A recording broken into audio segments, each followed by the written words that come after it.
Next up is Kati Chinna Karana. From Adimandi position, bring your hands above your head and cross your arms with the palms facing backward. Now turn your hips to one side and open up your arms wide above your head. Repeat the movement on both sides again and again.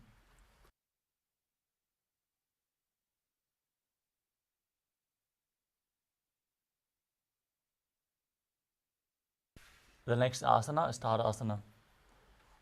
Stand tall on the tips of the toes as you raise your arms up above your head. Keep your elbows straight, engage all three bandhas as you visualize yourself as a palm tree and internally chant the new japa Shivoham. महामुद्राबद्ध कोनो ताड़ासन विभेदकान्.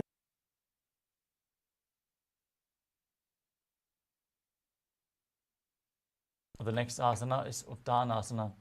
From a standing position, lean forward and down as you bring your hands flat on the ground in front. Engage all three bandhas and bring your forehead towards your knees. Visualize Swamiji in your inner space. Visualize the japa Shivoham rotating around your throat. महामुद्राबद्ध कोनो ताड़ासन विभेदकान्. The next asana is Tadakshvasana.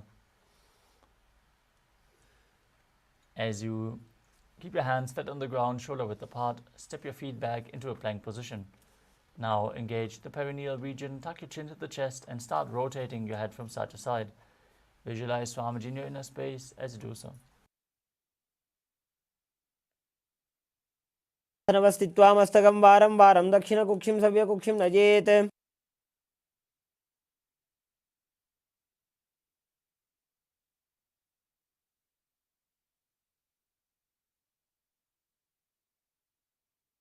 The next asana is Bhujangasana.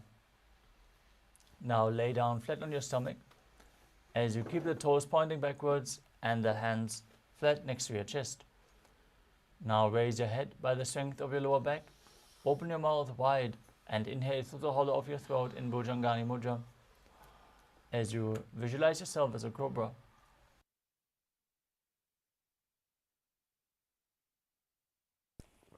अंगुष्ठनाभिपर्यन्तम् अधोभूमौ विनिन्यसेत्. The next asana is Shashasana. Now push your body up into a plank position and alternate bringing one knee in towards your chest back and forth. As you visualize Swamiji in your inner space, breathe calmly through your nose in Sahaja Kumbhaka and perform the Mula Bandha. गजासन संस्थितो जानुद्वयमाकुञ्च वारं वारं कर्तव्यं शशासनं भवति.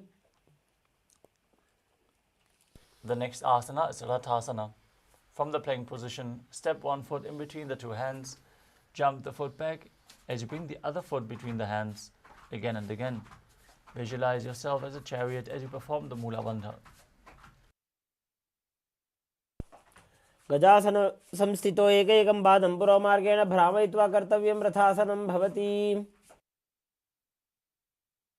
Next up is Virabhadrasana. As you keep one foot flat on the ground in front, with a knee bent at a 90-degree angle, toes pointing forward, keep the other leg pointed back, with the toes pointing outward, knees straight. Raise your arms up parallel above your head. Gaze towards your third eye. Visualize yourself as Lord Virabhadra as you perform Uddiyana Bandha and Mula Bandha.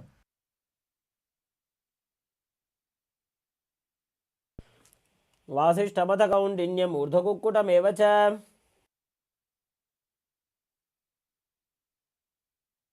Exchange the position of your feet. Repeat Virabhadrasana on the other side. वासिष्ठमथ कौण्डिन्यम् ऊर्ध्वकुक्कुटमेव च. Next up is Vrikshasana. Now stand tall and bring one foot to the inner thigh. Keep your palms together in Anjali Mudra and raise them up above your head. As you pull your stomach in and up, contract the perineal region and visualize yourself as a tree. वामोरुमूलदेशे च जाम्यं पादं निधायतु. Next up is Garudasana. Now stand tall. Place one foot onto the opposite hip. Join your hands together in Namaskara Mudra in front of your heart center and visualize yourself as Lord Garuda in Garudasana. गरुडासनमावक्षे येन ध्यानं स्थिरं भवेत्. Now repeat Vrikshasana, the tree posture on the other side. साम्यं पादं निधायतु.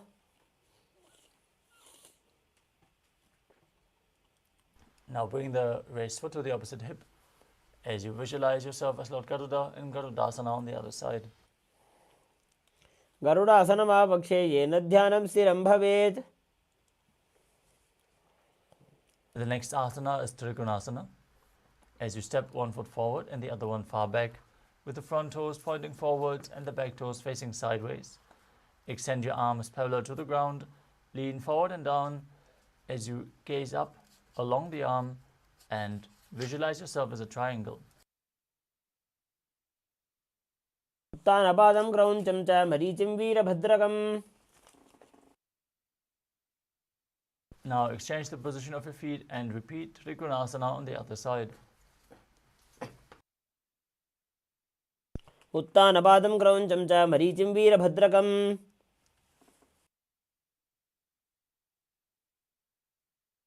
Next up is Nikutakakarana. From Arimandi position, heels together, toes pointing outwards and the knees bent. Raise one heel off the ground, place your hands in front of the chest with the palms facing each other and stomp the raised heel to the ground as you lift the other heel off the ground and exchange the position of your hands again and again.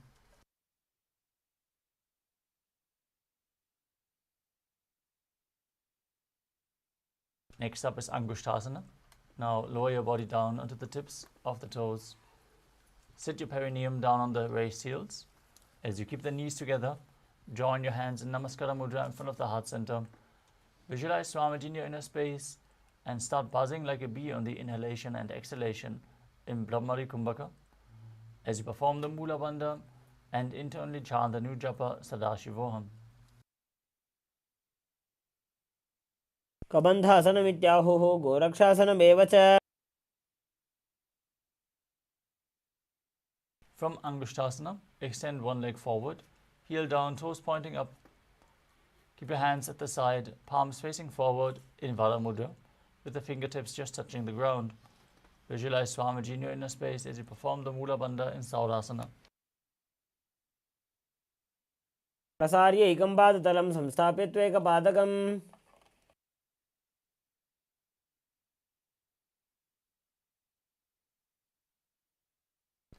The next asana is Virunanasana. From Saurasana, lean forward and down. Hold onto the big toe of the front foot in Prana Mudra with index and middle fingers. As you lean forward, hold onto the heel of the back foot with the other hand. Visualize Swamiji in your inner space and perform the Mula Bandha. गुल्फस्थितो पादमेकं प्रसार्य तत्पादाग्रं संस्पृशेत् तत्करेण. Now exchange the position of your feet and repeat Saurasana on the other side. प्रसार्य एकं पादतलं संस्थाप्य त्वेकपादकम्.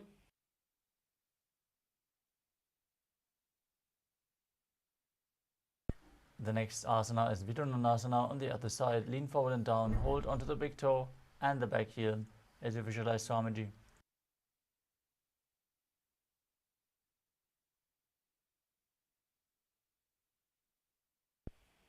गुल्फस्थितो पादमेकं प्रसार्य तत्पादाग्रं संस्पृशेत् तत्करेण. The next asana is Brahmajalankushasana. As you keep your toes on the ground, the heels raised, perineum placed on the raised heels. Keep a gap between the knees and place your hands, the back side of your hands, on top of the knees. Contract the perineal region, tuck your chin to the chest and gaze in between the hands in Shambhavi Mudra with eyes opened wide, unblinking, gazing within as you visualize Swamiji in your inner space. दो बूफना पानी होई वैसे एड़ी दो गुदानी वैसे. The next asana is Kapilasana. As you place your knees on the ground with the toes tucked behind, sit your perineum down on the heels. Rest your hands on top of the thighs. As you pull your stomach in and up, contract the perineal region and gaze towards your nose, visualizing yourself as sage Kapila Muni. पगतली से मटारावे तिनकी माहिली को और मिलावे. The next asana is Patala Godakasana. As you maintain the same position, shift your gaze to your third eye, the visualization to Swamiji and the Bandha to the Mula Bandha. दोवू पगतली संपट करे कोरवारली भूपर इधरे. The next asana is Suryasana. As you sit with the toes tucked, perineum placed on the raised heels, keep your knees off the ground and spread wide.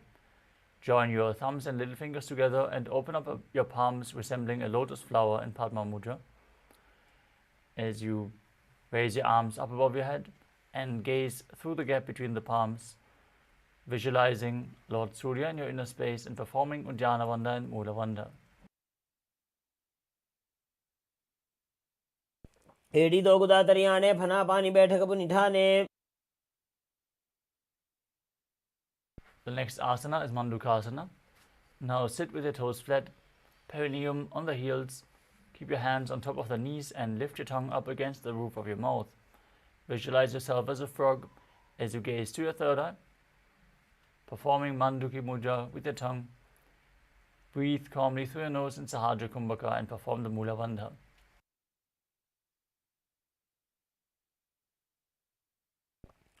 पादतलौ पृष्ठदेशे अंगुष्टे द्वे च संस्पृशेत्.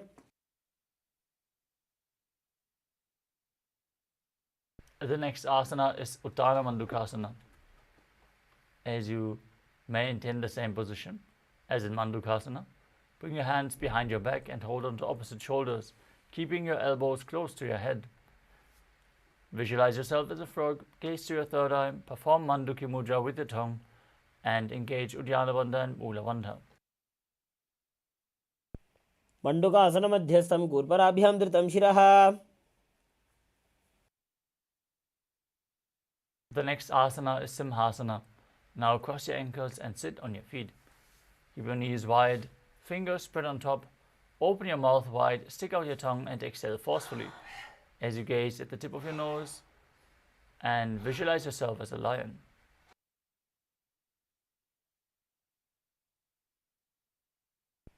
दक्षिणं सव्यगुल्फेन दक्षिणेन ततेतरम्. The next asana is Bhadrasana.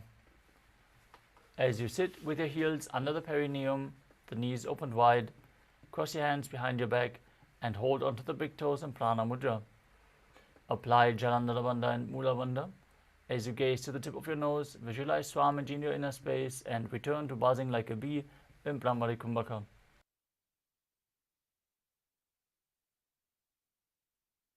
गुल्भौ च वृषणस्याधो व्युत्क्रमेण समाहितः.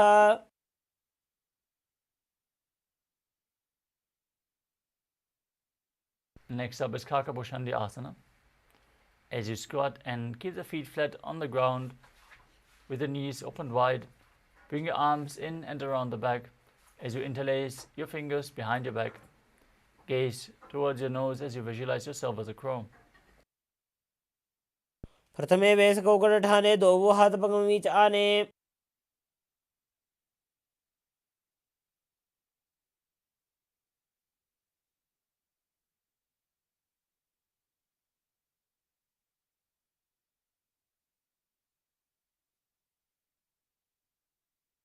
The next asana is Karnivavasana. As you place your palms on the floor, shoulder width apart, bring your knees onto the back of your arms towards your armpits. Lean your chin forward and down as you lift the feet off the ground and visualize Swamiji in your inner space. आसन को गुण आशी दुष्टा होई तो आची होई. The next asana is Kapali Asana. This is going to be the first inverted posture of the sequence. So if you have any upper back or neck injuries or high blood pressure, take it slow with all the inverted postures. And if required, set yourself up in front of a wall for support. Now place your elbows onto your your knees onto your elbows, your head onto the ground, forming a triangle between your hands and your head as you align your hips with the shoulders and raise your legs up straight. Visualize Swamiji in your inner space as you perform the Mula Bandha. शीश शीशा धरती टेकी पकदो भूमि लिवाऊ चाकू करे.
The next asana is Paramashivoham.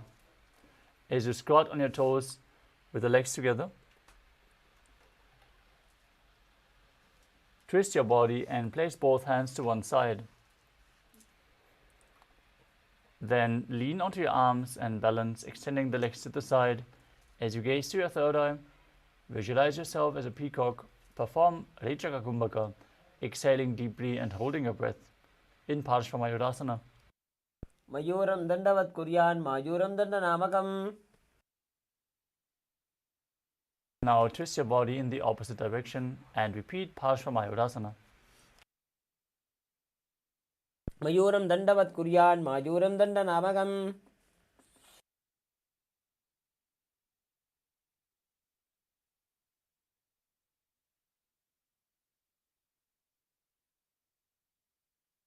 Now place your hands flat on the ground in front as you step your feet back into a plank position. Then step one foot outside the shoulder in between the two hands. As you push your hips forward, contract the perineal region, gaze to your third eye and visualize yourself as Lord Kala Bhairava in Bhairaganathasana. आसन को गुण बीती जाई. Now step the front foot back and bring the other foot outside the shoulder in between the hands. As you visualize yourself as Lord Kala Bhairava in Bhairaganathasana on the other side. आसन को गुण बीती जाई. Step the front foot back and from the plank position, bring your forearms on the ground and slightly walk your feet forward to raise your hips in Unmukha Pitasana as you gaze towards your third eye and visualize Swamiji in your inner space. भून्यस्तो जानुनी हस्तो चतुष्पदम वाङ्मुखम्. Next up is Vashishthasana. From Talakshvasana, rotate your body onto one arm as you extend the other arm up towards the sky. Keep your body straight, the core engaged as you perform the Mula Bandha.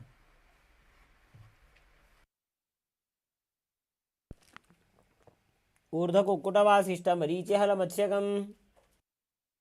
Now rotate your body to the other side. Lift your arm. Visualize yourself as H Vashishta and Vashishthasana on the other side.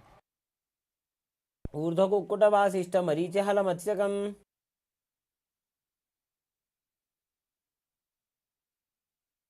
Now come to a seated position with your legs extended forward as you place your hands underneath the buttocks with the palms facing up.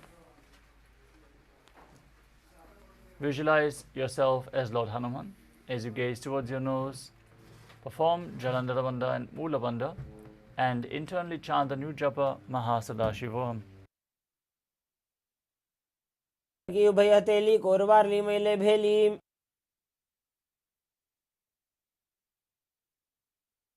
The next asana is Paschimottanasana.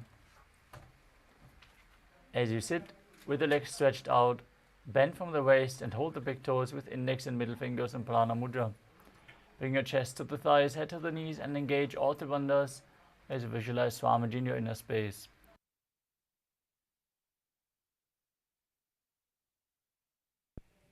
स्वबानिभ्यां दृढं दत्वा जानोपरि शिरोन्यसेत्. The next asana is Ugrasana. From the same position, interlace your fingers behind your head in Parashur Mudra. Lean forward and down. Bring your head towards the knees, in between the knees if you can, as you bring your elbows outside the knees. Engage your core. Perform all three bandhas as you visualize Kali in your inner space. स्वबानिभ्यां दृढं धृत्वा जानोपरि शिरोन्यसेत्. Next up is Marichi Asana. As you sit with your legs extended, bring one heel against the groin with the knee raised. Bring your arm in and around the raised knee. Interlock both hands behind the back. As you lean forward and down, bring your head towards the knee and visualize yourself as Marichi. उत्तानपादं क्रौञ्चं च मरीचिं Virbhadra. From Marichi Asana, drop the raised knee to the ground. Keep the heel against the perineum. Lean forward and down and hold the front foot with both hands. As you engage all three bandhas, Mahamudra Bandha, gaze towards your nose and visualize Swamiji in Mahamudrasana. महामुद्रां प्रवक्ष्यामि तन्त्रेऽस्मिन् मम वल्लभे.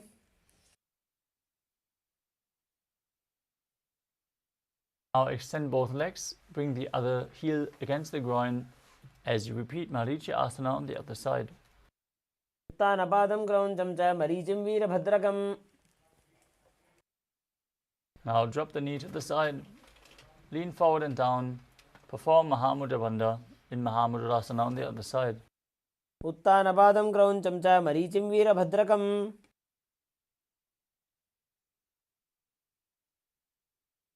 The next asana is Vajrasana 2.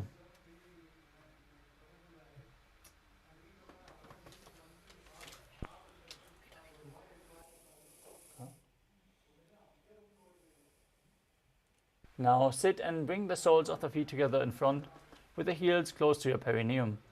Keep your knees wide.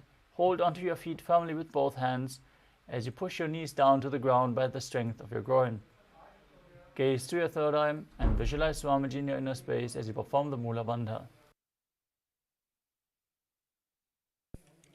गुल्भौ च वृषणस्याधो सीवन्त्याः पार्श्वयोः क्षिपेत्.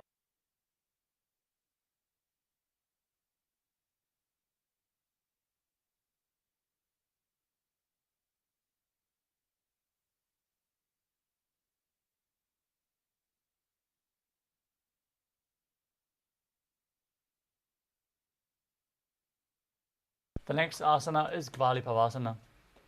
From Vajrasana, extend your feet away from the body slightly. As you keep the toes together and the heels apart, your knees wide open. Place your hands on the respective knees, tuck your chin to the chest and gaze towards your nose as you visualize Swamiji in your inner space.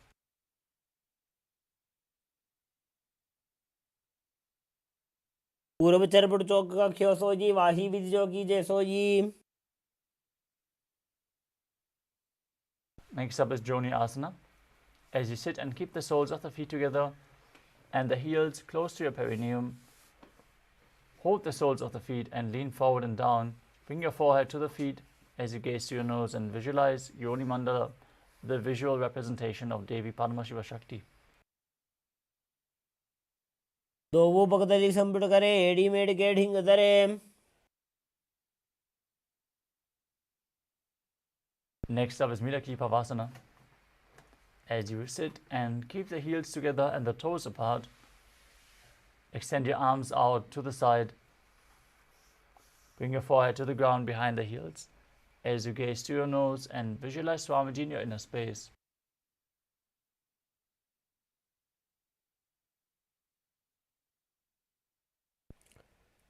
पूर्व विधि परिपकदली संपुट शोर एडी मिली राशे.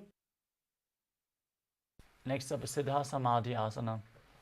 As you sit and keep the toes together, heels apart, Bring your arms below the shins and extend them out with the palms facing up. Bring your forehead to the ground in front of the feet as you bring your toes towards your throat if you can. Gaze towards your nose. Visualize Lord Surya in your inner space as you perform the Mula Bandha.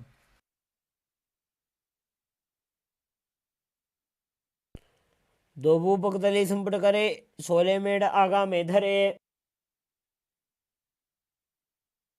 Next up is Chinaki Pavasana. As you sit and keep the heels together, toes apart, the feet close to the groin, hold your feet and open them up like a book as you bring your elbows onto the thighs, pushing the knees down to the mat.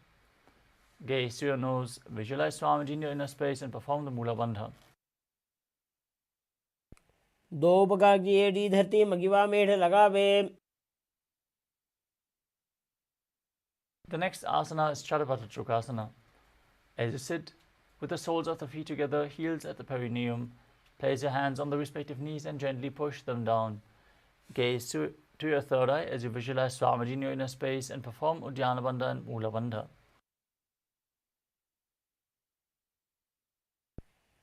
दो भूपकतली संपुट धारे आगाने कर जा रे पसारे.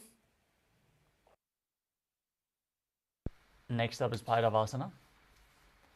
As you sit and bring the soles of the feet together with the knees opened wide, lift your heels up off the ground and bring the toes down to the ground. Use the support of your hands if needed in this intense stretch. As you then place your knees on the ground and your hands on top of the knees in Bindu Mudra. Gaze to your third eye, visualize yourself as Lord Kala Bhairava as you perform Uddiyana Bandha and Mula Bandha.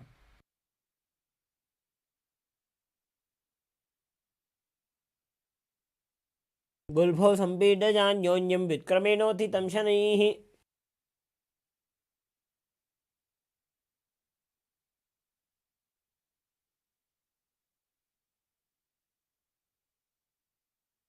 The next asana is Samanasana.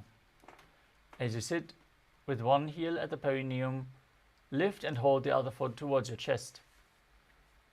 Gaze to your third eye and visualize Swamiji as you perform the Mula Bandha. समानासनमावक्षे सिद्धमन्त्रादि साधनात्. The next asana is Apanasana. Now place one leg over top of the respective shoulder as you extend the other leg forward and up. Keep your hands at the side of your body as you gaze to your third eye and visualize Swamiji in your inner space. केवलं पादमेकं च स्कन्धे चारोप्येत्ततः. Now repeat Samanasana on the other side. Place the other heel against the groin and lift the opposite foot towards your chest with the sole onto your chest. आसनमावक्षे सिद्धमन्त्रादि साधनात्.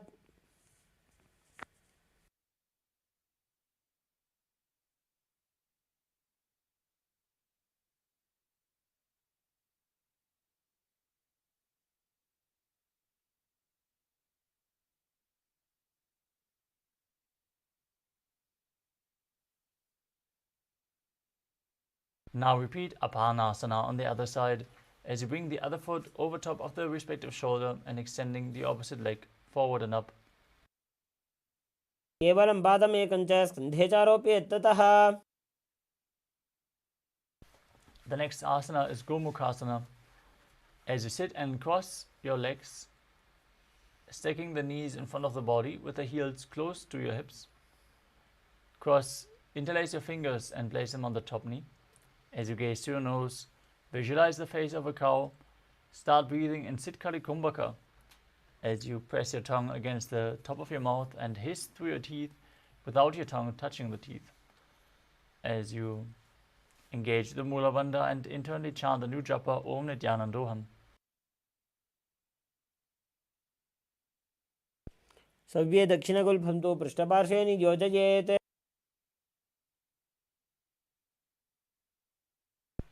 The next asana is Anasuyasana. From Gomukhasana, hold onto the big toes in Prana Mudra. Gaze towards your nose as you visualize yourself as Rishika Anasuya and perform Uddiyana Bandha and Mula Bandha.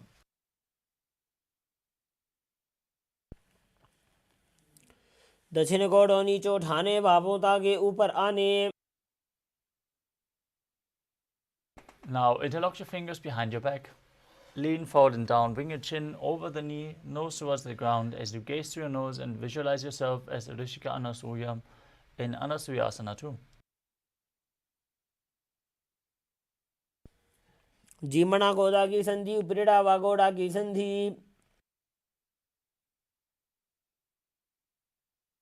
The next asana is Garudasana 2. Now sit on the ground with one heel pressed against the perineum, the opposite foot flat in front with a knee raised against the chest. Place the hands on the respective knees as you gaze towards your nose and visualize yourself as Lord Garuda. Davos पग मोडी AD, माहिलो गुल्भमूलद्वारनी चैदे. From Garudasana 2, raise your perineum onto the heel. Interlock your fingers behind your neck in Parusha Mudra as you twist your elbows outside the raised knee. Gaze to your third eye and visualize yourself as Narada in Naradasana.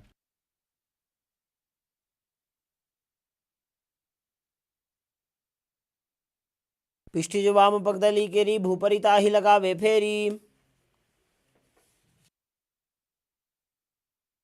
The next asana is Matsya Pitakasana.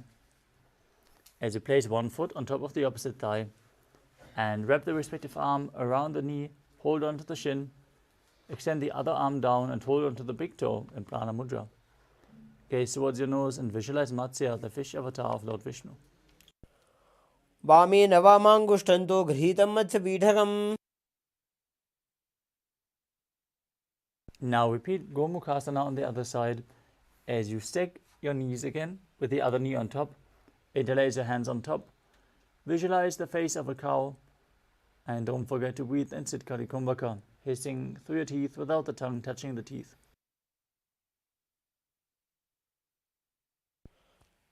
सव्ये दक्षिणगुल्भन्तो पृष्ठपार्श्वे नियोजयेत्.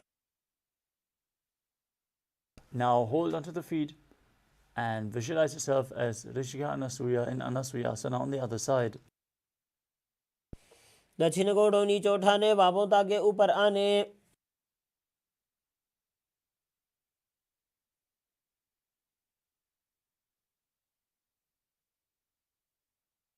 Now lean forward and down as you interlock your fingers behind your back.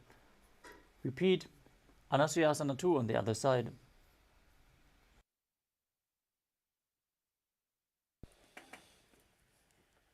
जीमणा गोदा की संधि, उपरिड़ा बागोड़ा की संधि. Now sit flat with the other perineum against the heel, opposite foot flat, hands on the knees, visualizing yourself as Lord Garuda in Garudasana 2 on the other side. Davos पग मोडी AD, माहिलो गुल्भमूलद्वारनी चैदे.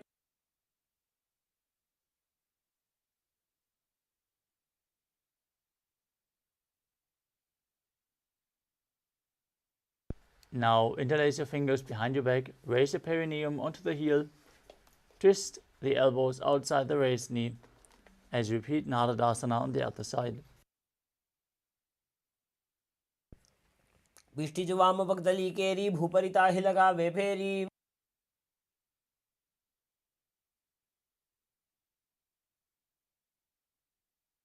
Now repeat Matsya Pitakasana on the other side as you place the other foot on top of the opposite thigh, hold onto the big toe and the shin, and visualize Matsya, the fish avatar of Lord Vishnu.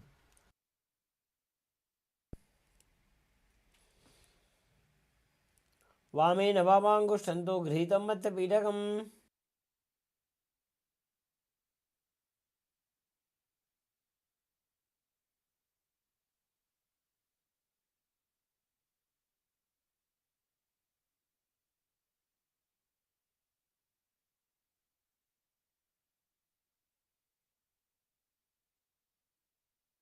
The next asana is Matsyendrasana. Now place one foot on top of the opposite thigh as you raise the opposite knee. Keep your foot flat and twist one elbow outside the raised knee. Place the raised hand at the neck, gaze back and up, as you place the back hand on the ground behind you.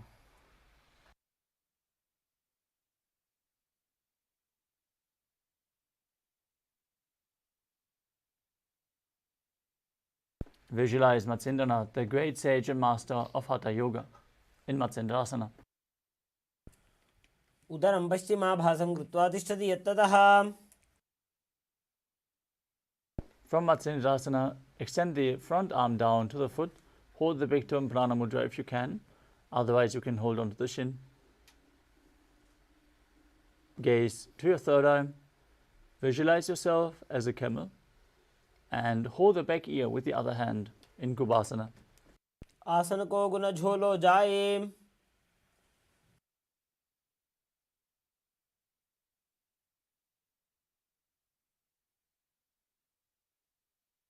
From Kubhasana, drop the hand from your ear to the ground behind you. Gaze to your third eye and visualize Sage Matsendranath in Matsendrasana 2. मत्स्येन्द्रपीठं जलर प्रदीप्तिं प्रचण्डरुक्मण्डलखण्डनास्त्रम्.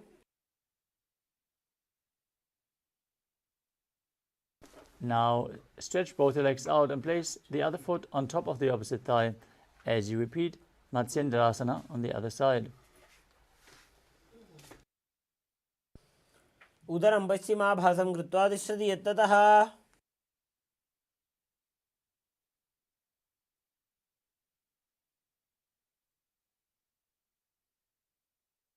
Extend the front arm down to the foot.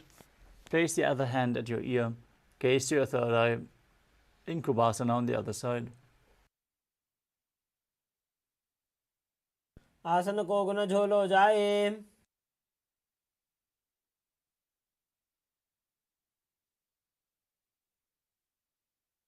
Now drop the hand from your ear to the ground behind you. Twist your body even further as you gaze towards your third eye and visualize Sage Matsendranath and Matsendrasana 2 on the other side. मत्स्येन्द्रपीठं जलर प्रदीप्तिं प्रचण्डरुक्मण्डलखण्डनास्त्रम्.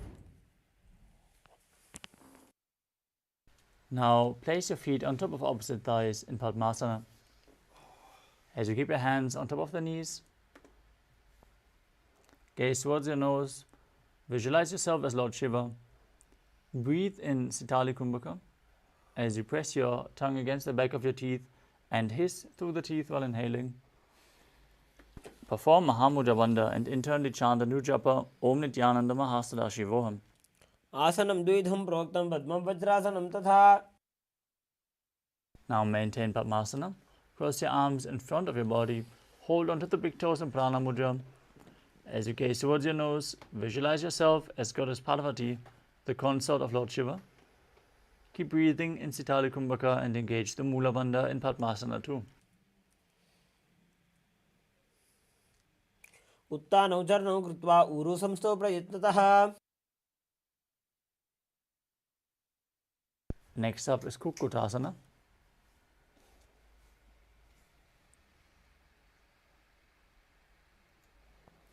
As you sit and place your feet on top of opposite thighs, keep your palms on the ground in between the two legs and lift your body up off the mat. Now visualize yourself as a rooster as you breathe calmly through your nose in Sahasrara Kumbhaka and perform the Mula Bandha. पद्मासनं सुसंस्थाप्य नान्वोरुरन्तरे करौ. Next up is Baddha Keki Asana. From Padmasana, rise up onto your knees and place your hands flat on the ground in front with the fingers pointing backwards. Now lean onto your elbows and balance as you lift your knees off the ground and visualize Swamiji in your inner space. नमोष्टभ्यकरद्वयेन तत्कुरुपरिस्थापिता नाभिपार्श्वः. From Baddha Keki Asana, extend your legs back into Mayurasana. From a kneeling position, you can place your hands flat on the mat. Bring your elbows to the navel, lean forward until you find balance, and then extend your legs up straight. Visualize yourself as a peacock as you perform the Mula Bandha in Mayurasana. क्षे Mahadev मयूरासनमुत्तमम्.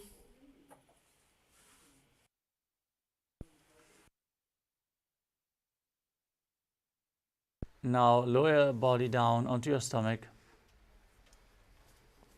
in Makarasana. As you interlock your fingers behind your neck and keep the toes pointing outwards, placing the forehead on the ground. Visualize yourself as a crocodile. Breathe calmly in Sahaja Kumbhaka and perform the Mula Bandha.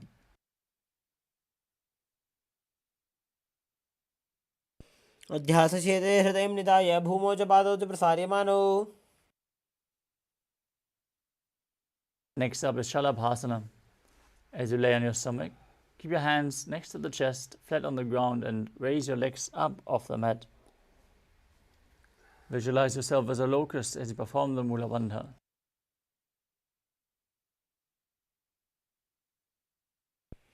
अध्यासचेते करयुग्मवक्षौ भूमिमष्टभ्यकरयोस्तलाभ्याम्. Next up is Ushtrasana. As you lay on your stomach, hold onto your feet.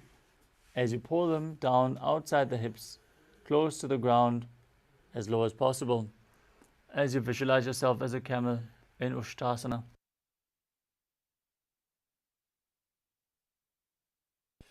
उद्ध्यासचेते पदयुग्मव्यस्तं पृष्ठे निधाय विधृतं कराभ्याम्.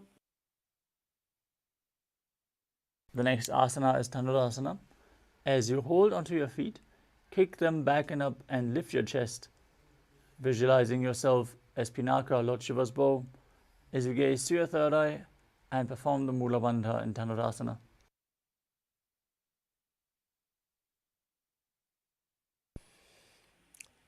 प्रसार्य पादौ भूयदण्डरूपौ करौ च पृष्ठे धृतपादयुग्मम्. The next asana is Bhagasana. Now sit in a kneeling posture with your heels outside the hips, the toes touching behind. Place your hands on the thighs, gaze to your third eye.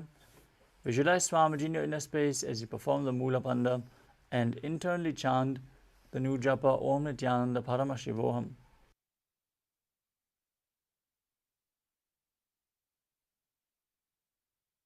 मोड़ी पाव दो वैसे बहुरोज युक्त करे एक ऐसे.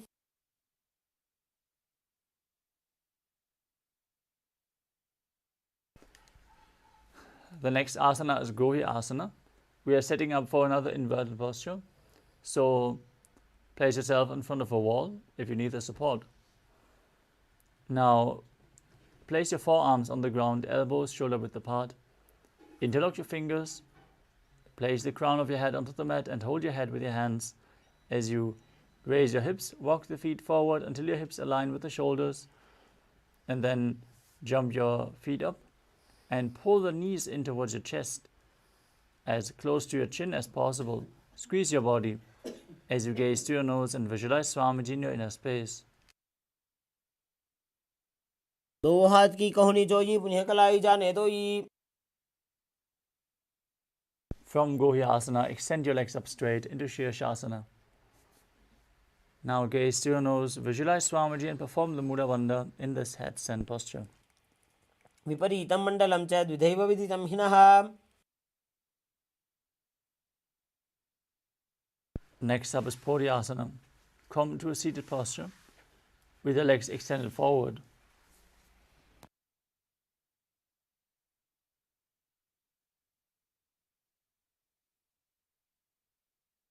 Start breathing in Bhastika Kumbhaka, rapidly exhaling from your diaphragm, pushing the air out again and again like the bellows of a blacksmith. As you hold your calves from behind and raise your legs up vertical, bringing your head towards your knees. Visualize Swamiji and perform the Mula Bandha. हर आने घोड़ा तरे कागसी ठाने.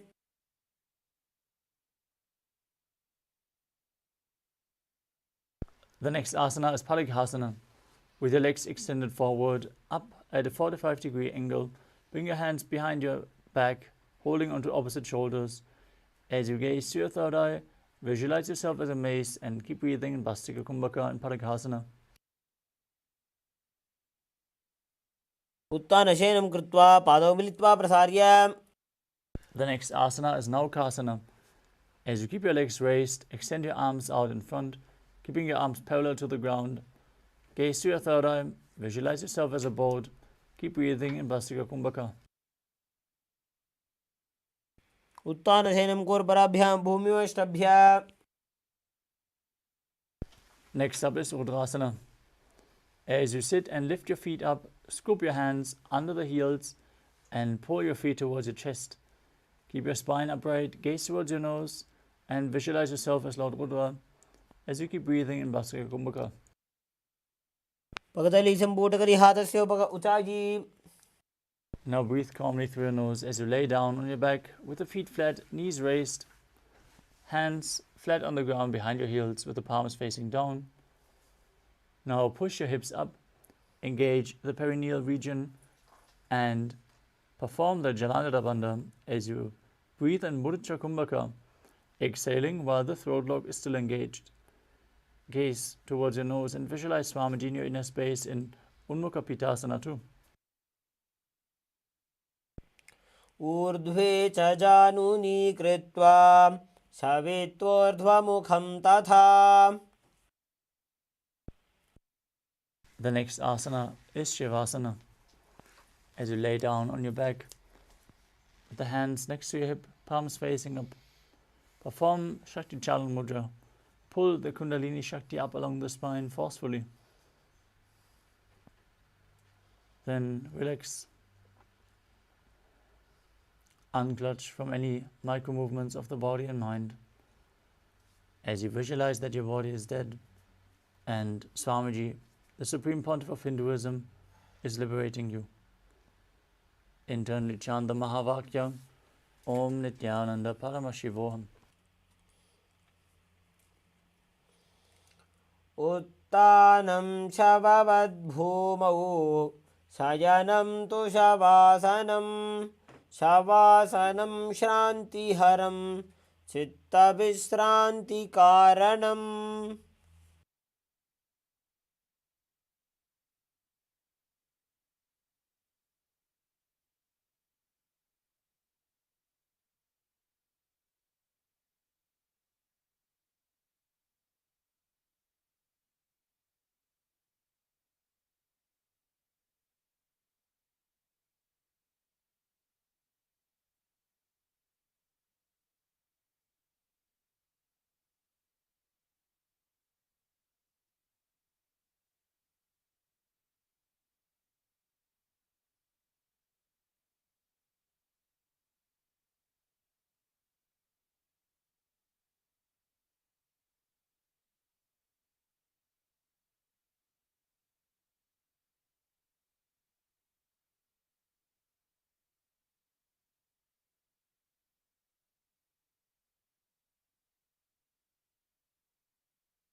Now slowly return to your physical body. Start to wiggle your fingers and toes, your wrists and your ankles, your elbows and your knees. Pull your knees up towards your chest and rock your body from side to side as you slowly return to a comfortable seated position.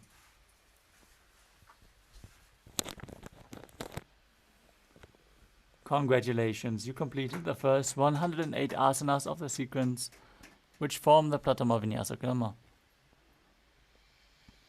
We are now going to move on to the next asana of the sequence, Yathasana Ishthasana. Now sit in a position that brings ease to your physical and mental space. Any posture is fine. Just place your hands on top of the knees in Bindu Mudra. Visualize Swamiji as you perform the Mula Bandha in Yathasana Ishthasana. पर्यङ्कं तत्समाख्यातं जितसंस्थं यथा स्थितिः.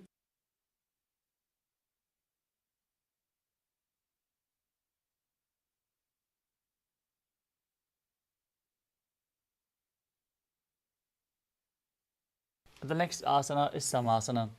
As you sit in a cross-legged position with your hands on the knees in Bindu Mudra, take a long deep inhalation and hold your breath.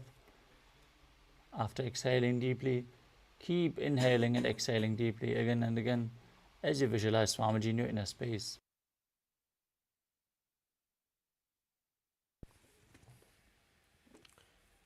इदानीं गर्भिणीनां योगाभ्यासो यथा लघु. The next asana is Muktasana. As you place the left foot against the genital region, place the right foot over top of the left. Keep your hands facing down on top of the knees as you gaze towards your nose and visualize yourself as a sage liberated by the supreme point of Hinduism.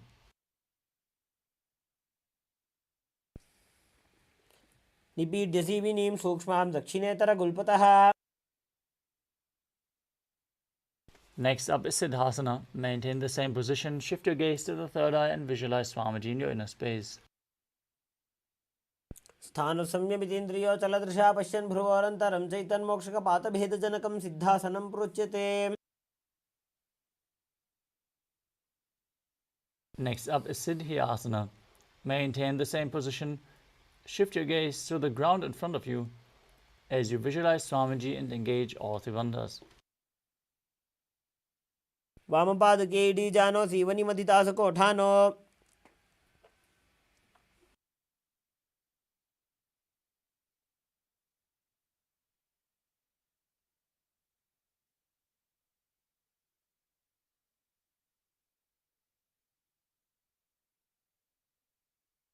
The next asana is Rudrasana 2. As you keep your legs in the same position, rotate your hands back into Bindu Mudra, shift your gaze to the third eye and visualize yourself as Lord Rudra.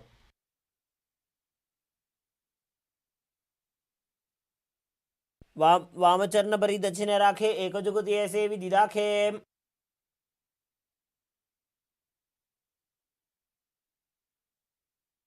The next asana is Santadunasana.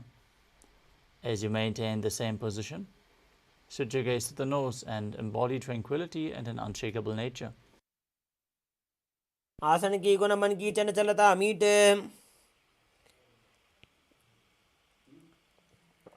Next up is Siddhasana 2. Maintain one heel on top of the other as you bring your hands to the navel, cupping one palm over the other, resembling a lotus flower in Samputa Mudra. Visualize Swamiji in your inner space as you do so. ऋजुकाय समासीना सिद्धासनमुदीरितम्.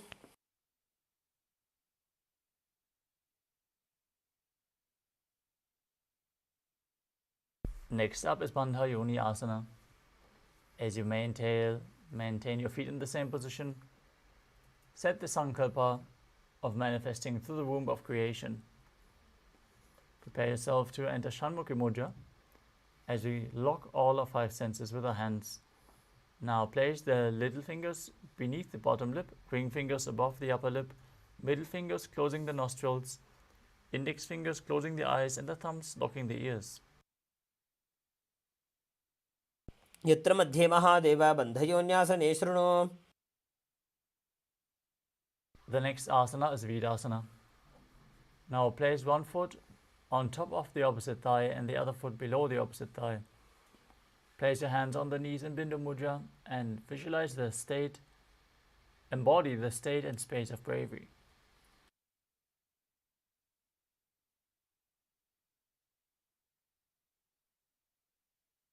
एकं पादमथैकस्मिन् विन्यस्योरुणि संस्थितः.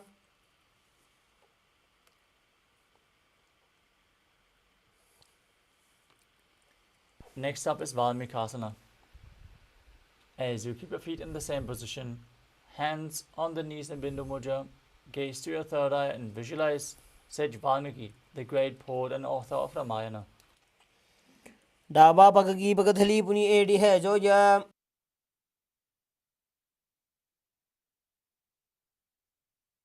The next asana is Joni Mudrasana. Maintain your feet in the same position, rotate your hands on top of the knees, flat onto the knees. As you gaze through your nose and visualize Yoni Mandala, the visual representation of Devi Paramashiva Shakti. वामपादगी पगदली जाहि माहिली core.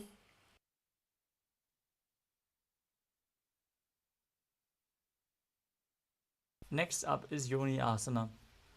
As you keep your feet and hands in the same position, switch your gaze to your third eye, your visualization to Yoni Mandala, and perform the Mula Bandha. योन्यासनं पर्वतेन योगं योगफले निलम्. The next asana is Padasana 3. As you sit and bring the soles of the feet together in front of your body, heels close to the perineum, hold your feet firmly with both hands and press your knees down towards the ground. As you gaze through your nose and visualize yourself as Lord Veerabhadra, and perform Uddiyana Bandha and Mula Bandha.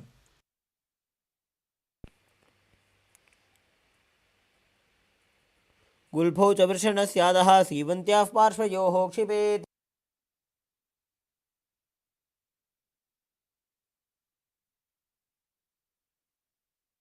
The next asana is Aghodasana. As you keep the soles of the feet together, heels close to the perineum, press your tongue up against the roof of your mouth in Kichari Mudra, or even higher towards your third eye, if you can. Now cover your mouth with your right hand, close the left nostril with the index finger, inhale through the right nostril, close both nostrils and hold your breath, and then exhale through the left nostril, repeating on both sides in Abhyantra Kumbhaka. As you gaze towards your third eye and visualize yourself as an Aghori.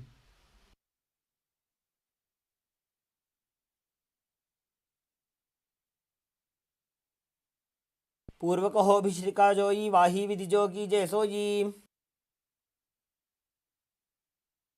Next up is Kanadi Pavasana. As you bring your feet together in front, the toes together and the heels apart, place your elbows on the heels and rest your chin on the palms. Gaze towards your nose, engage Uddiyana Bandha and Mula Bandha. As you breathe in Rechaka Kumbhaka, exhaling and holding your breath while visualizing yourself as a female elephant drinking water. ग्वाली पावा आसन का क्यों है जैसे Yahoo में जाने विधि तैसे. The next asana is Padasana. Sit with your knees raised, arms between the thighs and calves. Interlace your fingers and raise your feet off the mat. As you gaze towards your nose and visualize Swamiji in your inner space. ततोर्ध्वम्रे च येत् वायुं मृदुनिश्वास संयुतम्.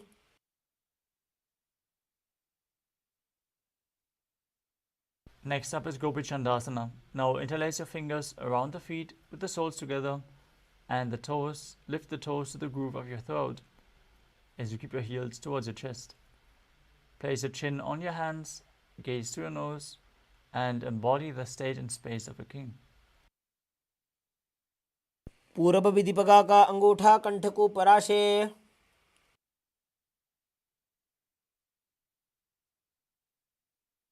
The next asana is Uddarasana. As you sit with the soles of the feet together, insert your hands underneath the legs and hold your feet with interlocked fingers. Now bring the feet up towards your chest as you bring your head down, touching your chin to the soles of the feet. Gaze through your nose and visualize your body free from any defects. दोबूपकदली संपुटटाने उभयहस्तकरिवृद हिताने. From the same position, raise your feet even higher in front of your face, with your interlocked fingers above your forehead in Vishishtasana, visualizing yourself excelling in everything. दोबूपकदली जोड़ी संपुट करे. Next up is Bhujasana. From a seated position, lift both legs over top of the respective shoulders. Bring your arms underneath the legs and up, interlacing your fingers around the back of your neck. Visualize yourself as a cobra as you perform the Mula Bandha. शिरासनं तु विज्ञेयं कक्षासनमतः परम्. Next up is Kalyanasana. As you maintain a seated posture, raise your legs up, bring your elbows under the knees and wrap your arms around the back. Clasp your palms behind your back if you can. Gaze towards your nose and visualize yourself as a beautiful, auspicious goddess. दो हाथ पगम नीचे आने, तिनको गोड़ा नीचे ठाने.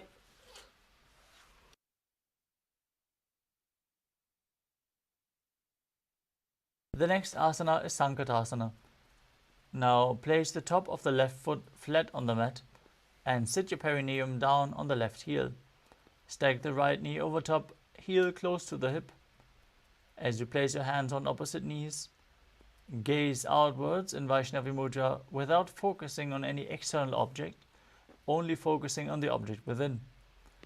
Visualize yourself as an elegant swan as you start breathing in Ujjayi Pranayama, making an ocean-like sound with your mouth. वामपादं चितेर्मूलं सन्यस्य धरणीतले.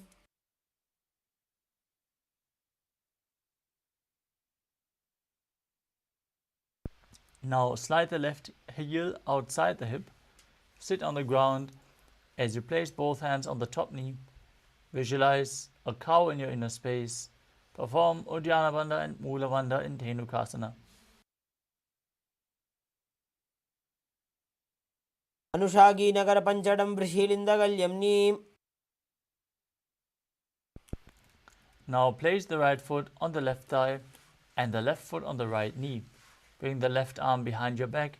Twist your body to hold on to the opposite thighs with your hands. Once you catch hold, twist your body even further. Gaze towards your third eye and visualize Swamiji in your inner space and Machandrasana. वामजङ्गभरदक्षिणटाने वामहस्तपिष्टे दिशाने. Now untwist your body, hold onto the feet. As you maintain your legs in the same position, lean forward and down, place your forehead on the ground and visualize Swamiji in Machandrasana too. प्रथमजी मनो चरणजुजोजी वामजङ्गपरिराखेसोजी.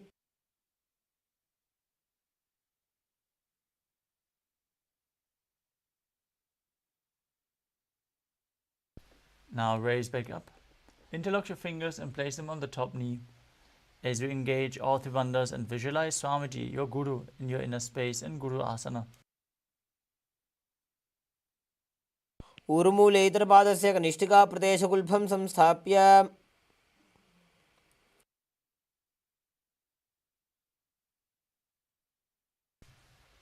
Now stack your knees again, this time keeping your right foot flat, sitting on the right heel. As you keep your hands on opposite knees, visualize yourself as an elegant swan in Sankatasana on the other side. वामपादं चितेर्मूलं सन्यस्य धरणीतले. Now slide the right foot outside the hip and sit on the ground as you visualize a cow in Dhenukasana on the other side. अनुषागी Nagar पंचडं वृषीलिन्दगल्यम्नी. Now place the left foot on the right thigh and the right foot on the left knee. Twist your right arm behind the back. Hold on to opposite thighs as you twist your body even further. Repeat Machandrasana on the other side. वामजङ्गपरिदक्षिणटाने वामहस्तपिष्टीति स आने. Untwist your spine, hold onto the feet and lean forward and down as you repeat Machandrasana 2 on the other side. प्रथमजी मनो चरणजुजोजी वामजङ्गपरिराखे sooji. Now, interlace your fingers, place them on the top knee, engage all three bandhas as you visualize your Guru in Guru Asana. ऊर्मूलेतरपादस्य कनिष्ठिका प्रदेशगुल्फं संस्थाप्य. Next up is Parshasana. As you sit, with your feet flat on the ground, the knees raised, hold the knees with opposite hands and pull them close towards your chest. Push your tongue up in Kechari Mudra as you gaze to your third eye and visualize Swamiji in your inner space. पादतले भूमो निधाय जानुनिवृसि निधाय.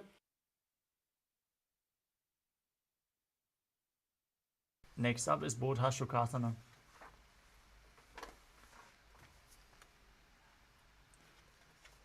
From the same position, hold onto your wrists and place your chin on the knees. Gaze towards your nose and visualize being in an abode of bliss.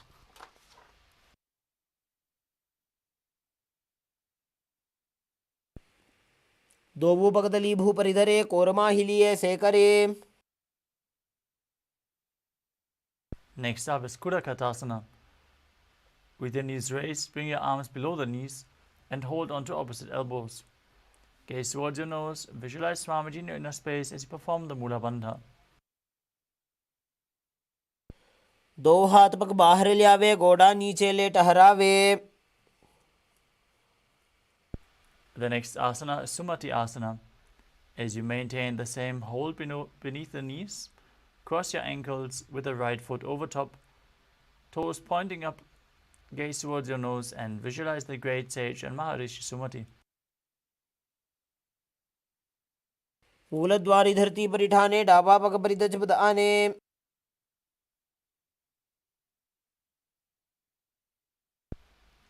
Next up is Dandasana. As you extend your legs out straight, raise your arms straight above the head, interlacing the fingers with the wrists pointing outwards.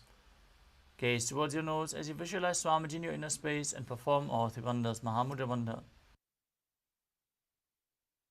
इदानीं गर्भिणीनां योगाभ्यासो यथा लघो सुखप्रसवलाभाय प्रोच्यते प्राक्तनेपथि. Next up is Arambhasana. From the same position, lean forward and down. Hold onto the big toes in Prana Mudra. As you bring your chest down, head towards the knees. Inhale through the left nostril and exhale through the right, and then change the direction of the prana flow in Nadi Shodhana without using the support of your hands. Visualize Swamiji in your inner space. दोवो पग मिलिवा पसारी पगा का अंगूठा पकड़ी लीलाट गोड़ा लगावे.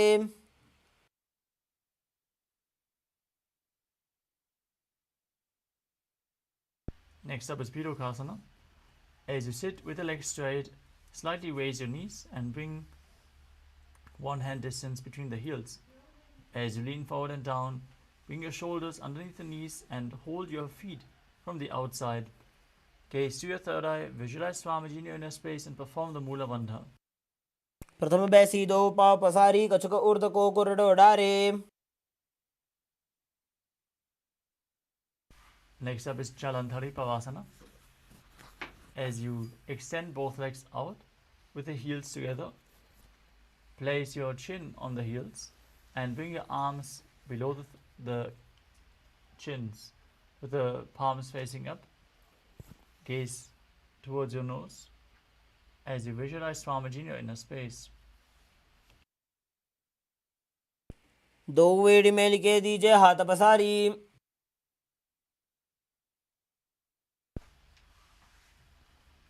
The next asana is Urdhva Paschimottanasana. As you sit and extend both legs out, lift one foot behind the neck, lean forward and down and hold on to the front foot with both hands as in Paschimottanasana. Now visualize Swamiji in your inner space as you perform Pratyahara Pranayama, focusing on the prana flowing up through the 9 points within the body as revealed by Mahadeva himself. Those 9 points are the soles of the feet, the regenerative organs, the navel, the heart, the throat, the uvula, the center of the eyebrows, the top of the forehead, and the crown of the head, the Brahmaranda. Perform the Mula Bandha and internally chant the Mahavakya, Om Nithyananda Paramashivoham. पश्चिमतानवत्संस्थितिं कृत्वा एकं पादं ग्रीवायां धृत्वा तिष्ठेत्. From Urdhva Paschimottanasana, lean back, straighten your spine, hold onto the foot which is still behind your neck with the opposite hand. Gaze to your nose and visualize yourself as infinite, endless, eternal, Ananta. उत्तानशयनी एकैकं Pai ग्रीवायां विन्यस्य. Next up is Ankushasana. From Anantasana, rest onto the elbow of the hand holding the foot. Concentrate on the prana flowing upwards as you gaze to your nose and feel in complete control. उत्तानशयित एकैकं पादं ग्रीवायां कुर्वन्. The next asana is Durushasana. As you lay on your back, hold your knees with opposite hands and pull them close as you rock your body from side to side. Visualize Swamiji in your inner space. उत्तानशयनं जानुनी हृदये वष्टम्भ जङ्घासहितो उरोनि करद्वये बद्ध्वा.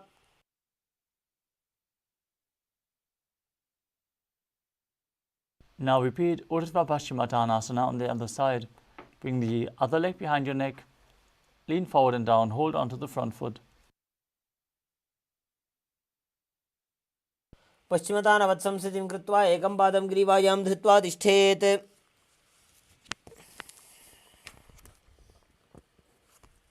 Now lean back into Anantasana. As you keep the leg behind your neck, hold onto the foot with the opposite hand. Gaze to your nose and visualize yourself as unending.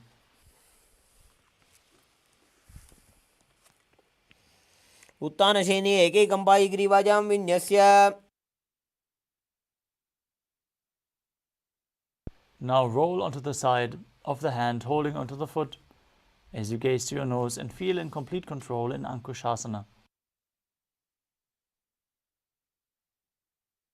उत्तानशयित एकैकं पादं ग्रीवायां कुर्वन्.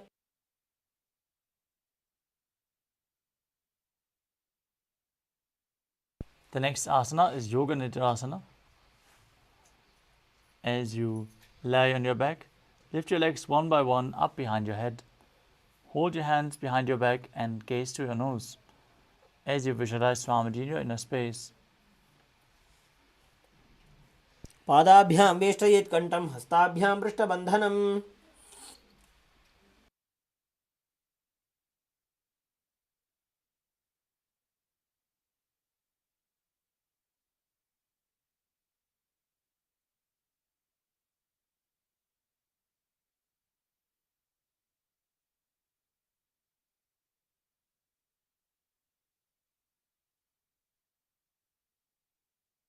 The next asana is Atmaramasana.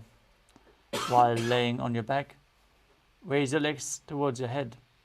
Wrap your hands around the legs and interlace your fingers behind your neck.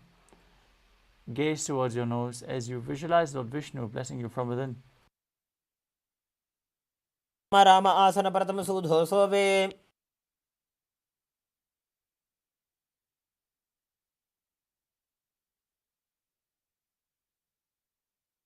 Next up is Kutrikasana. As you lay on your back, with the knees towards the chest, the soles facing up, extend your arms sideways, gaze to your third eye, and visualize Swamiji in your inner space. तो वो हाथ सीधा सा करे तिन सौ ube Sapa करे. Next up is Jatara Parivritti. This asana consists of 3 steps. We're going to perform all 3 steps and then repeat them on the other side.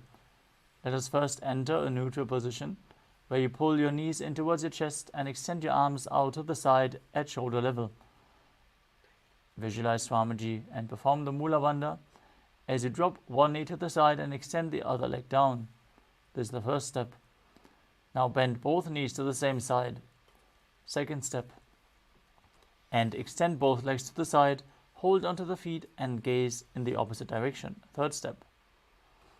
Now return to the center, the neutral position, and then drop the other knee down to the side, extending the opposite leg.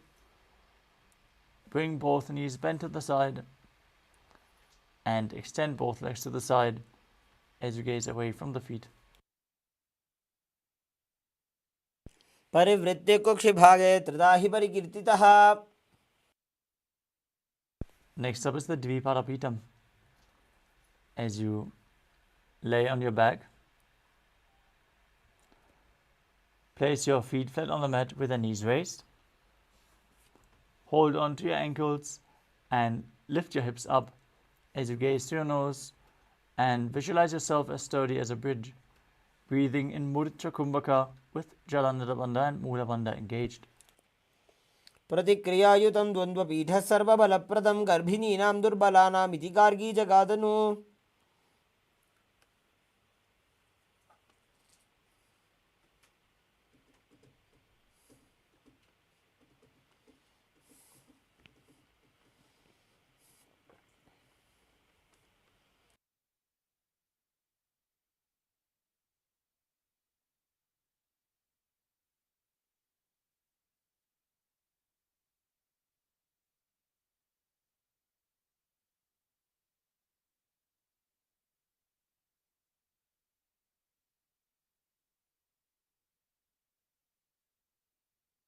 The next asana is Paryankasana. As you lay on your back and place your feet flat on the mat, bring your arms over your head, place your hands flat on the mat as well, with the fingers pointing towards your feet, and then lift your entire body off the ground as you visualize yourself as sturdy as stone furniture. Breathe calmly through your nose in Sahajra Kumbhaka as you perform the Mula Bandha. उत्तानशयनं हस्ततलाभ्यां भूमिं वष्टभ्य पादतलाभ्यां भूमिं धृत्वा.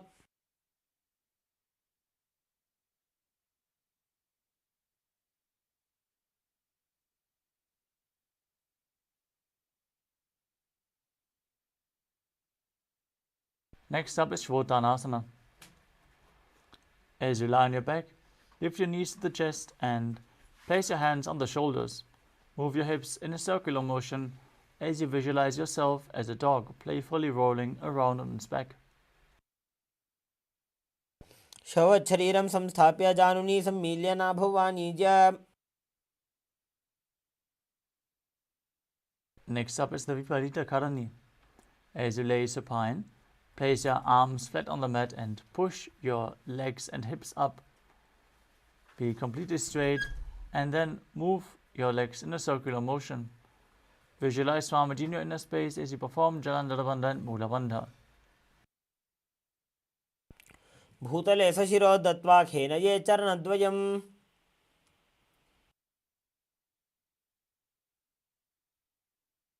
Next up is the Viparita Karani too.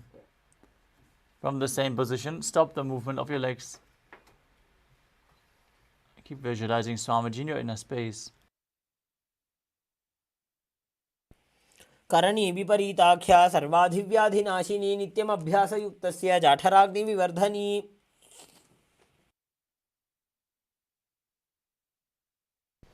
Next up is Langalasana. Now lay on your back and then lift your hips as you take your feet over your head, toes on the floor. Place your hands stretched on the ground behind your back, interlaced in Padasha Mudra. As you rest on your neck and shoulders, visualize yourself as a plow.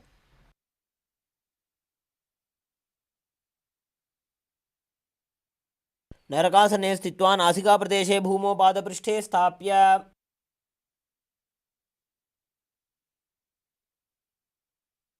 Next up is Shaita Paschimottanasana. As you lay on your back, lift your legs over your head with the toes pointing to the ground. Hold onto the feet with both hands as you keep your arms and legs straight. This is one of the 84 asanas revealed directly by Lord Paramashiva himself. Perform Jala Nirabandha and Mula Bandha as you do so. शयित्वात् कुर्वीत शयितपश्चिमतानकम्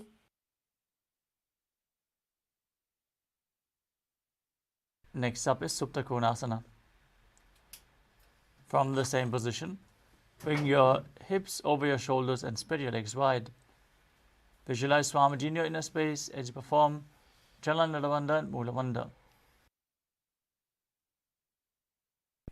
परिवृत्य कुक्षि भागे त्रिधा हि परिकीर्तितः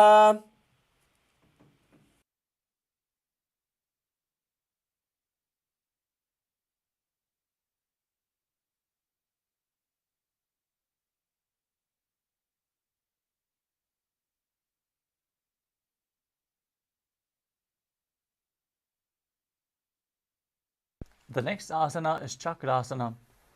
As you hold the ankles of the feet with the feet joined above your head, roll onto your back as you visualize yourself as a chakra, keeping the arms and legs straight. शवासनस्थद्वौ पादौ कुर्यान्मस्तकतः परो व्युत्क्रमेण ततः शीघ्रमेतत्सर्वस्य साधनम्. The next asana is Supta Prasarita Parangushtasana. As you lay on your back with your legs vertical, hold onto the big toes in Prana Mudra, and then open your legs wide to the side as you visualize Swamiji and perform Ujjayi Pranayama. उत्तानपादं क्रौञ्चं च मरीचिं वीरभद्रकं नटराजं त्रिकोणं च सुप्ताङ्गुष्ठप्रसारणे.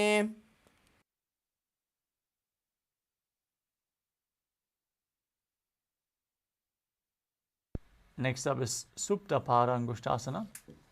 As you join your feet together above your body, holding onto the big toes in Prana Mudra, visualizing Swamiji in your inner space. उत्तानपादं क्रौञ्चं च मरीचिं वीरभद्रकं नटराजं त्रिकोणं च सुप्ताङ्गुष्ठप्रसारणे.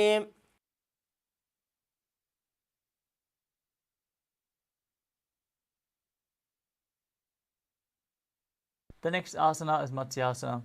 From Supta Parangushtasana, cross your legs into Padmasana. Lay on your back and hold opposite elbows over your head. As you gaze to your nose, visualize Matsya, the fish avatar of Lord Vishnu in Matsyasana. उत्तपद्मासनं कृत्वा उत्तानशयनं चरेत् कूर्पराभ्यां शिरो वेष्ट्या मत्स्यासनं तु रोगः.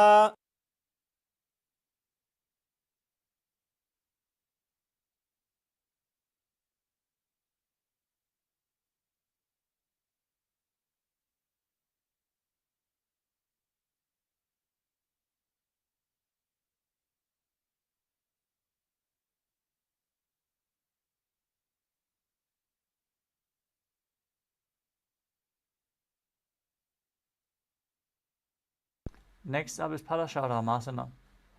As you lay on your back in Padmasana, place the back side of your right hand onto the left palm.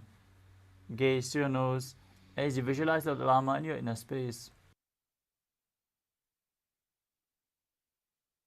प्रथमकरे पद्मासन आछे सूधो सोवे भूपरिपाछे.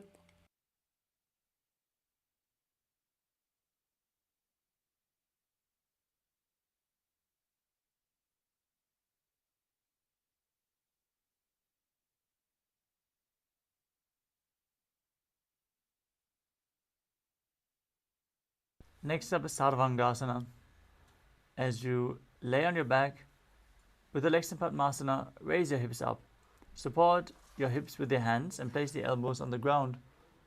As you gaze to your nose, visualize Swamiji in your inner space, perform Jalandhara and Mula Bandha. अथवा क्षेत्रसंक्षेपात् सर्वाङ्गासनमुत्तमम्. Next up is Vrishchikasana. As you lay on your back, place one foot on top of the opposite thigh and pull the opposite knee towards your chest as you extend your arms up above your head, hooking the fingers forward, gazing to your third eye and visualizing yourself as a scorpion. प्रथमशेन सूधो शीशिकेशिकी सन्धि सुदाखे. Now exchange the position of your feet. Repeat Vrishchikasana on the other side. प्रथमशेन सूधो शीशिकेशिकी सन्धि सुदाखे.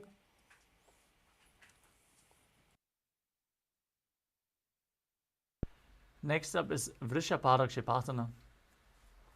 As you lay on your back, interlace your fingers around the neck. Lift both legs off the mat and alternate pulling one knee in towards your chest back and forth.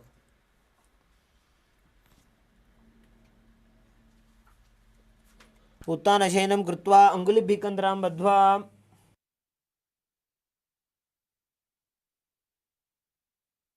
Next up is Maruttanasana.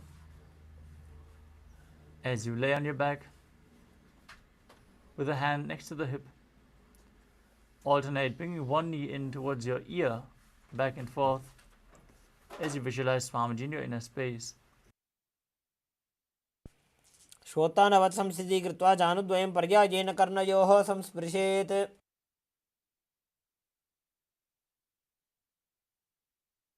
Next up is Vrikasana. While laying on your back, place the soles of the feet flat on the ground, stand up and then sit back down as you visualize yourself as a wolf, breathing calmly in Sahadra Kumbhaka.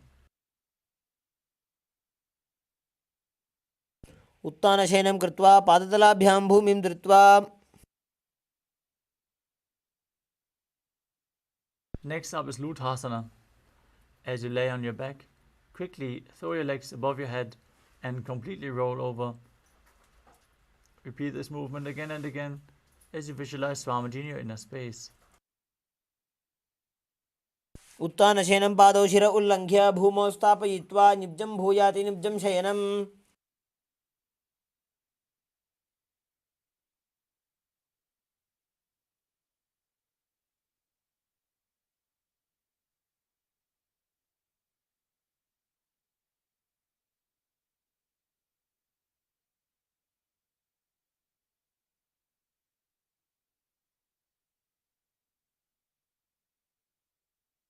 The next asana is Saladhasana.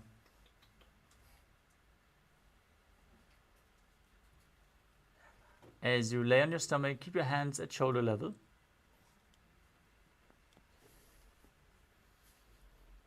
Keep your toes pointing back and visualize yourself as a chariot, carrying warriors into a battle for Dharma on your chariot back as you contract your lips and make a hissing sound while inhaling like a flute. Perform the Mula Bandha as you do so. निब्जशयनं कृत्वा नाभिं भूमौ निधाय स्तम्भध्यस्ताभ्यां भूमिमष्टभ्य.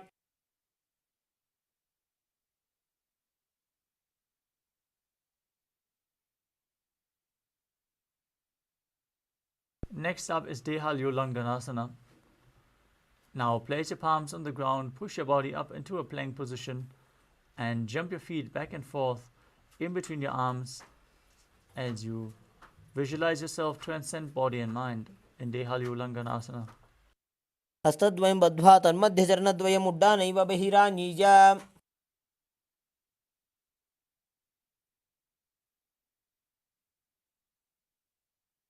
Next up is Jatyasana. From a standing position, bend forward and place your hands on the mat. Walk back and forth as you visualize yourself as a wise 60-year-old elephant. जात्यासनं वक्ष्ये येन जातिस्मरो भवेत्. Next up is Lolitika Karana. Now stand with the knees bent, the feet pointing outwards. As you bend your elbows and keep the hands at the chest, rotate your arms around your chest, open up your chest by leaning backwards and move your head in all directions.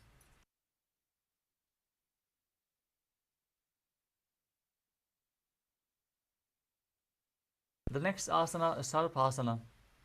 Now tie your feet with a rope if you have one available, and then stand erect on the mat like a rod. Keep your arms at the side of your body with the elbows close to the body, hands on the respective thighs. Visualize your Kundalini Devi is raising, curling upwards around your body. अथ सर्पासनं वक्षे वायुपाणाय केवलं शरीरं दण्डवत् तिष्ठेत् रज्जुबन्धस्तु पादयोः. The next asana is Ushtra Sadhanasana. While standing, place all fingers on the mat and then stand on your hands. Hold the toes from the front as you start walking around on the mat, visualizing yourself as a camel. मुष्टिकनिष्ठिकाप्रदेशेन भूमौ निधाय उपरि पादतले संस्थाप्य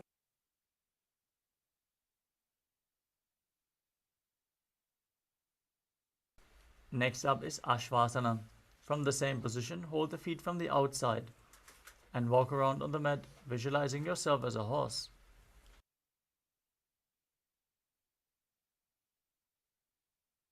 मुष्टिकनिष्ठिकाप्रदेशेन भूमौ निधाय उपरि पादतले संस्थाप्य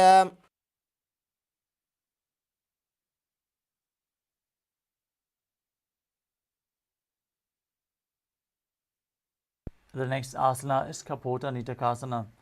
As you stand straight with your feet together, interlace your hands behind your back and pull the hands down towards your calves as you visualize yourself as a soaring bird diving.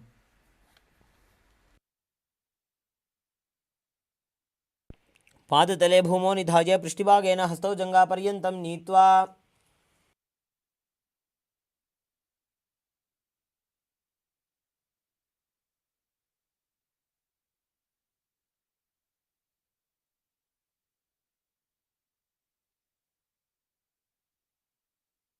Next up is the Talapushpaputam Karana.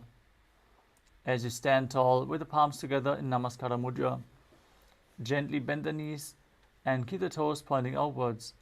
Bow down to one side as you open up your palms and raise the heel of the respective side as you visualize yourself holding a bouquet of flowers and offering it to Paramashiva.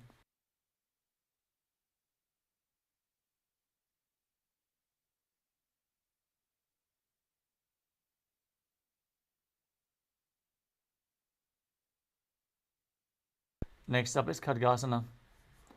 As you visualize yourself as a rhinoceros, gaze towards your nose and then lay down on your stomach, jump your feet up towards your hands and stand back up as you join your hands in Namaskara Mudra, forming the horn of the rhinoceros. नुजसरतमासनं कृत्वा पादतलाभ्यां भूमिं वष्टभ्य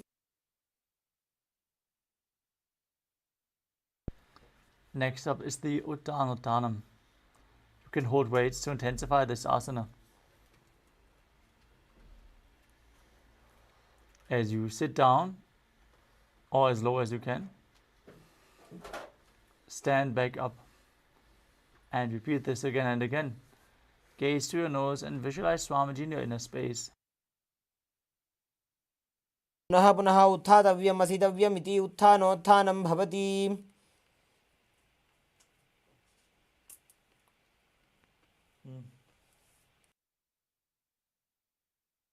Next up is Musalasana. As you stand up straight, raise your arms above your head and jump repeatedly as you visualize yourself as a mace. सरलं स्थित्वा ऊर्ध्वं बाहु नजेत् वारं वारम् उड्डानं कृत्वा Next up is Utsheshakasana. From a standing position, pull one sole of one foot towards your chest. With the other leg, sit down and stand back up, alternating on both sides again and again as you gaze to your nose and visualize Swamiji in your inner space. एकैकं पादतलं कुक्षौ निधाय तिष्ठेत् उच्छीर्षकं भवति.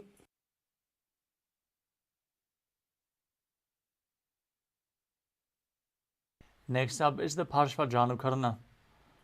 Now stand and keep one leg slightly bent with the toes pointing downwards. Lift one knee and pull it up towards your chest, holding it with a hand and a fist. Opposite hand on the thigh, fingers pointing inwards.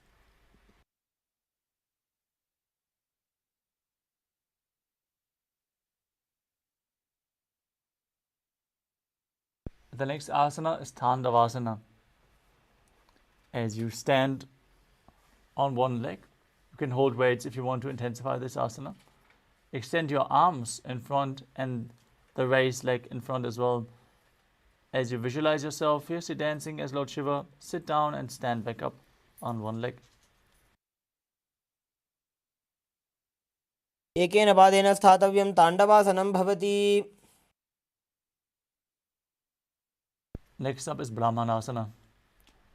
As you place the left foot on the opposite thigh and stand erect on the mat like a rod, keep your hands by the side, visualizing Lord Brahma blessing you from within. ब्राह्मणासनमावक्ष्ये यत्कृत्वा ब्राह्मणो भवेत्. Next up is Kaladasana 3. As you stand tall and step the left leg over and around the right knee, tucking the left toes on the other side of the right calf. Simultaneously cross the left arm below the right and join your palms together in Namaskara Mudra. Visualize yourself as Lord Garuda as you do so. उत्तानकूर्मपीठं च संहस्गारुडमेव च वातायनं गोमुखं च भारद्वाजं त्रिविक्रमम्. Next up is Ekapadasana. As you stand straight on the right leg, lift the left foot on the opposite thigh, keep your hands relaxed by the knees, and visualize Swamiji in your inner space as you perform the Mula Bandha. दक्षाङ्घ्रिं वामपादस्य जङ्घोपरि निधाय च.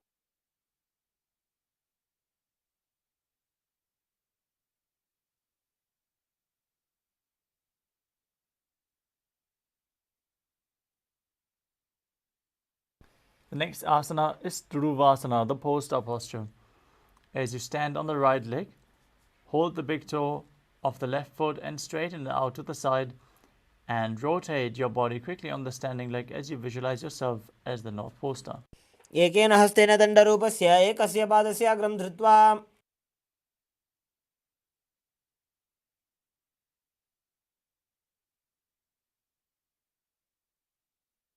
Next up is Trivikramasana. As you stand erect on the mat, bring one leg behind your neck.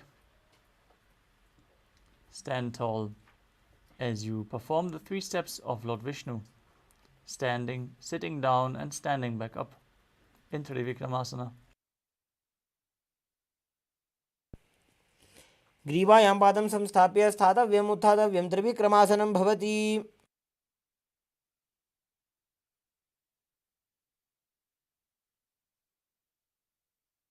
Now repeat Parshvajanukarana on the other side.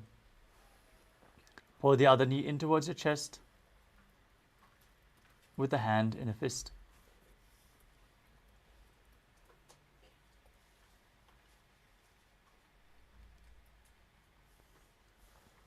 The next asana is Tandavasana on the other side.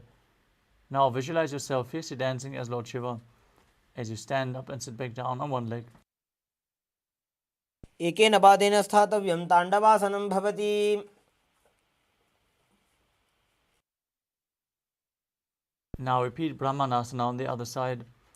As you place the other foot towards the inner thigh, hands hanging down at the side, visualizing Lord Brahma blessing you from within. ब्राह्मणासनमावक्ष्ये यत्कृत्वा ब्राह्मणो भवेत्.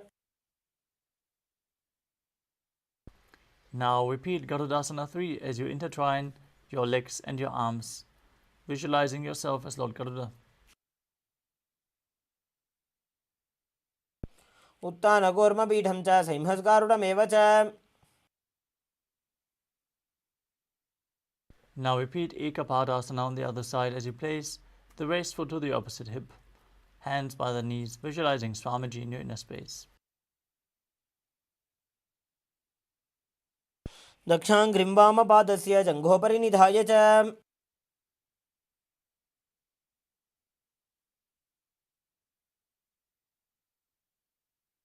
Now repeat Dhuruvasana, the post-up posture on the other side, as you extend the opposite leg out and rotate on the standing leg.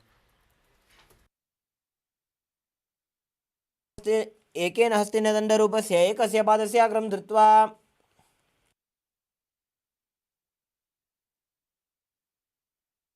Now repeat Trivikramasana on the other side As you bring the other leg behind your neck, sit down and stand back up, visualizing Lord Vishnu in your inner space.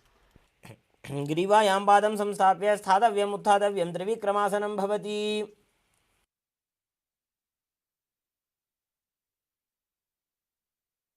Next up is Samanaka Karana. As you stand with the feet together, toes pointed slightly outwards, keep both hands to the side of the body with the fingers pointing one by one in this natural position. Calm down after this intense sequence of asanas.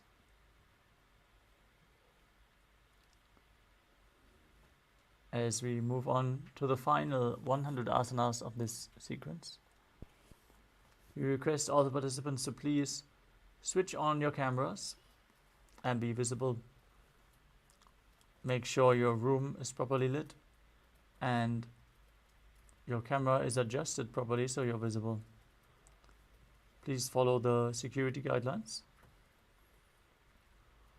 Let us move on to Gorak Anjali Asana. As you stand erect and then bend forward, bring both hands underneath the knees and interlock the fingers in Padasha Mudra. Sit in a squatting posture and then let the finger lock touch your navel. Visualize the great sage Goraknath, founder of the Natha Yoga Hindu Sampradaya. Perform the Jivachala Kumbhaka. Inhale deeply, hold your breath, and forcefully move the prana up and down and through your limbs, along with your mind, as you perform the Mula Bandha. प्रथमहि उभौ होये बाहुरी नीचो पुनिहोवे. Next up is Kanchi Asana. As you insert your hands between the thighs and calves, wrap them around behind your butt, interlacing the fingers in Padasha Mudra. Keep your spine and chest straight as you visualize Swamiji in your inner space. ऊर्मध्यात् हस्तौ निवेश्य नितम्बं धृत्वा. Next up is Paidu Asana.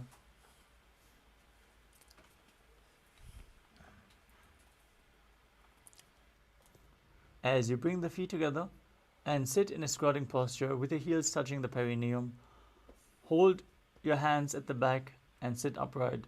Gaze towards your navel as you visualize Bhagavan Kala Bhairava, the Lord of Time. दो पग की थल्या की माहिली को और मिलाई फना पानी उकड़ मोड़ वैसे. Next up is Varahasana. As you squat all the way down to the ground, keep your feet together, toes apart. Bring your elbows up close to your head, with the palms joined in Anjali Mudra, fingers pointing down. Gaze towards your nose. Visualize yourself as Varaha, the boar avatar of Lord Vishnu. पागदली की माहिली को और मिलाई फना पानी उकड़ मोड़ वैसे. Next up is Prapitasana. As you hold onto the big toes in Prana Mudra, raise your hips to the same level as your knees. Visualize Swamiji in your inner space as you perform Jivachala Kumbhaka and engage Mula Bandha.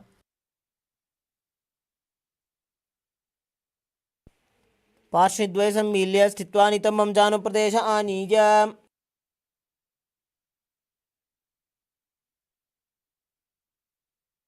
The next asana is Bakasana.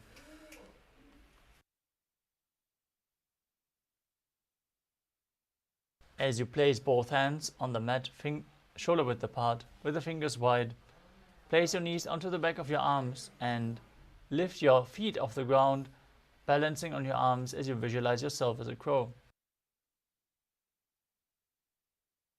हस्ताभ्याम अवनिमवष्टभ्याम.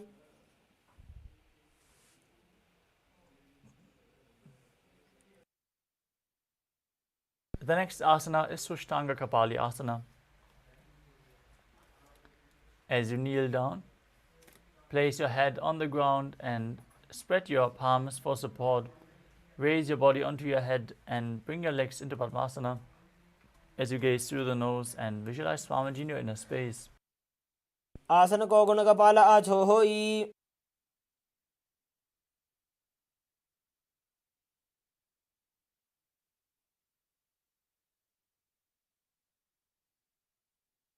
The next asana is Guptasana. As you keep your toes flat, sitting in a kneeling position, sit in between the heels with the toes touching behind. Place your hands on the thighs, gaze towards your nose, and visualize you are sitting in the secret seat with Paramashiva and Guru as you perform the Mula Bandha.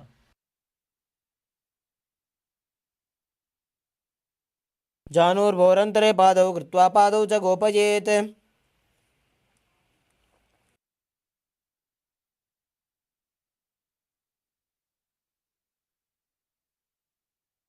The next asana is Vrikshasana too. Place your hands on the ground with the fingers wide and then lift your body up straight into a handstand. If you can't perform the handstand freely, you can use the support of a wall or ask a partner to aid you. This asana should be practiced to purify the 7 chakras. Now visualize yourself as a tree with deep roots growing into the ground. सप्तचक्रक्षालनाय वृक्षासनविशेषकान्. Next up is Shibu Asana. In the handstand position, move your hands and feet close together and gaze to your third eye. Visualize Tejas energy is flowing to your third eye and rejuvenating your body. द्वौ पगजोड़ी माही गुल्फमिलाये.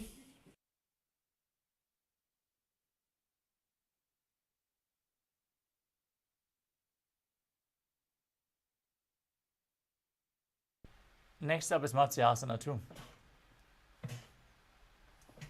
From Bakasana, jump your legs back as you enter a plank position. Lower your body down and push your body back up again and again. Visualizing yourself as a fish in Matsyasana too. निब्जं शयनं कुर्परो पार्श्वभागाय मूर्धकृत्य.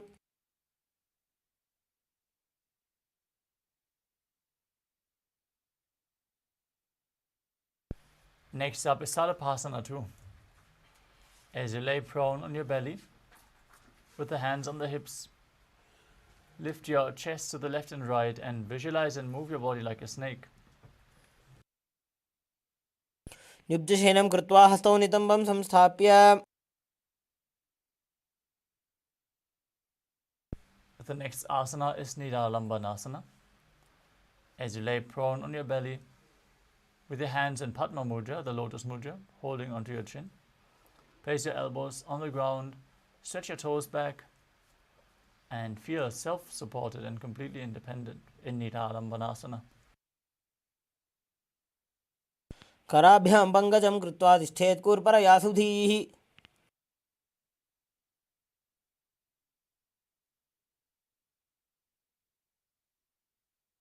The next asana is Chakrasana. As you lay on your stomach, place your hands flat on the mat in front. Straighten your arms and bend your knees as you bring your feet up towards your upper back. Lift up your head and chest as you visualize yourself as an umbrella protecting your guru from the sun rays. ध्यासनमस्थित्वा हस्ततलाभ्यां भूमिं धृत्वा. The next asana is Vajrasana.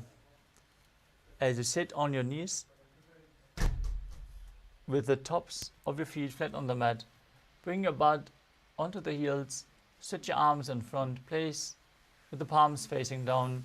As you place your forehead on the mat, gaze to your nose and visualize yourself as Vajra, the weapon of Indra, symbolizing your indestructibility. इदानीं गर्भिणीनां योगाभ्यासो यथा लघु. The next asana is Meshasana. Now place your hands on the ground, shoulder width apart, and lift your body up into Gajasana as you alternate striking the ground with one hand. Visualize yourself as powerful as a ram. गजासनसंस्थितो एकैकं बाहुं भूमौ ताडयेत्.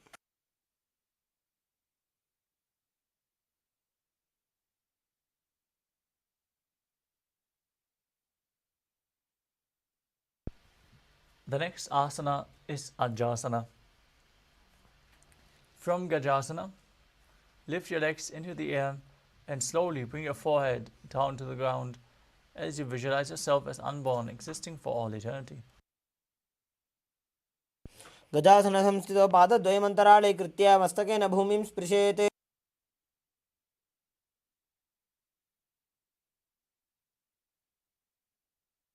Next up is Dhanantarasana.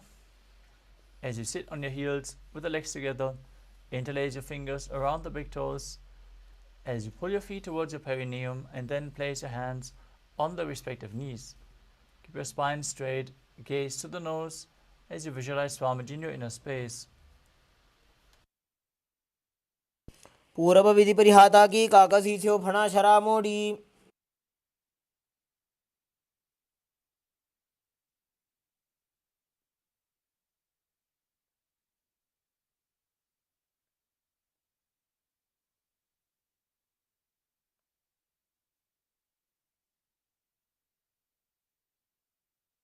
Next up is the Angamotanam. Now interlace your fingers in front and then behind you, moving your arms from the left to the right, up and down in all directions, giving massage to various different muscles and joints of your body. As you visualize Swamiji in your inner space, breathe in Ujjayi Pranayama and make an ocean-like sound with your mouth. हस्तयो अङ्गुलीर्बद्ध्वा हस्तयोर्मध्यात् सर्वमङ्गं निष्कासयित्वा. Next up is Garudasana form.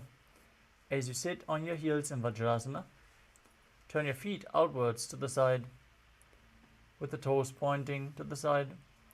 Keep your thighs and knees on the ground as you keep your spine straight, hands on the knees, and visualize yourself as Lord Garuda, flying Lord Vishnu and Lakshmi on his back.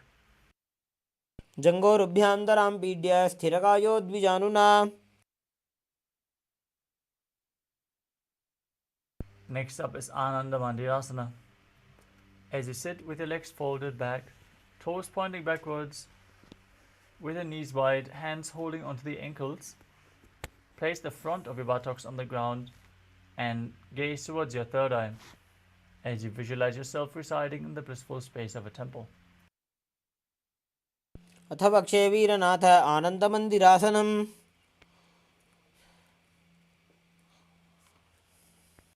Next up is Mandukasana 2. Now sit with your knees wide, feet overlapping on your ankles as you place your hands underneath the knees. Gaze towards your nose as you visualize yourself as a frog and push your tongue up against the roof of your mouth in Mandukya Mudra. Engage Uddiyana Bandha and Mula Bandha as you do so. पृष्ठं सम्पीड्य गुल्फाभ्यां जान्वङ्गे सबलयाकृतिः.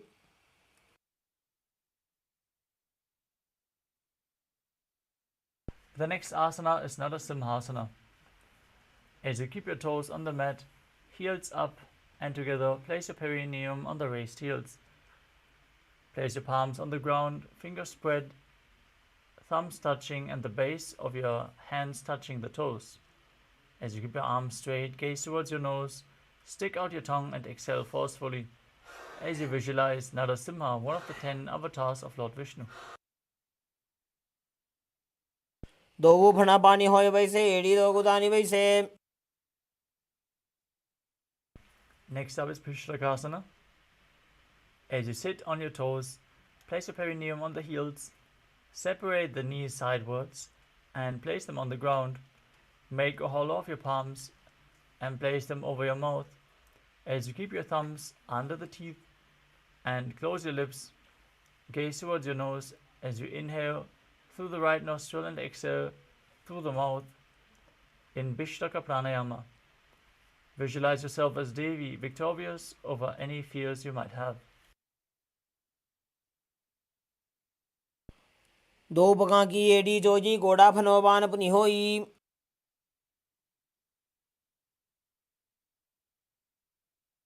The next asana is Makadasana.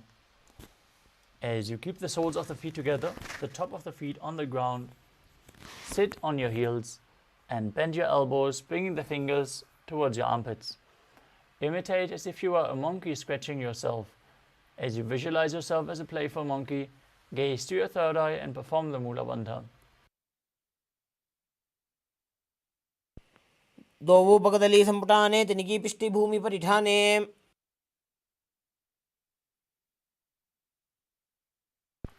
Next up is Vajrasangarasana. As you stand on your toes with the soles of the feet together, sit on your heels with the knees wide and off the floor. Keep your hands behind your back, hold on to opposite elbows as you gaze to the nose and embody diamond-like strength for you and your Sangha, your spiritual community. प्रथम पणापाणि होय बैसे दो वेड़ी गुदानी वैसे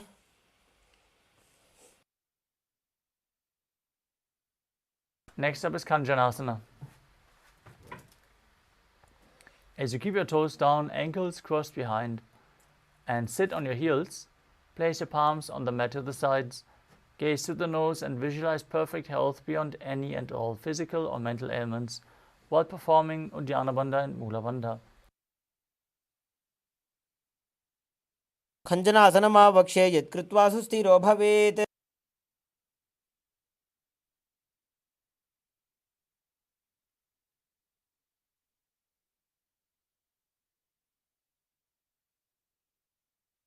Next up is Kurmasana. With the toes flat, cross your feet and place your perineum onto the back of the heels. Keep your knees wide, hands on the knees, make your upper back and neck stiff like the shell of a turtle. As you gaze towards your nose and visualize yourself as a turtle with a stable body and mind to live for centuries. गुल्फौ च वृषणस्याधो व्युत्क्रमेण समाहितौ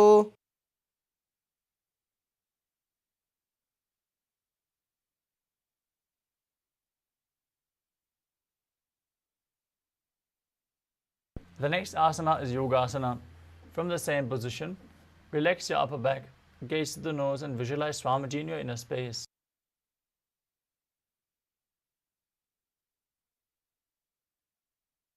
गुदं नियम्य गुल्फाभ्यां व्युत्क्रमेण समाहितः Next up is Vijogasana. As you stand on your knees, cross your ankles behind the feet, near the opposite knees. Hold your calves with your fingers inside and the thumbs outside. As you gaze to your third eye and visualize a space of eternal oneness, Advaita, with your Guru. गोड़ा वामो उबो होई गोड़ा आड़ा राखे दोई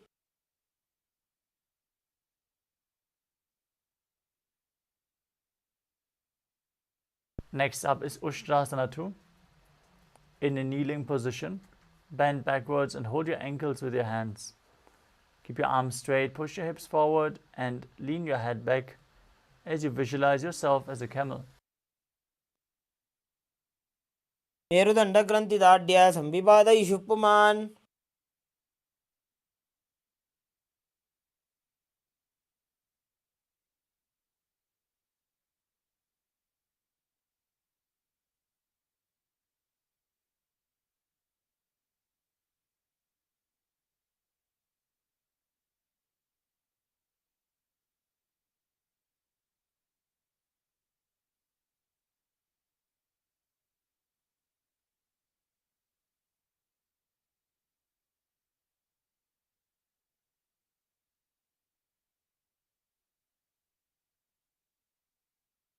The next asana is Jati Asana 2. With your heels together and the hands on the soles of the feet, slowly lean back. Bring your elbows down to the mat and place the back of your head onto the mat as well.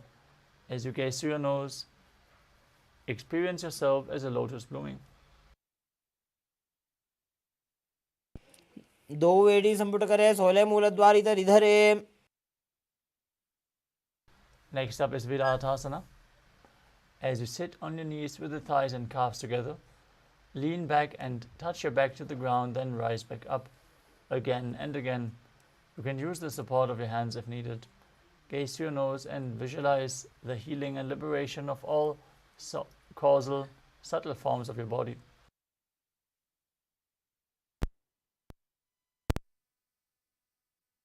जंगा पृष्ठभूमो निधाय जंगोदरयोः ऊरुनी संस्थाप्य Next up is Kapotasana. From Vidatasana, raise your hips higher. Bring your forearms to the mat and hold the back of your heels.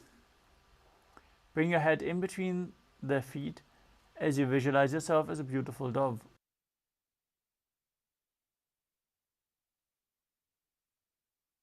मेरुदण्डग्रन्थि दाढ्य संविपादयिषु पुमान्. Next up is Vadasana.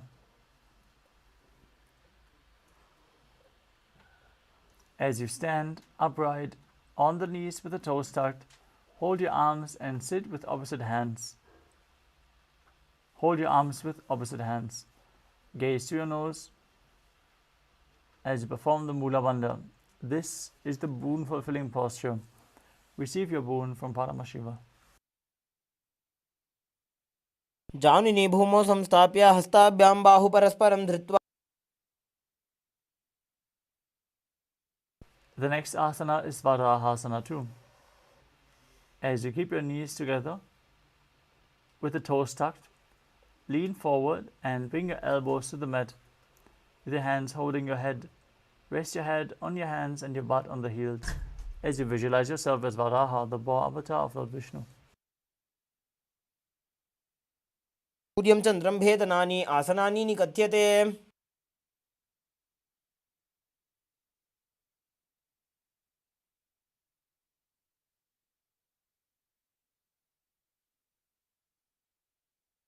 The next asana is Mundasana.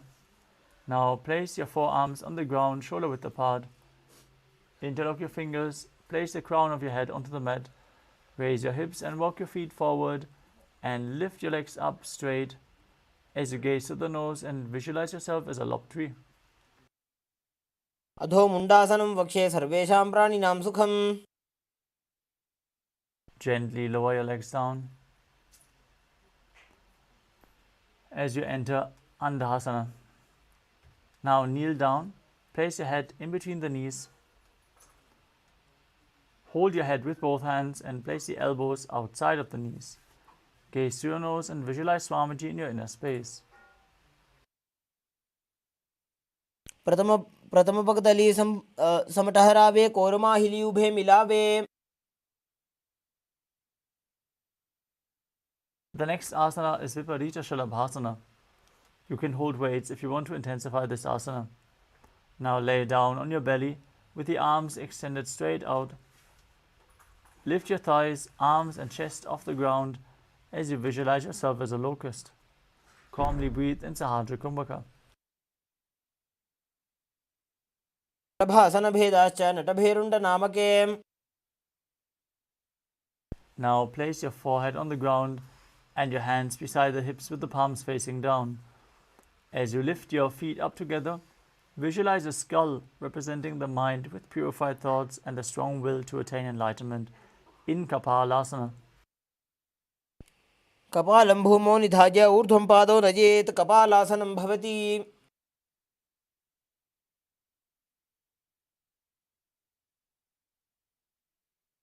The next asana is Akasha Kapotasana.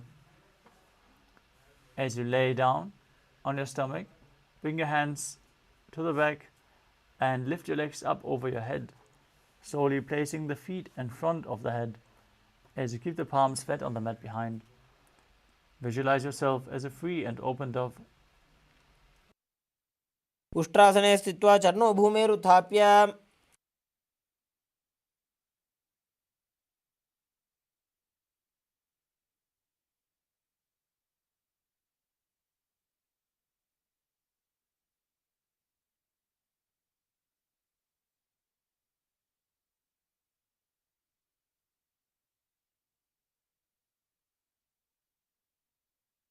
Next up is Chatakasana. As you sit on the knees, bring your chest down so your navel touches the knees. Keep your hands flat on the mat, forearms on the ground. As you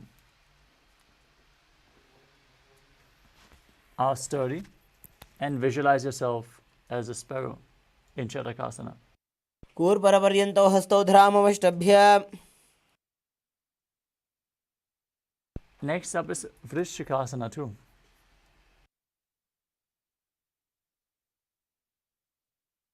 As you kneel down with your hands and elbows on the mat, raise your legs and bend your back to touch your feet onto your head.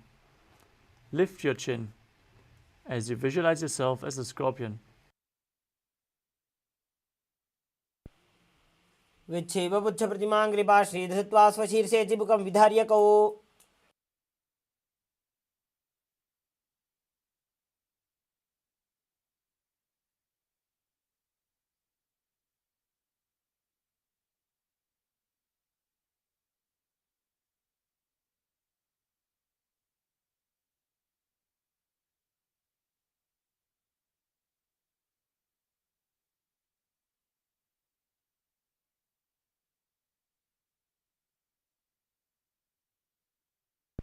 The next asana is Vrishasana. As you place your perineum down on the right heel, keep the left foot outside the hip with the ankle to the side. Place your hands on the mat in front. Visualize yourself as a bull as you perform the Mula Bandha and start breathing in Antaranga Kumbhaka. Forcefully inhale through your nose. Hold the breath for a short while and then exhale slowly, again through the nose. याम्य गुल्फे पादमूले वामभागे पदेतरम्. Next up is Lolasana.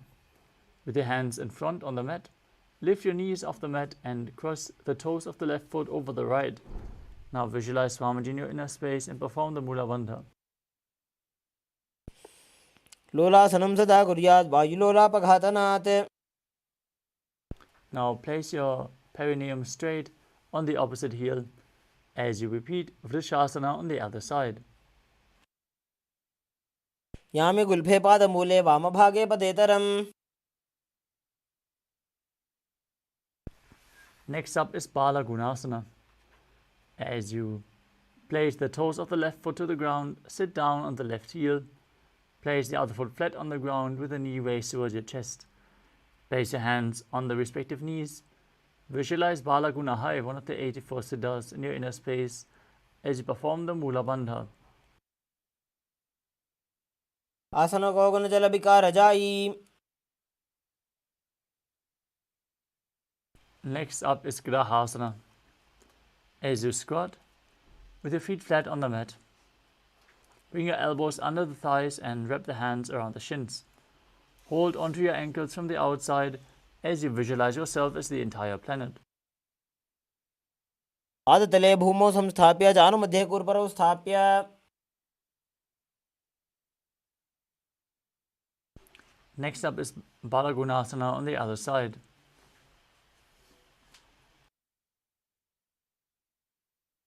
आसन कोगुन जल विकार जाई.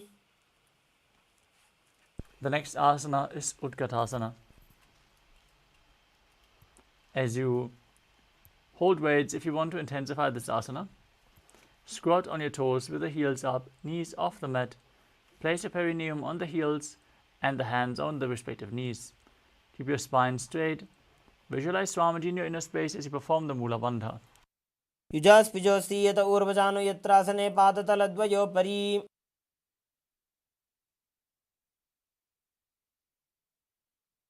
Next up is Vajrasanghadasana 2. As you sit on the toes with the perineum on the raised heels, keep the soles of the feet together, knees spread, and hold your elbows behind your back. Visualize Swamiji in your inner space as you perform the Mula Bandha.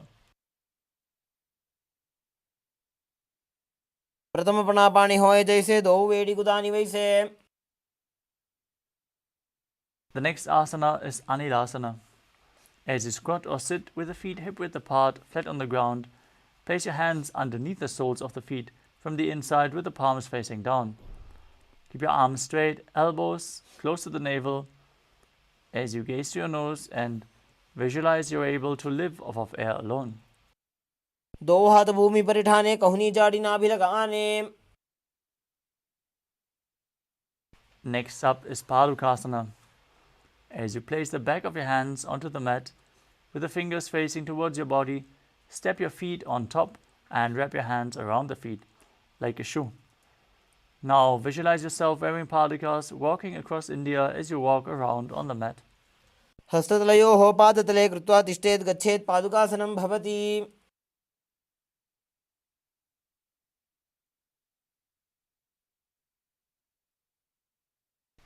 Next up is Kukuranasana. As you place your palms on the mat and raise both feet upwards into the air, let them fall back down again and again, visualizing yourself as a rooster. हस्ततले भूमौ कृत्वा पादतले च ऊर्ध्वमुड्डानं कृत्वा. The next asana is Viparita Nrityasana. As you place your hands on the mat shoulder width apart, raise your legs upwards into a handstand and move around on two hands dancing. As you feel yourself become free of all inhibitions. हस्ततलाभ्यां भूमिं वष्टभ्य ऊर्ध्वपादाग्रे कुर्वन्.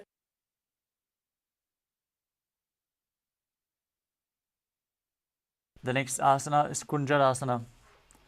As you separate your feet and place one palm down,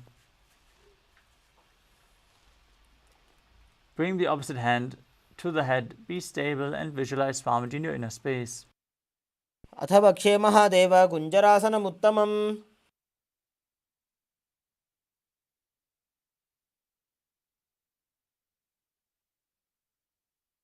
Now exchange the position of your hands and repeat Kunjarasana on the other side.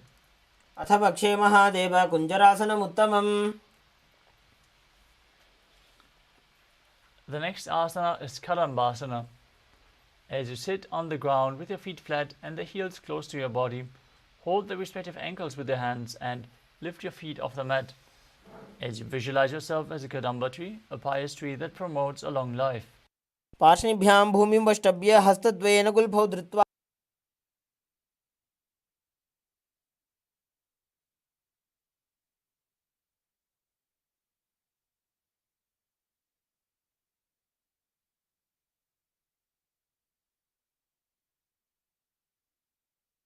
The next asana is Pavanamuktasana. As you sit with your heels at the perineum, hold your knees with your hands and press them towards your chest as you visualize any excess vata being released from or balanced within your system. द्वयोस्तु पादयोः पाणिं लात्वा स्वस्वनितम्बके. Next up is Chakrasana.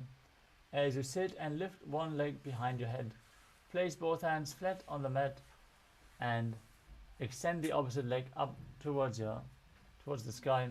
As you lift your body up and gaze towards your third eye, visualizing yourself as a powerful source of energy. पूर्वतानं चतुष्पादपीठं वज्रासनं तथा. Next up is Dhanurasana 2. As you hold onto the big toes of the respective feet in Prana Mudra, extend one leg and pull the other foot towards your ear. Now visualize yourself as a bow as you perform Mula Bandha in Dhanurasana 2. पादाङ्गुष्ठोदपाणिभ्यां गृहीत्वा श्रवणावधि. Next up is Ashtavakrasana. As you sit and lift the left leg over top of the left shoulder, bring the right foot across and hook it on top of the left foot. Lean forward and down while extending the legs to the side. Balance on your arm as you visualize yourself as a flying crane. वासिष्ठमथ कौण्डिन्यमूर्धकुक्कुटमेव च. The next asana is Pranasana. As you place the right foot onto the left thigh and bring the left foot flat on the ground, bring the left shoulder underneath the raised knee and push the other knee down to the mat. As you gaze to your third eye and visualize you're immortal and able to exist solely from prana. एतत् प्रभेदं वक्ष्यामि करोति यस्य चामरः. Next up is Parshvamatsendrasana. As you place the right foot at the roof of the left thigh and then step the left foot over top of the right knee. Bring your arm underneath the raised leg and interlock your fingers behind your back. Twist your body as you gaze to your third eye and visualize Sage Matsyendranath, the master of Hatha Yoga. वामोरुमूलार्पितदक्षपादो जान्वो बहिर्वेष्टितदक्षदोष्णा. Now repeat Chakrasana on the other side. As you lift your entire body off the mat with one leg behind your neck, the opposite leg extended, visualizing yourself as a powerful source of energy. पूर्वतानं चतुष्पादपीठं वज्रासनं तथा. Now repeat Dhanurasana 2 on the other side as you pull the other foot towards your ear, holding onto the big toes and prana mudra, visualizing yourself as a bow.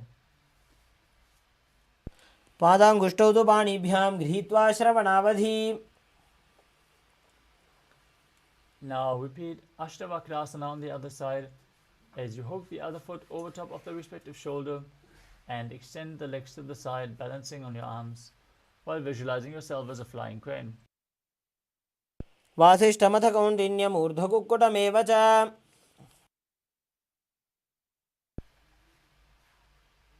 Now repeat Pranasana on the other side as you place the left foot on the right thigh and raise the right knee. Bring the right shoulder underneath the raised knee. Press the left knee down to the mat and visualize you are immortal and able to exist solely from prana. एतत् प्रभेदं वक्ष्यामि करोति यस्य चामरः. Now repeat Parshvamatsendrasana with the other foot against the outside of the hip, opposite foot stepped over top of the knee, hand underneath the knee, fingers interlocked behind your back, twisting the body intensely as you gaze to your third eye and visualize Sage Matsendranath. वामोरुमूलार्पितदक्षपादो जान्वो बहिर्वेष्टितदक्षदोष्णा.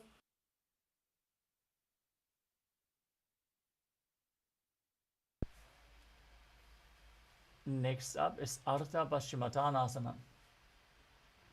As you keep one leg straight and press the perineum with the other heel, lean your chest forward and down and hold onto the front foot with both hands. Bring your head towards the knee. Visualize Swamiji in your inner space and perform the Jivachala Kumbhaka, holding the breath and moving the prana up and down and through your limbs by your will. एकं पादं प्रसार्य एकं पादस्य पार्श्वनासीवनी सम्पीड्य. The next asana is Kraunchasana. As you place your left ankle outside of the hip, hold the sole of the right foot and lift the leg upwards towards your forehead. Keep your knees straight, gaze to the nose and visualize yourself as a crane. वासिष्ठमथ कौण्डिन्यम् ऊर्ध्वकुक्कुटमेव च.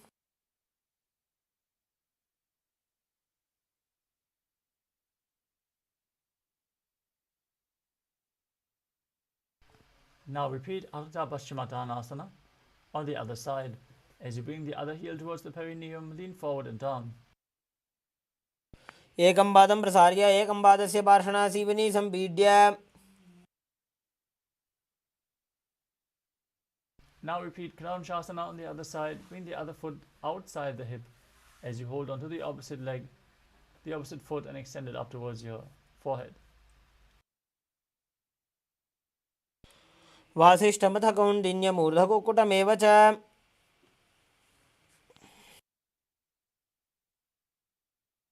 The next asana is Swastikasana. As you sit with the soles between the thighs and calves, keep your spine straight, palms resting on the knees. Gaze towards your nose and embody peace, well-being, good fortune and prosperity as you visualize a swastika. जानुर्वोरन्तरे सम्यक् कृत्वा पादतले उभे.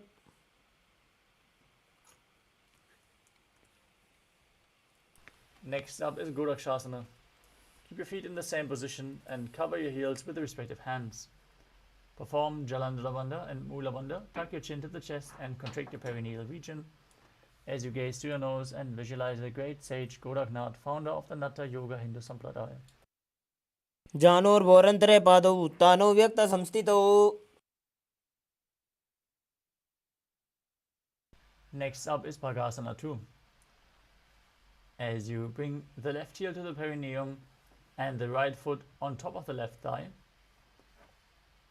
visualize Swamiji in your inner space, gaze to the third eye, and meditate on Arihanta, the enlightened one, as you enter Shanmukhi Mudra by closing your mouth with little and ring finger, the nostrils with the middle fingers, the eyes with the index fingers, and the ears with the thumbs. वामपार्श्वं संस्थाप्य दक्षाङ्घ्रिवामजगने. The next asana is Yogasana 2. As you place your feet on top of opposite knees, place your hands on the ground beside you, with the palms facing up. Keep your spine straight, gaze towards your nose as you visualize Swamiji in your inner space. Start breathing in Karkachandra Kumbhaka. Roll up your tongue and inhale through the rolled up tongue as you keep your mouth in the shape of the beak of a crow. उत्तानौ चरणौ कृत्वा संस्थाप्योपरि जानुनोः.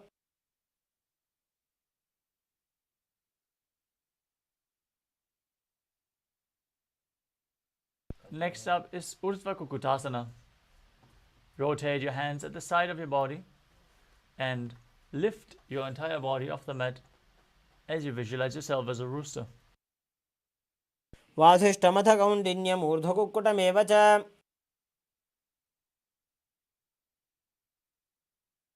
Next up is Siddha Haratali From Padmasana, insert both hands through the knees and place them on the mat. Avoid lifting your body up.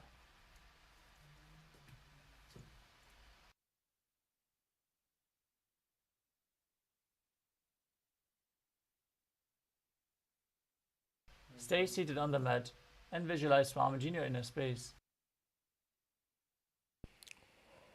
प्रथम पद्मासन को करे, हस्त दो गोड़ासन दिधरे. The next asana is Hamsasana. From the same position, push your hands into the ground and lift your body off the mat. Gaze to the nose and visualize yourself as an elegant swan. Kukkutasana स्थित्वा स्कन्धपर्यन्तं ऊरोनि नीत्वा.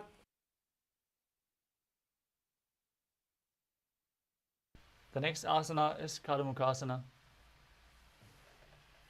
From Padmasana, place your hands between the thighs and calves. While sitting, reach your hands behind the body, lean forward and down. As you interlock your fingers behind your back, place your forehead on the ground in front of you. Visualize yourself as Lord Shiva's bow as you perform the Mula Bandha. प्रथम पद्मासन को करे, घोड़ासन दिमाही कर इधरे. Next up is Kurmasana 2.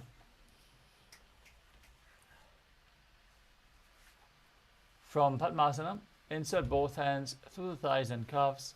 Bend your elbows and hold the respective shoulders with your hands. Visualize yourself as a turtle having a stable body and mind to live for hundreds of years. दाई जंग पर दक्षिण बामा, दाई जंग पर by ल्यावा. From the same position, tuck your chin to the chest and gaze towards your nose in Granthi Bhedasana as you rejoice knowing you are sitting in Shiva's secret mouth posture. अथ वक्षे नीलकण्ठ ग्रन्थिभेदासनं शुभम्. The next asana is Uttana Kurmasana. From the same position, with the hands in between the thighs and calves, roll onto your back and hold onto your shoulders with your hands as you gaze to the nose and embody a turtle laying on its back. कुक्कुटासनबन्धस्थं कराभ्यां धृतकन्धरम्.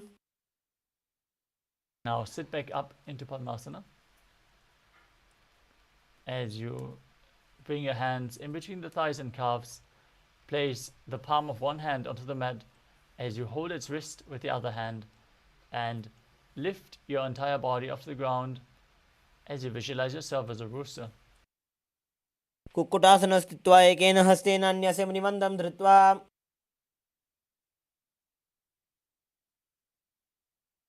Now place the other hand flat on the mat as you lift your body up, repeating Pangu Kukutasana on the other side. Kukkutasana स्थित्वा एकेन हस्तेन अन्यस्य मणिबन्धं धृत्वा. Next up is Gridrasana. From Padmasana, place your elbows on the toes and interlace your fingers as you rest your chin on the knuckles. Press your thumbs to the throat and visualize you have gone beyond all greed and covetous. जानुर्भोरन्तरे पादौ उत्तानौ व्यक्तसंस्थितौ. Next up is Padmasana 3.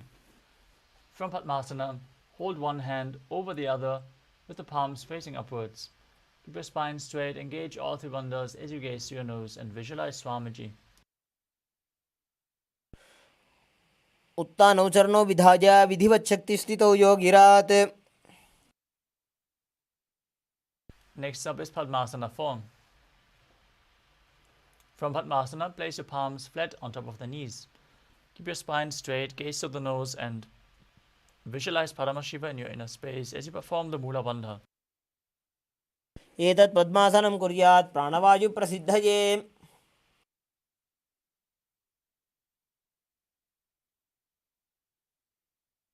The next asana is Karmukasana 2.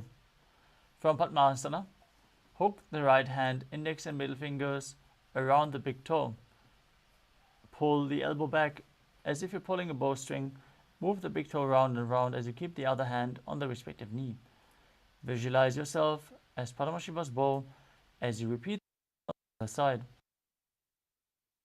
अथान्यासनमावक्षे योगपूरकरक्षणात्.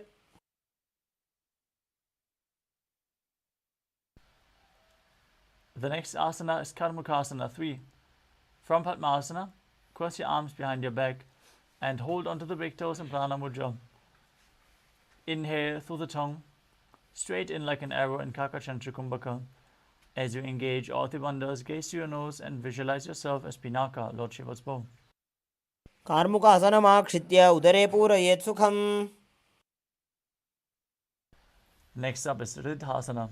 From the same position, lift your chest, shift your gaze to the third eye, and visualize yourself as the action of Paramashiva's third eye, destroying anything you come across. ऊरुभ्यामुपरि स्थाप्य पादयुग्मं प्रयत्नतः.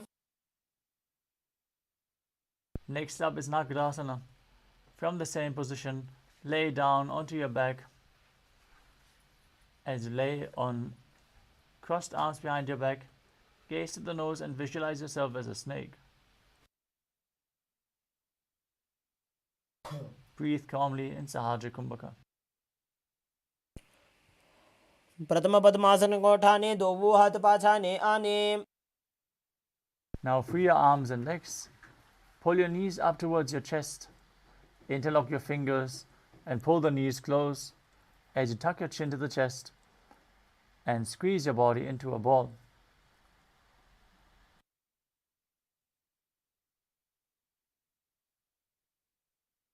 वेत्रासने स्थित्वा हस्तपादान् निष्कुष्य. Next up is Urdhva Bhavanasana. As you lay on your back with your knees raised, feet flat on the ground, interlock your fingers behind your neck. Gaze towards your nose. Visualize Swamiji in your inner space as you perform Sahaja Kumbhaka, calmly breathing through your nose. प्रथमे सूधो San करावे घोड़ा उभा राशि मिलावे.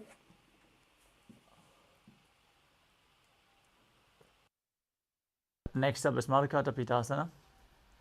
As you lay on your back with the knees raised, place the upturned palms underneath your heels and push your hips up high as you engage Jalandhara Bandha and Mula Bandha, breathing in Mudra Kumbhaka. Visualize yourself as a powerful alpha ape. उत्तानशयनं पादतले उत्तानहस्तयोः स्थापयेत्. Next up is Uttana Shikhi Pitakasana. As you lay supine, raise your hips and support your hips with your hands placed at the waist. Keep your elbows on the ground, bearing the weight of your body. As you tuck your chin to the chest, engage the Mula Bandha, gaze through your nose and visualize Swamiji in your inner space.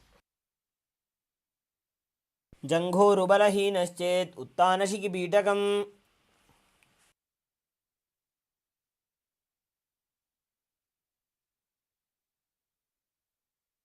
The next asana is Narakasana.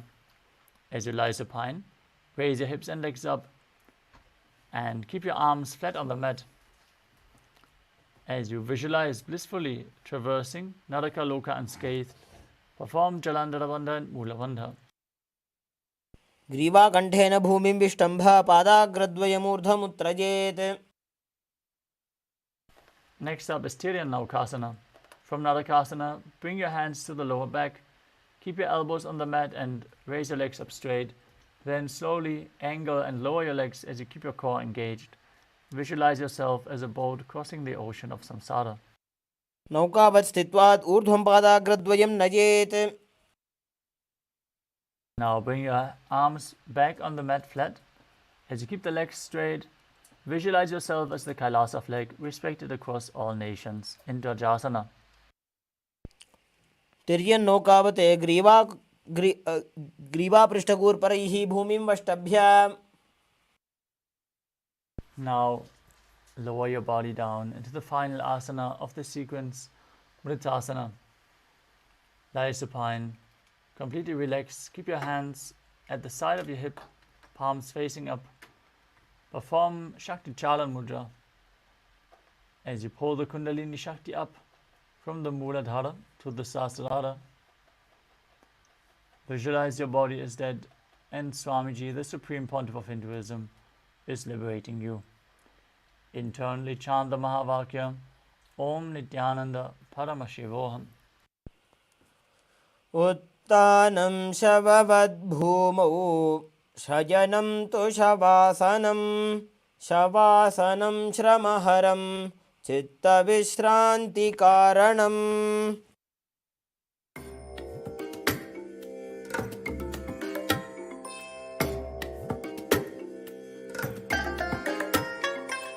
I bless you all. Let you all open all your three eyes and manifest the powers of Mahasadashiva. Om Nithyananda Paramashivoham.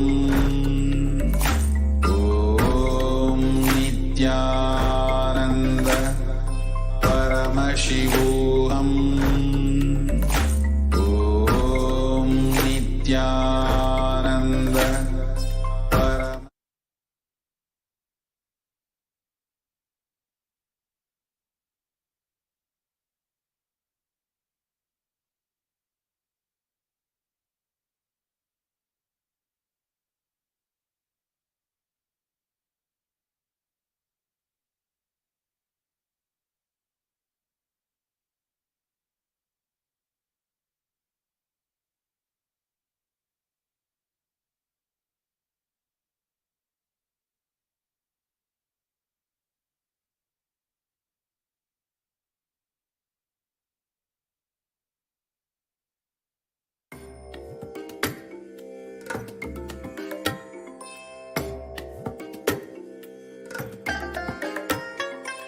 I bless you all.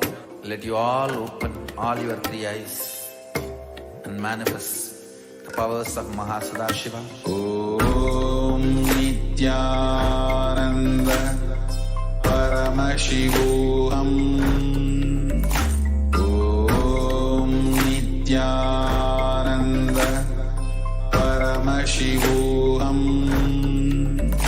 Om Nithyananda Paramashivoham. Om Nithyananda Paramashivoham. Om Nithyananda Paramashivoham.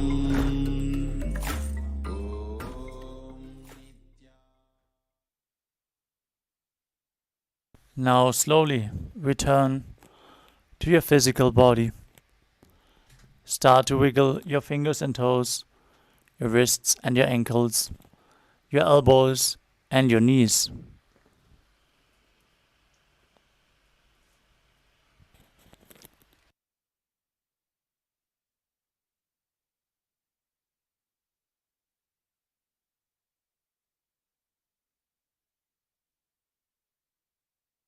Encircle your knees with your arms and rock your body from side to side. As you get ready, to return to a comfortable seated position.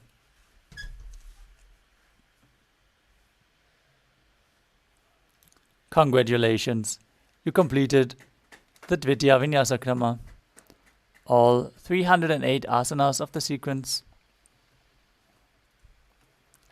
With this, we are going to conclude today's Nithyananda Yoga session.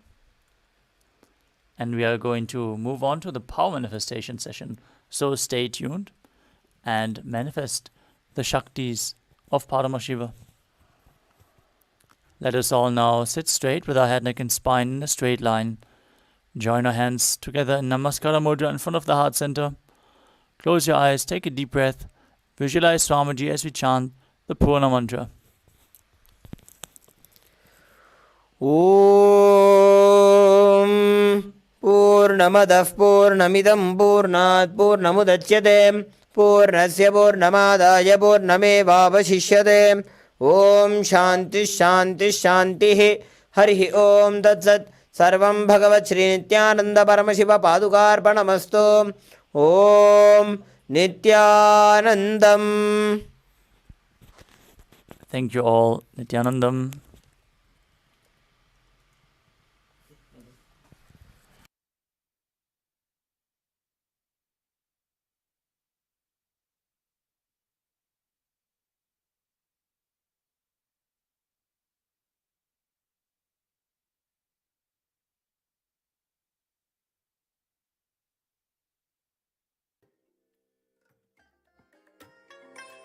I bless you all. Let you all open all your three eyes and manifest the powers of Mahasadashiva. Om Nithyananda Paramashivoham.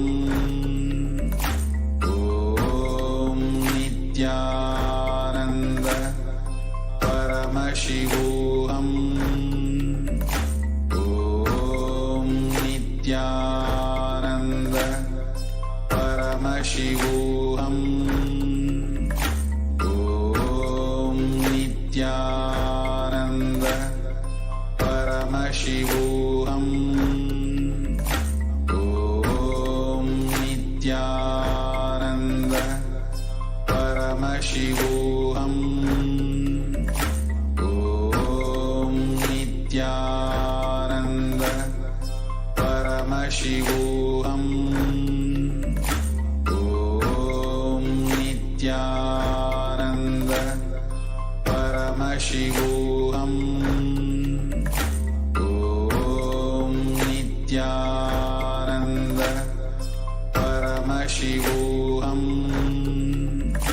Paramashivoham. Om Nithyananda Paramashivoham. Om Nithyananda Paramashivoham. Om Nithyananda Paramashivoham.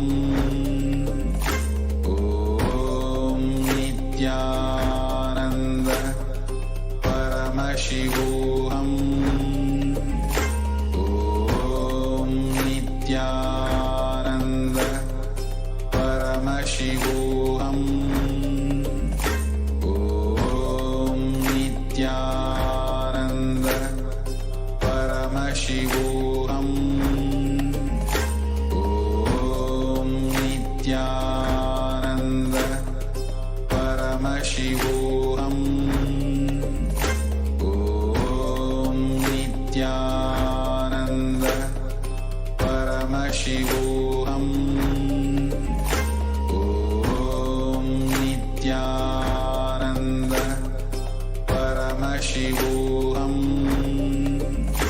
Om Nithyananda Paramashivoham.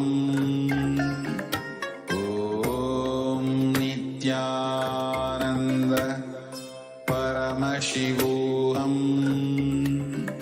Om Nithyananda Paramashivoham. Om Nithyananda Paramashivoham.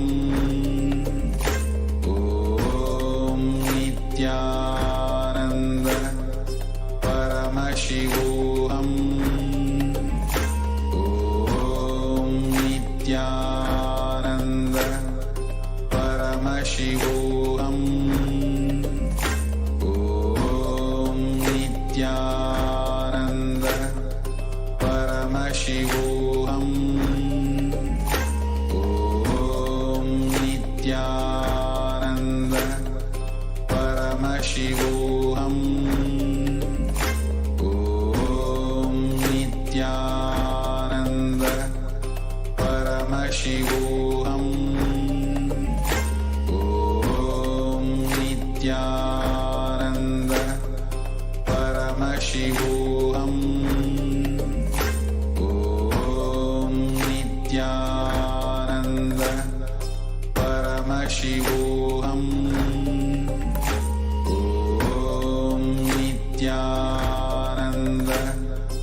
Paramashivoham Om Nithyananda Paramashivoham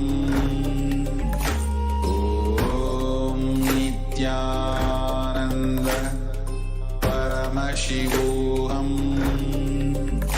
Om Nithyananda Paramashivoham Om Nithyananda Paramashivoham Om Nithyananda Paramashivoham Om Nithyananda Paramashivoham Om Nithyananda Paramashivoham Om Nithyananda Paramashivoham Om Nithyananda Paramashivoham.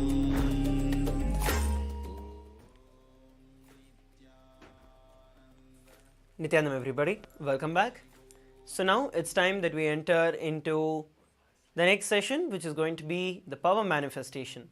I hope that each and every one of us had a beautiful time with the Nithyananda Yoga, where each of us manifested the 308 yoga asanas, where we get the entirety of the space of Paramashivoham physically in our body, where we experience Paramashiva physically in our body.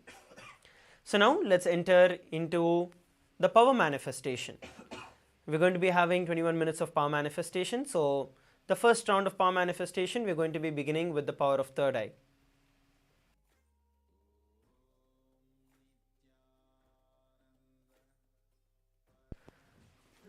So now let's enter into the power manifestation. Please sit straight, please come and settle down. Some of you are missing from the camera.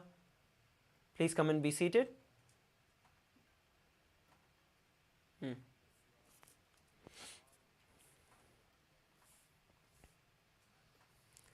Please come and be seated. Let's begin.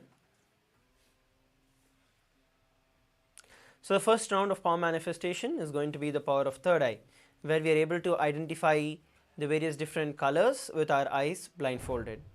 So let's begin.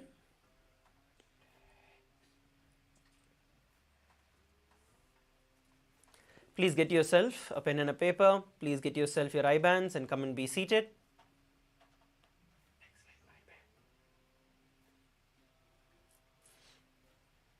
Get yourself a pen and paper. Get yourself a blindfold. If you do not have a blindfold, get yourself an opaque cloth.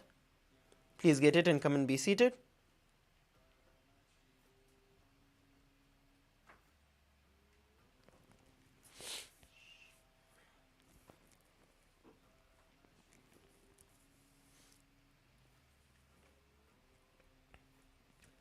Yes, let's now enter into the power manifestation. We're going to be looking at the scriptural reference for this power of third eye. Paramashiva reveals about this power in the Vijnana Bhairava Tantra, Sutra 34, Dharana 11.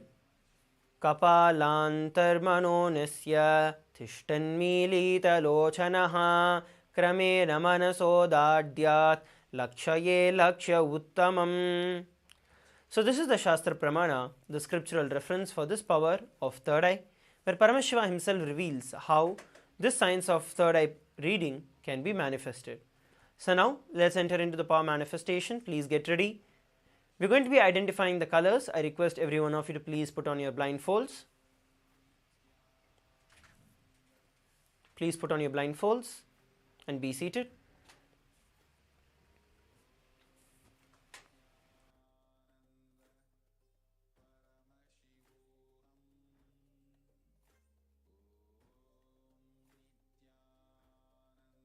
Yes.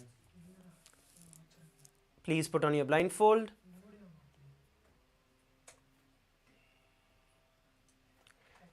So what we are going to be doing is chanting the Mahavakya, Om Nithyananda Paramashivoham. By chanting the Mahavakya, we are going to be establishing ourselves in the space of oneness with Swamiji, and from that space we are going to ask Swamiji to show us whatever is being revealed in the third eye, and you're going to pen down whatever Swamiji revealed in just a few moments. So please sit straight, close your eyes, let's begin. Please start chanting the Mahavakya, Om Nithyananda Paramashivoham, and let's start. Please start verbalizing whatever Swamiji is showing you. Please begin.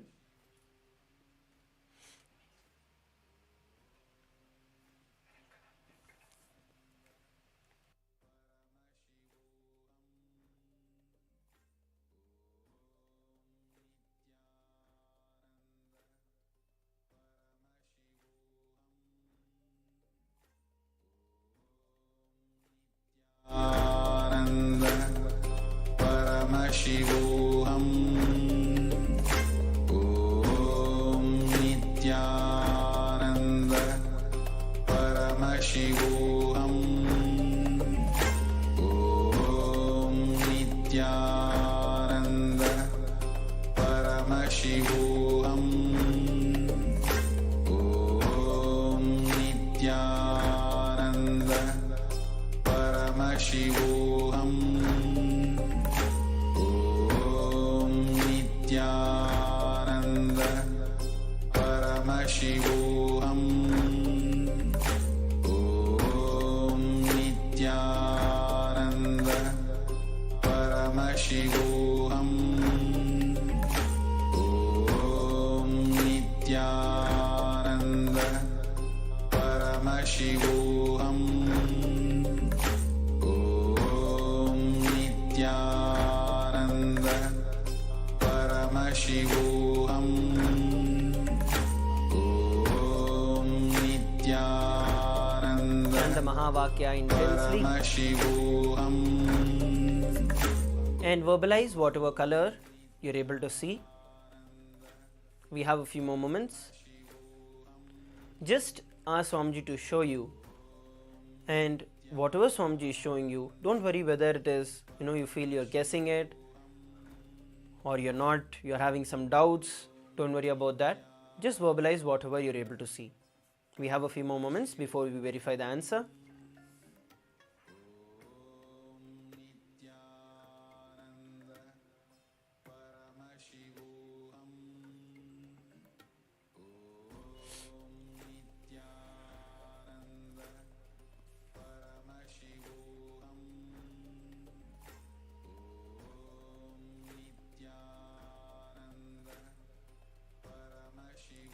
Now, all of you can relax.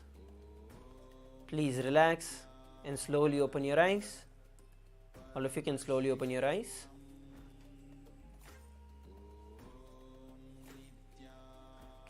So now what you're going to be doing is you're going to be putting in the chat the answers that were revealed to you by Swamiji.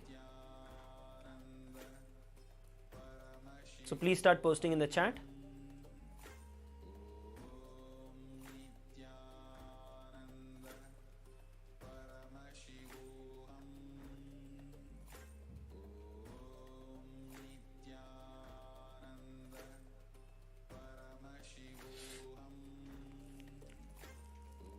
Then start posting. Please start posting. It can be multiple different things that Swamiji showed you. You do not have to restrict yourself to just one or two things. Whatever Swamiji showed you, just pen down as it is and post it. We're going to be verifying the answer in just a few moments from now. Yes, we have Daniel sharing purple. Let's keep going on. Rest of you can also share. Singaravelu is sharing blue color. Okay. Rest of you can also put. We're going to be verifying the answer shortly.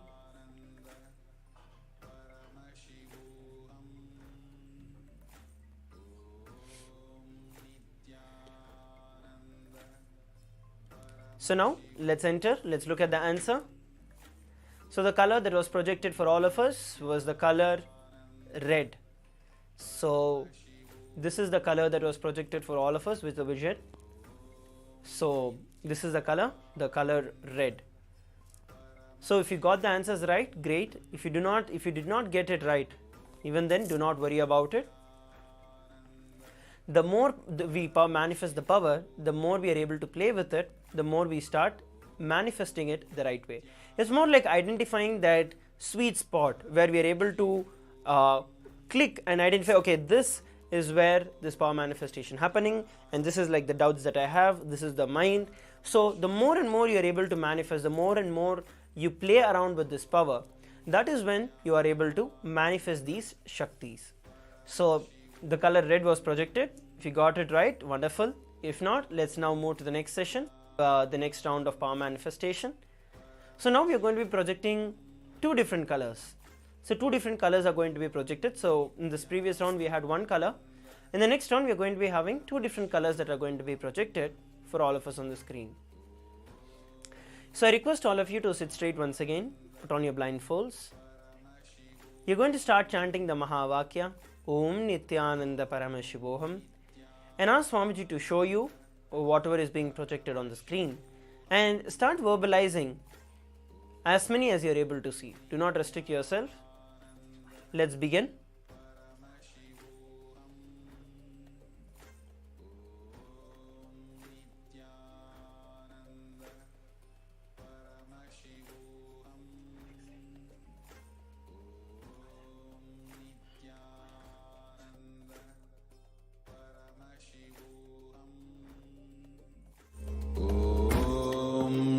Nithyananda Paramashivoham. Om Nithyananda Paramashivoham. Om Nithyananda Paramashivoham. Om Nithyananda Paramashivoham. Om Nithyananda Paramashivoham. Om Nithyananda Paramashivoham. Om Nithyananda Paramashivoham. Om Nithyananda Paramashivoham.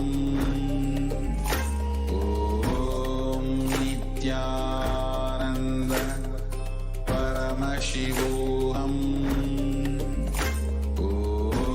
Om Nithyananda Paramashivoham. Om Nithyananda Paramashivoham. Om Nithyananda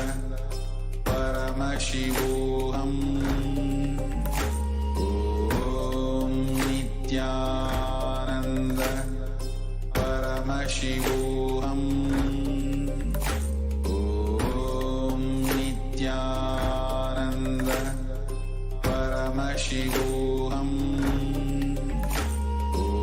Om Nithyananda Paramashivoham.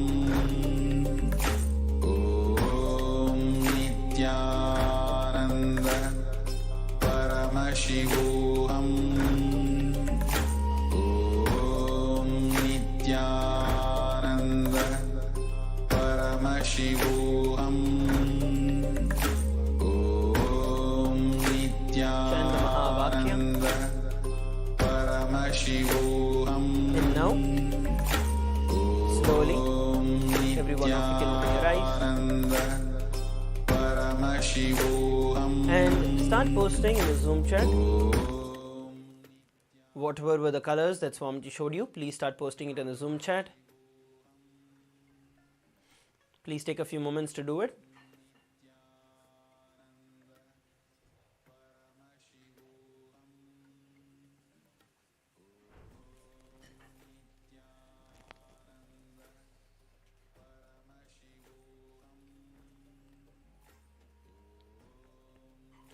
please post whatever were the colors that were shown, or if you saw some other word, if you saw anything, any object, or even if you just saw darkness, just post it. Whatever Swamiji showed you, post it as it is in the chat.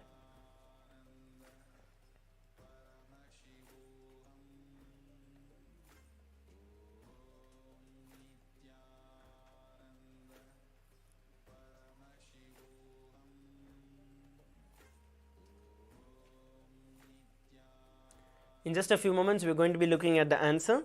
So please take a few moments to post it.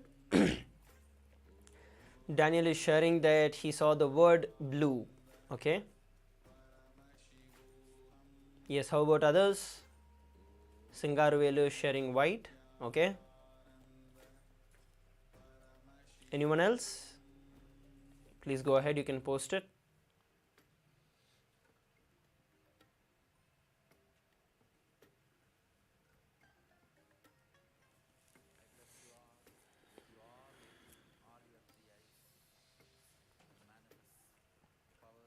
The key behind this science of power manifestation itself is where you are able to chant the Mahavakya and how much you are able to establish yourself in the space of oneness with Swamiji.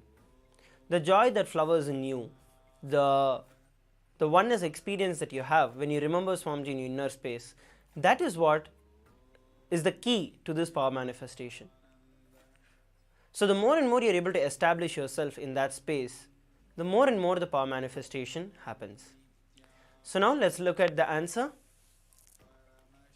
We're going to be looking at the answer. So we have the colors purple and pink. So the shades of blue, closer to blue I would say. And during the initial phase of it also had like the white color that was projected for quite some time, for which the colors turned blue. So yes, so the white is also right. So whatever you told, both of you have got the answers right. And the others who are also commenting blue color is also right, purple is right.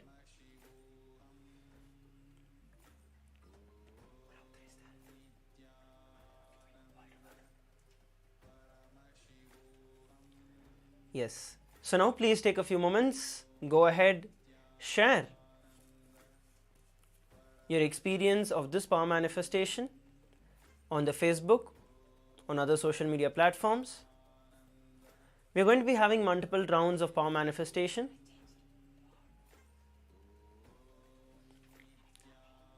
We are going to be having multiple rounds of power manifestation throughout the entire day. So now, please go ahead, share your experiences on the social media. And shortly, in just a few moments from now, we are going to be entering into the next session. For today, we are going to be blessed with the darshan of Mahakala Bhairava today. So we are going to be preparing ourselves throughout the entire day with the sacred truths, the secrets of death, of immortality, and the deeper science of life itself. So let us prepare ourselves to enter into that. Please take a few moments to share it, after which we are going to be entering into the next session.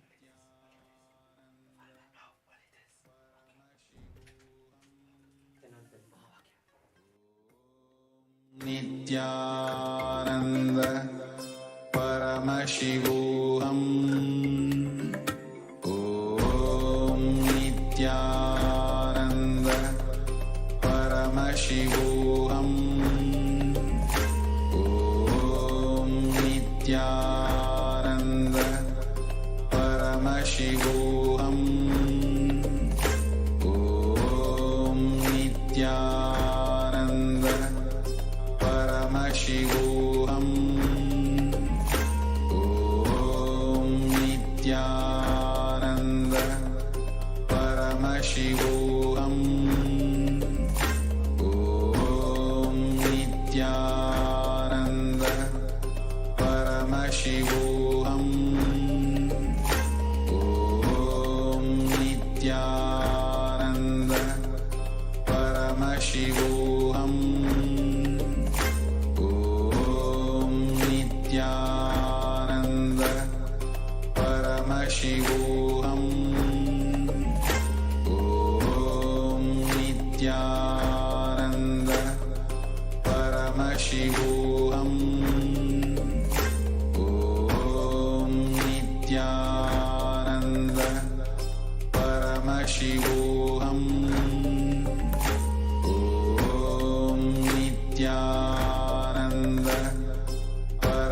Paramashivoham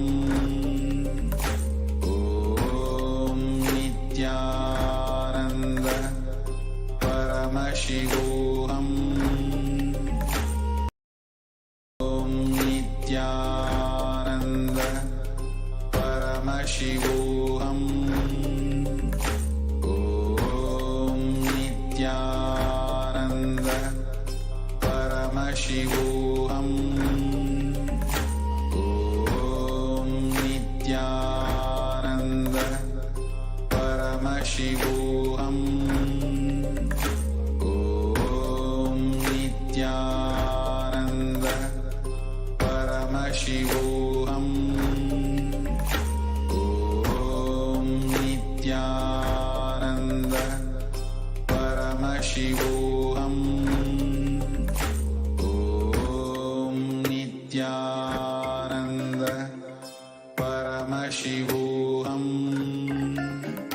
Om Nithyananda Paramashivoham Om Nithyananda Paramashivoham Om Nithyananda Paramashivoham Om Nithyananda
अतीतं गगनसदृशं तत्त्वमस्याधिलक्ष्यम् एकं नित्यं विमलमचलं सर्वदी साक्षिभूतं भावातीतं त्रिगुणरहितं सद्गुरुं तं Namami.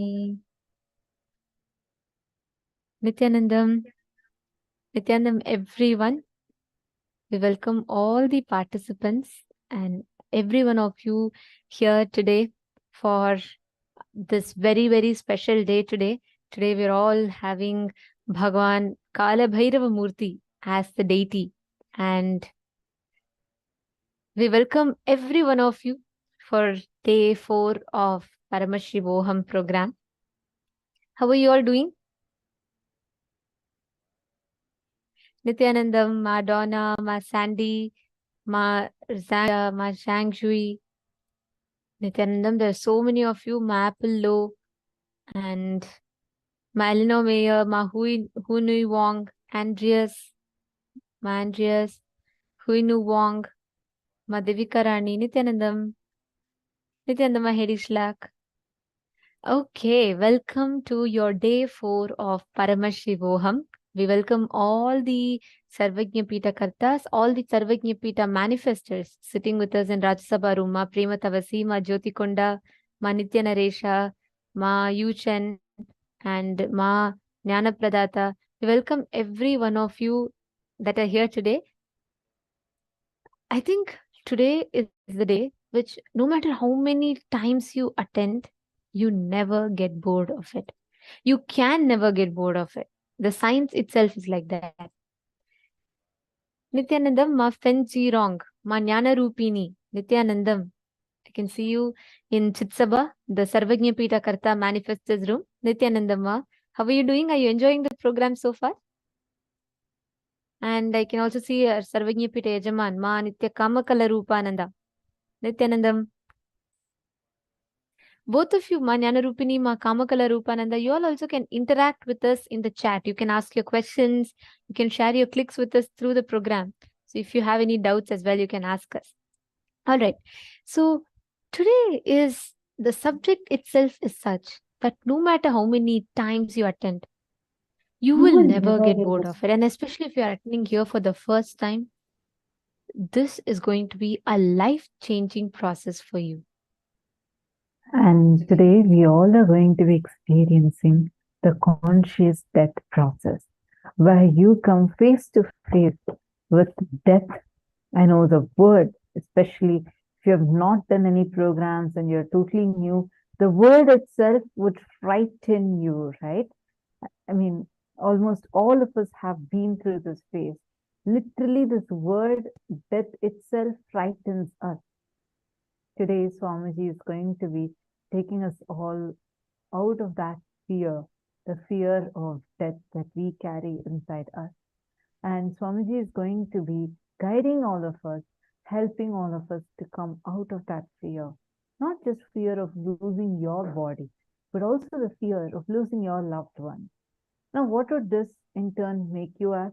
It'll make you so powerful, so loving, so compassionate, and make you come out of your fears, phobias. All the fears that we have, all are rooted in this one fear, the fear of death. Whether it is the fear of losing your body, fear of an accident, fear of losing your identity, at the core of all of this, the fears and phobias are rooted in this one fear, the fear of death. And today, Swamiji is going to be helping all of us to come out of that fear. Not just this, we're also going to be learning about the space of KAILASA, the space of Kala Bhairava, the most ferocious and the most compassionate form of Paramashiva. I know it sounds very paradoxical. We're going to be learning about why he is the most compassionate and the most ferocious form.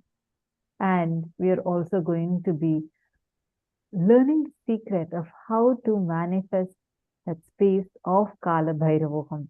As I am Kala Bhairava through each one of us.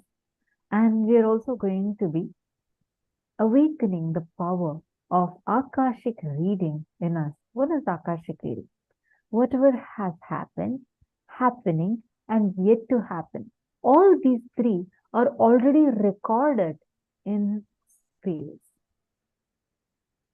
We call it as cosmic archives. Everything that has happened, happening, and yet to happen. All these are recorded in the cosmic archives. The key to which is held by Bhagavan Kala Bhairava. And Swamiji, as an avatar, can transmit that Shakti to each of us. And already successfully, there are many initiated Akashic readers who have been able to access these files. I mean, only with the view access though, not with the edit access, because the edit access is only with the avatar. And we are going to learn about this Akashic reading and awaken that power within us. And we're also going to awaken the ability to handle large information. That is why the very first session is about Maharloka, where the Akashic records, the cosmic archives are stored, and we get the ability to access these Akashic records, the key to your future.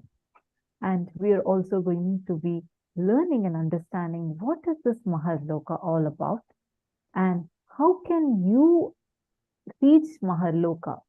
What does it mean to handle large information. Ready? Shall we all delve into this subject now? And today's subject is going to be one of the most mystical, mysterious aspects. So it's very important that we all understood, and very important that we all understand and we all prepare ourselves for it. So get ready. Today is going to be an amazing day for all of you. So I'd like to just tell that just get ready to have a blast. Yes, and all the participants that are here. See, especially if you have your parents and your older relatives, please bring them, because this is the most important way or the best way anyone can prepare themselves for living their life. So I request every one of you, all the participants, to please reach out and make sure you're inviting all your friends and family members as well. Ankul Kumar Singh, Ben Saunders. Can I request everyone to come on camera, please? Vimal Raj, Piotr Vajda, Amritapanandaya, Nithyanandam. Where's my Alexia? I don't see my Alexia. Nithyanandam, Sandeepaya, very nice to see you here. And you have a very beautiful setup. And I think, Sandeepaya, you have got your parents or you have got your relatives as well here. Actually, this is the best decision that you have made for your day today. Because Ma and Aya, for both of your relatives as well, today's day, if you understand that there's a very, very beautiful verse Swamiji tells, and I love this a lot. Swamiji tells, if you don't know about death, every moment of your life, you are dying. If you know death, even through death, you are living. Hinduism has had the science of going beyond death. Hinduism has always had the science of how death is just like changing the body. Swamiji beautifully tells, whether Krishna declares, Nainam Chindanti Shastrani, Nainam Dahati Pavakaha, or whether Swamiji is saying that you changing your bodies is just like change of clothes. It is exactly the same. And Hindus, we have had this science. And the one thing that is so sure for all the beings is death. But everyone gets surprised when the death actually happens. That's why in Bhagavad Gita, Bhagavan says, Ascharyavat pashyati kaschidenam, Ascharyavat vadati tataiva chanyaha, Ascharyavat chainam anya shrunoti, Shrutva penam vedana chaiva kaschit. Meaning, some people share about it in great wonder. Some people hear about it with great wonder. Some people get shocked about it. And there's a lot of concepts we go on hearing about it. How much ever you try grasping, it is this one thing logically you can never grasp. Because you need to go through it consciously. And for that very purpose, today we all are learning about this conscious death process. Ready? Shall we enter into the first session of our day? I have one request to all of you. I request every one of you to please interact with us. Ask your questions. Feel free to post your doubts, because this subject needs to be understood thoroughly. All right? If you want to invite anyone to be here with you today, because this is the best gift you can give to them, understand anyone that goes through the conscious death process, when they leave their body, they will not have any pain. Their body will not even smell. Normally, when any human leaves their body, when they die, the body starts smelling, right? But when you are initiated by Swamiji and you have gone through the conscious death process, your body will not smell after the death, and you will have the most painless death. It's a very powerful process. If you want to invite your friends, family members, you can immediately invite them. And do note, till now in the last previous seasons of Paramashivoham Level 3 or Paramashivoham program, you would have only done the conscious death process. This time though, we are having the Kala Bhairavoham initiation too, which would be making you come out of all types of pains and suffering with a ferocious declaration. So make sure you invite all your friends and get them here as soon as possible. All right. So now let's enter into the very first session of our day, where we are going to be learning about Maharloka, the largest loka of the universe with access to all the knowledge of cosmos.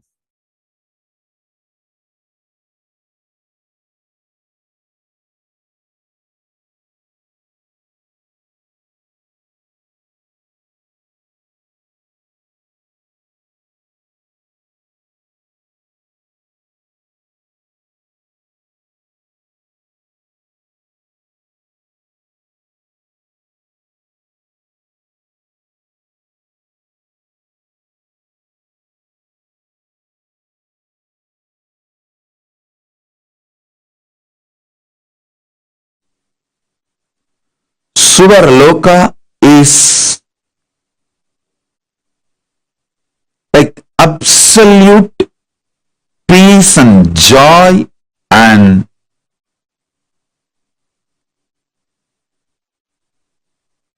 all upgraded life than planet Earth.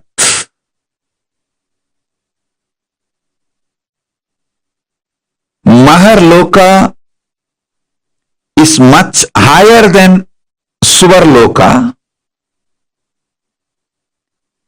Higher level beings go there. When I utter the word higher level beings, don't have self-doubt, self-hatred, self-denial. Whether you are qualified, are you higher level being? Please be very clear. Let me make it very clear. Even if you have broken only one pattern due to the cognition, Swamiji is Paramashiva. He told me, so I will listen to him and break this pattern with this powerful cognition. Even if you have broken one pattern, it may be dropping non-vegetarian or dropping this obsessive compulsive disorder or dropping the postponing pattern or dropping the laziness in the morning, early morning laziness, or dropping your shyness, dropping your fear to speak in public, even any one pattern, if you have dropped, cognizing my Paramashivatva, because Swamiji is Paramashiva, I should listen to him than to my patterns. With this cognition, even if you broke only one pattern, you are qualified for the initiation. You are qualified to be airlifted, conscious lifted to higher lokas. You are qualified to be fueled, empowered with the Tejas, Ojas and Kundalini Shakti to get into the Swargaloka, Maharloka, Janaloka, Tapaloka, Brahmaloka, Kailasa itself, Mahakailasa itself. Above the Brahmaloka is Parandama, Vaikunta. Then above the Vaikunta is the space where the Kailasa, and above the Kailasa, Mahakailasa exists. So even if you have broken one pattern, you are already initiated. You have qualification to be fueled, empowered, awakened with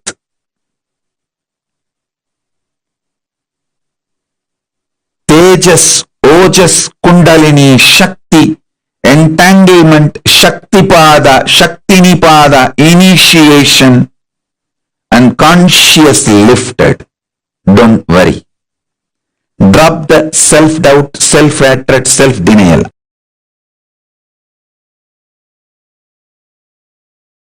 Oh, listen.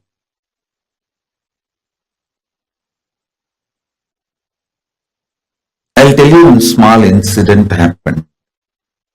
Once in the energization, one person came to me and said, Swamiji, give me my past life memory. He wanted to know what he was in the past life and the past life memory.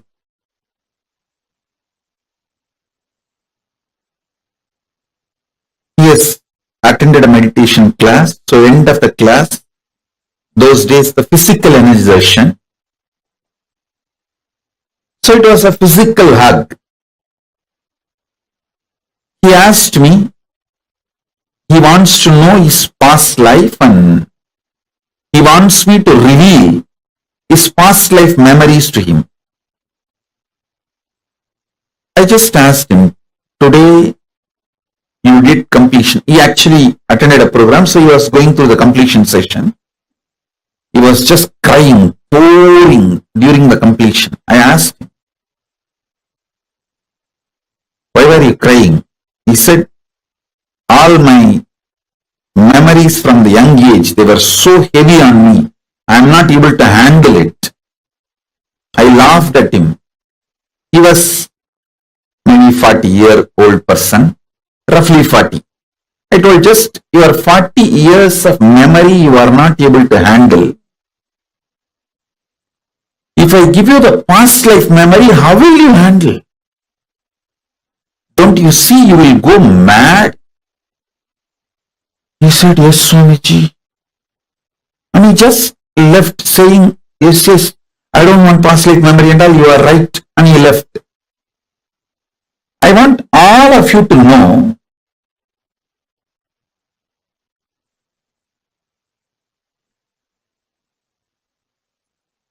what he did is wrong. Listen carefully. When he asked me, he wants to know about his past life, he was not wrong. But when I told him, will you be able to handle that memory? And he gave up, is wrong. He should have asked me, Swamiji, tell me how I can handle the large memory. Listen.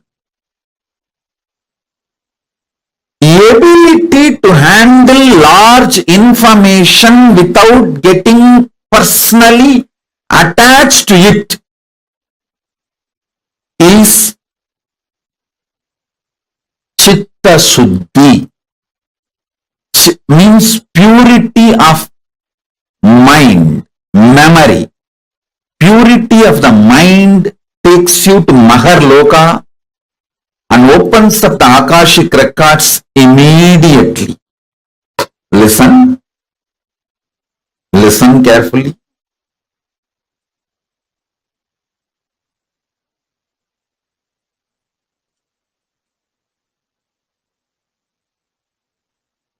I am not teaching you any self-development shit. No, I don't believe in that. I am teaching you method to connect with Maharloka. Makarloka means Mahaloka, that largest universe, and have access to all the knowledge of cosmos. Listen. But I am not teaching you completion for any frictionless existence. I am teaching you completion to connect with Mahaloka, Maharloka.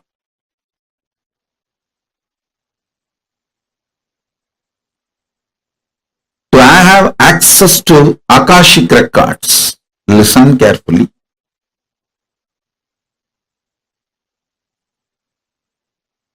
understand?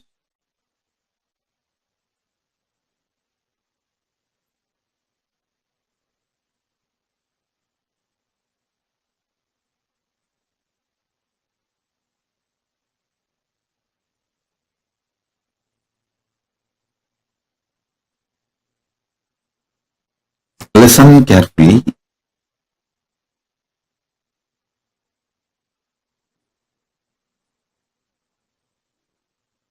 Handling large amount of material information without personal attachment to the information is chitta suddhi. So much of abuse and attack goes on me, but I never get hurt by any of those words uttered.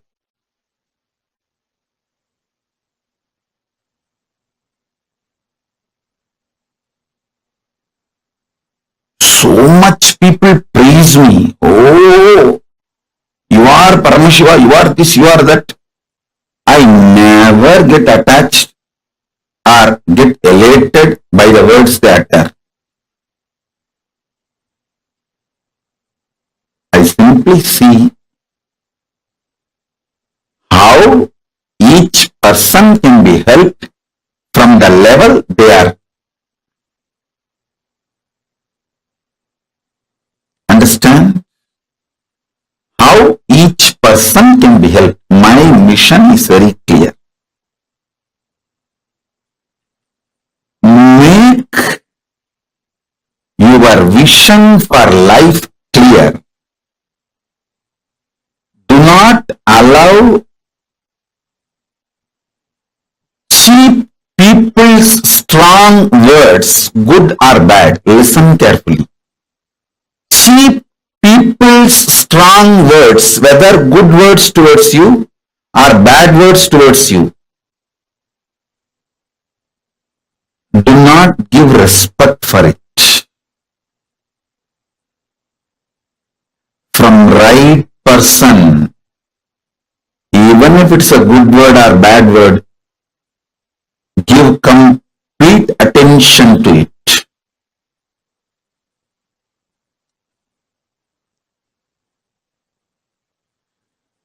Let me repeat. Ability to handle large memory. This comes by non-agitated, non-violent, non-reactionary, Paramashanta inner space. Listen carefully. Who wants you to expand and grow is a good person. Who wants you to fail is a cheap person. Anyone who has become successful will only want you also to be successful. Anyone who has wasted their life will not know how to become successful, and they will not expect you to be successful, and they do not know how to be successful. Listen.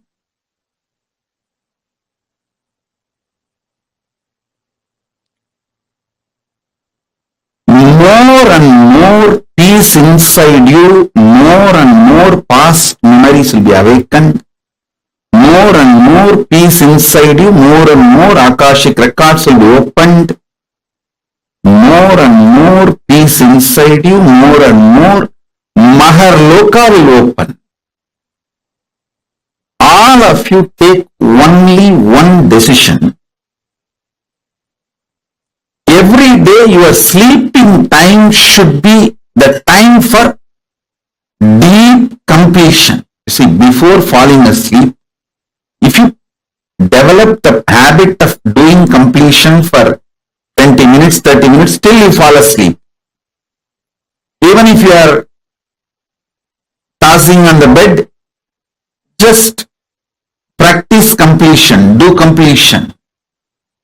Your breathing will be aligned towards deep sleep and you will fall asleep. If you do completion and fall asleep, the peace inside you will become like a, how the ice becomes intense spatika. Same way the peace inside you will become paramashanta. Listen. Ice. For a long time, if it was not disturbed, if it did not melt down, it will get solidified and that becomes spatika. Ice added with a quality of carbon becomes spatika linga, spatika stone. If you received Atma Linga, you will know that is spatika actually. Spatika is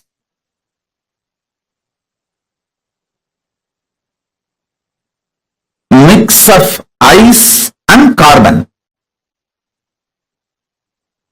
The right proportion of ice and carbon is spatika. Listen. Ice getting solidified becomes spatika. The peace getting solidified will become paramashanta.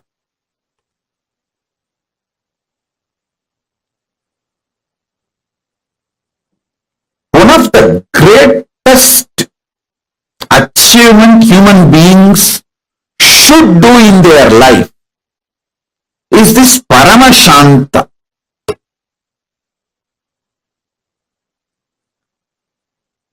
Nothing in this world can be equated to paramashanta.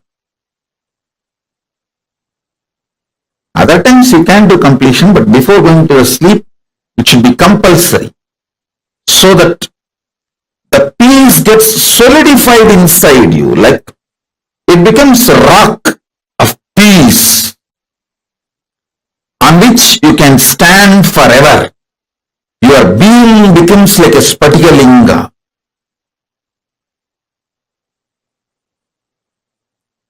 Now whatever I introduced about Akashic records and Maharloka, please type.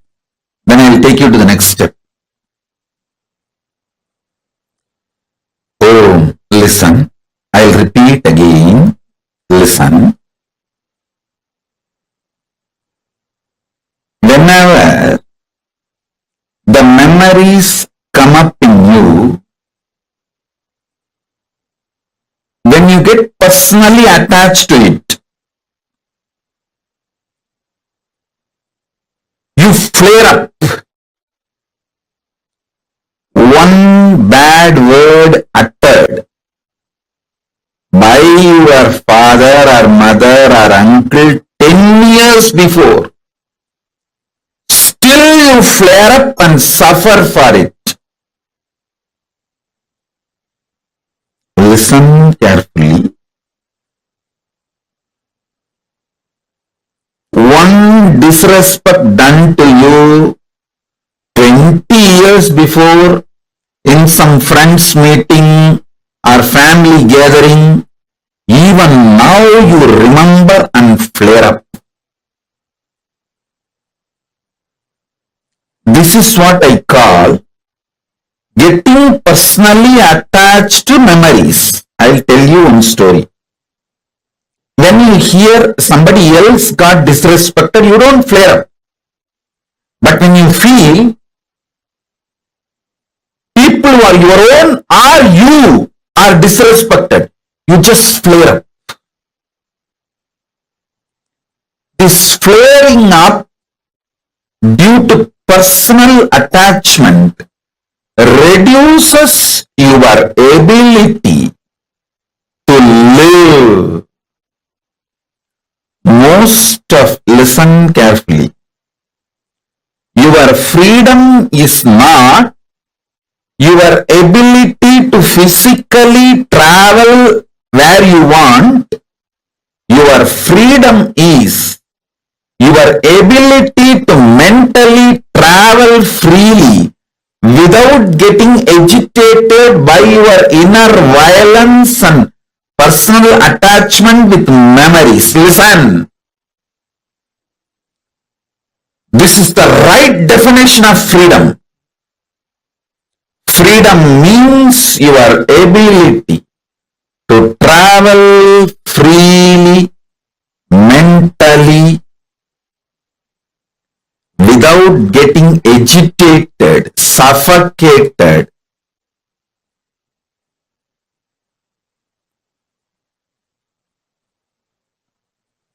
through the personal attachment with your memories. Many of you cannot travel peacefully mentally more than 60 seconds.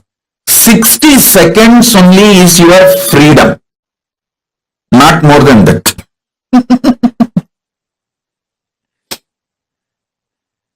How many of you are understanding what I am saying? 60 seconds is your maximum freedom. Actually, the freedom should not be calculated in the length, but it should be calculated in the time. Freedom should not be calculated in meter, kilometer, unit. It should be calculated in the second, millisecond, minute unit.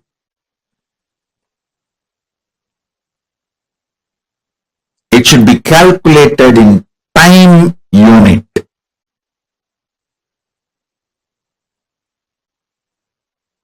How many of you understand this? Every second minute, third minute, you get agitated, irritated, reaction starts inside you. Whether you get triggered from outside or in your own memories trigger, due to your personal attachment to your memories. Past informations triggers.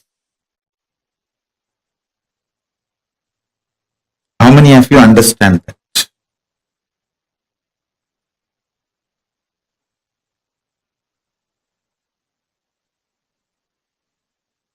Now,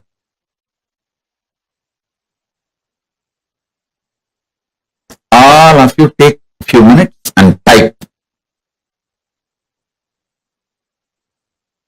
what I explained now. Your freedom should be measured on time, not on meter. It is not your ability to move around. It should not be measured by the ability to move around, number of meters, or ability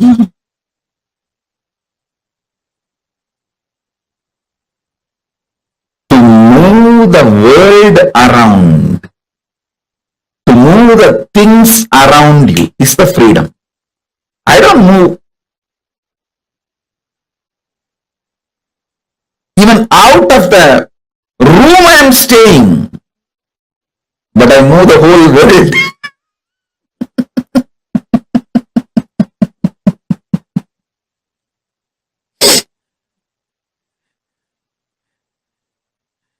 So, freedom should be measured not on meters but on minutes. The whole shift needs to happen about measuring the freedom.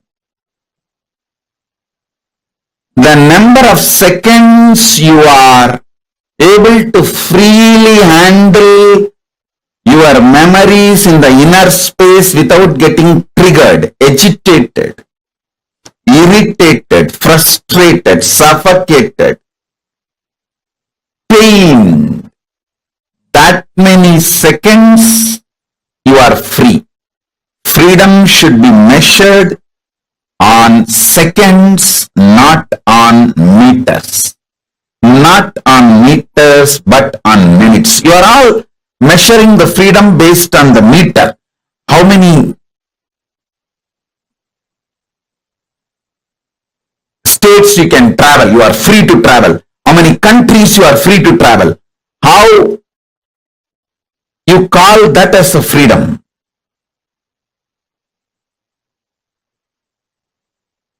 Actually, the real freedom is ability to freely handle all the memories without getting agitated, angry, triggered, powerless, pained, frustrated.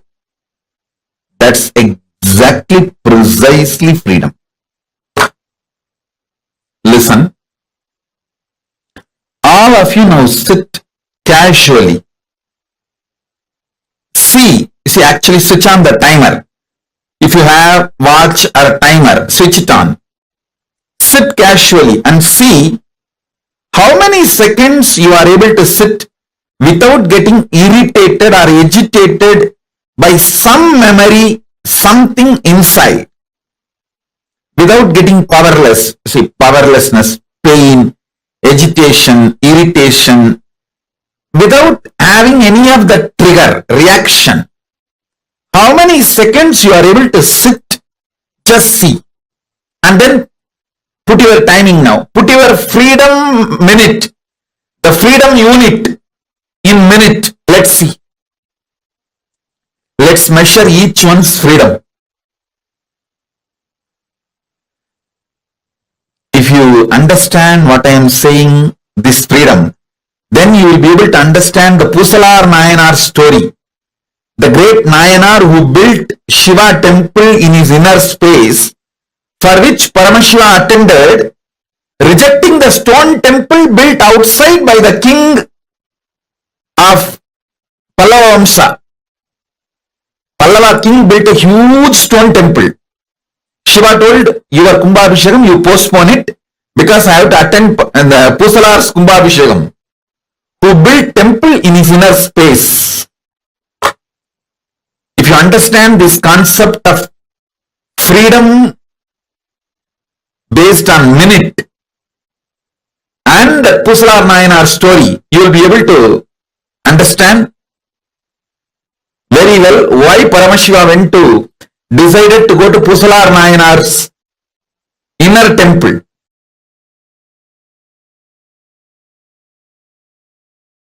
See, sometimes when you hear me talking about Arunagiri Yogeshwara, my relationship with Arunagiri Yogeshwara, how I had the initiation into Paramadvaita, even if you don't agree with all my lifestyle, theories, principles, you feel, I think this is possible. This is possible. Maybe this possibility is available even for me. Not only for him, even for me it is available. It is possible. That clicks. Anything which clicks with you as possible, that is your self in Maharloka. Listen. The part, the whole which you deny due to your self-doubt, self-hatred, self-denial, SDHT, that personality, that identity, that self is the Swargaloka, self of you.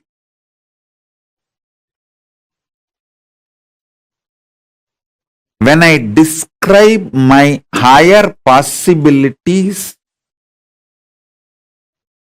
if it clicks with you, I feel this is possible even for me.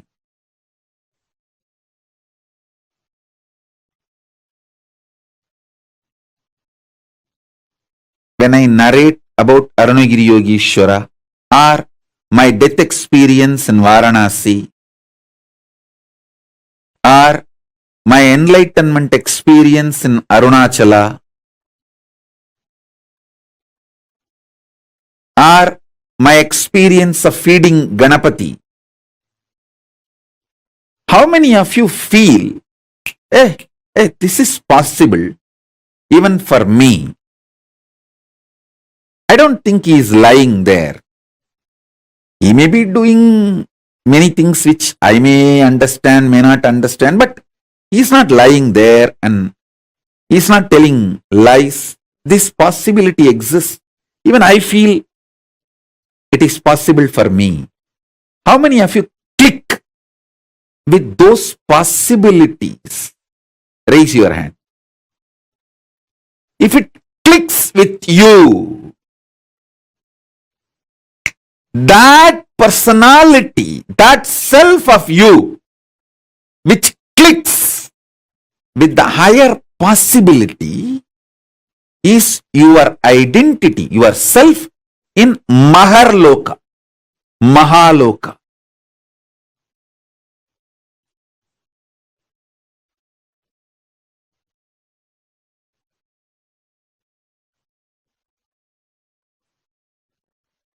When you decide ferociously with a super determinism, will persistence to face your highest possibility which is clicking with you, you manifest yourself, you face yourself spontaneously in Maharloka. I tell you, when I heard the story of Nambiyandar Nambi feeding Ganapati, I had the glimpse of my possibility of same. And I ferociously decided to face my possibility and manifested Maharloka here by facing my identity, myself in the Maharloka, and fed Ganapati. Ganapati ate. Ganapati ate from Nithyananda of Maharloka, not from Nithyananda of Bhuloka as you think. Finally, all 14 Loka Nithyananda merged into this Nithyananda as Paramashiva. But when Ganapati was eating, he was eating from the Nithyananda of Maharloka. Nithyananda, address, Makarloka, Maharloka.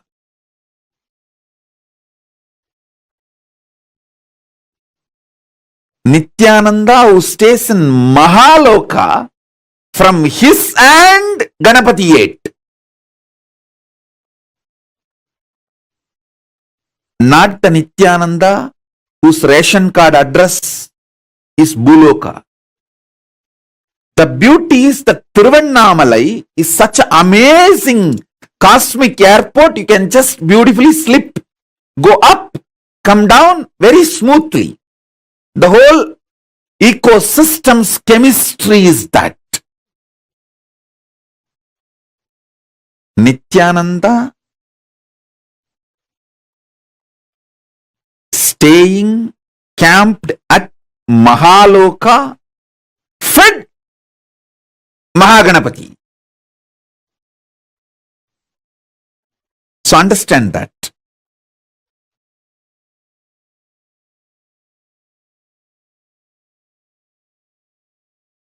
At the age of 3, when I tried to connect with him, I did not have a formal initiation. I heard the story of Ganapati eating food of Nambiyandar Nambi from one great Saiva Siddhanta preacher, Sri Selvakanapati. And one word which he uttered just got stuck in my inner space. That Nambiyandar Nambi calls Ganapati, Mahaganapati Paramborule.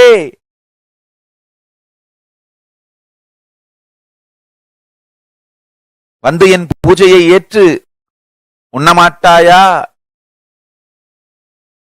That calling, the way Selva Ganapati described, he is such an amazing teacher and preacher. The way he described, Mahaganapati Paramborule, that word just stuck in my heart. I came home and started doing the same. Of course, I did all my drama with Ganapati. I had many days playing with him, and it is not that day one he immediately ate. All that is different. All that I have described detailed 3-4 times in earlier satsangs. Please watch those satsangs to know the whole story.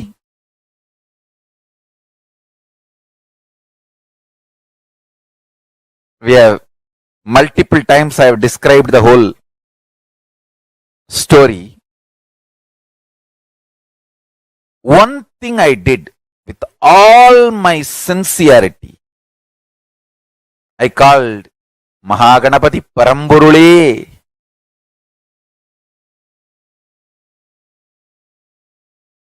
To come and have prasadam, nivedyam. Understand?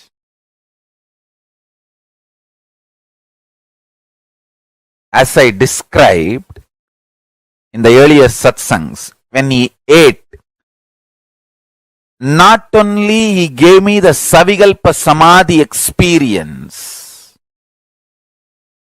he gave me such powerful experience of Nityatva. He opened the doors of Nityatva for me.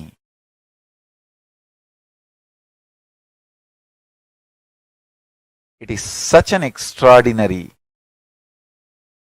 eternal bliss.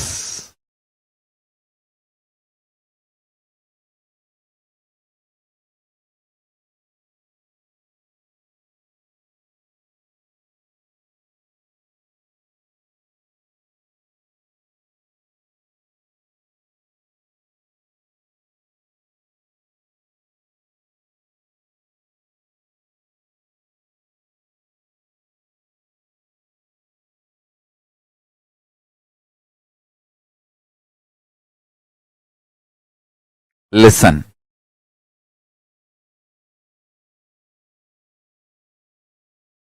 I am talking out of sheer truth, simple truth and power of truth.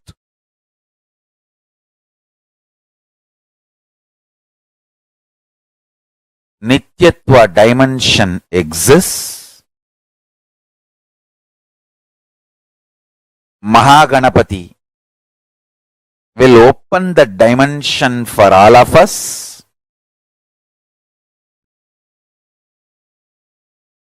Connect with him, call him with this simple prayer, Mahaganapati Paramborule.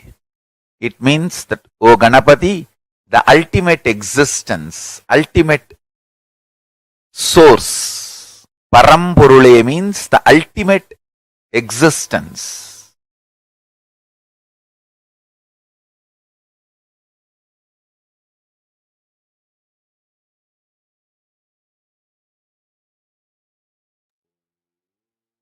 So beautifully Swamiji explained about how with will persistence, when you decide the strong decision in your inner space, your decision to expand your inner space accommodates a large amount of information in you.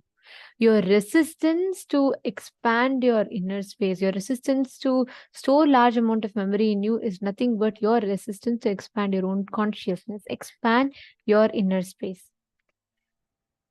What did you all understand from this session? What did you all understand as Maharloka? Can I request everyone to please share? What did you understand as Maharloka? Come on, all the participants that are here sitting with us now, I request every single one of you to take a few minutes and post. What did you understand when Swamiji is saying Maharloka? What did you understand by that? Did you all understand the explanations Swamiji gave about how a participant, and he asked Swamiji what his past life was, and the revelations Swamiji gave to us from that? How him saying that, okay, you know what, if I don't know, then maybe I can't handle large information. Can I request all the participants, come on, please type and post it here in the chat. Vigyan Chapainaya and Nitya Bhaktaya, Sunitikanandaya and Sandeepaya. Can I request all of you take a few minutes and post in the chat, what have you understood so far?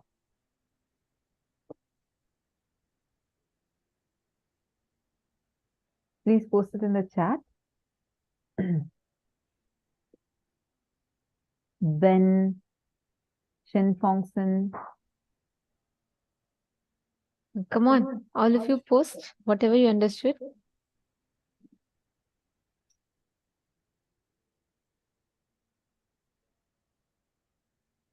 Please type what you have understood so far and post it here in the chat.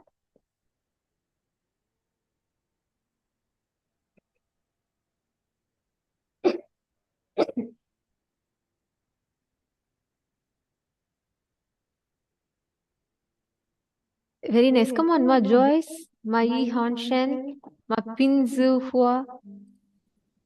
I request all of you to share. What did you understand as Maharloka?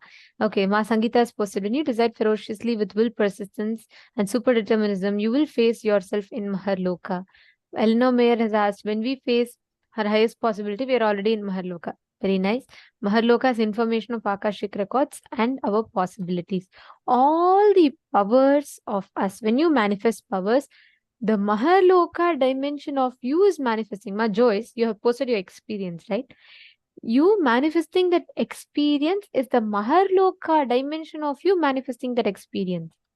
All the breakthroughs and the power manifestation, everything happens from the Maharloka dimension of us.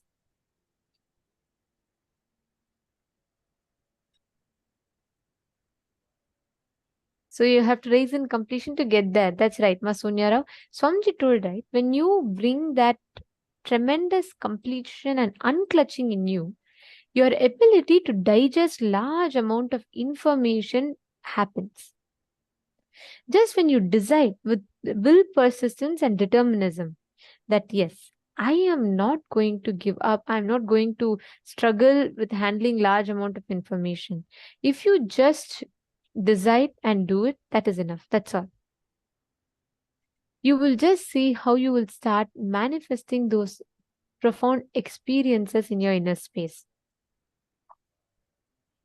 Okay, so now let us understand what is this Maharloka and how you can live, cognize, internalize this truth and apply it in your daily life. Okay, so we're going to be doing a very quick internalization exercise. Okay, Sandeep Aya has posted, whenever I click with breakthroughs, I am connected to my identity in Maharloka. That's right.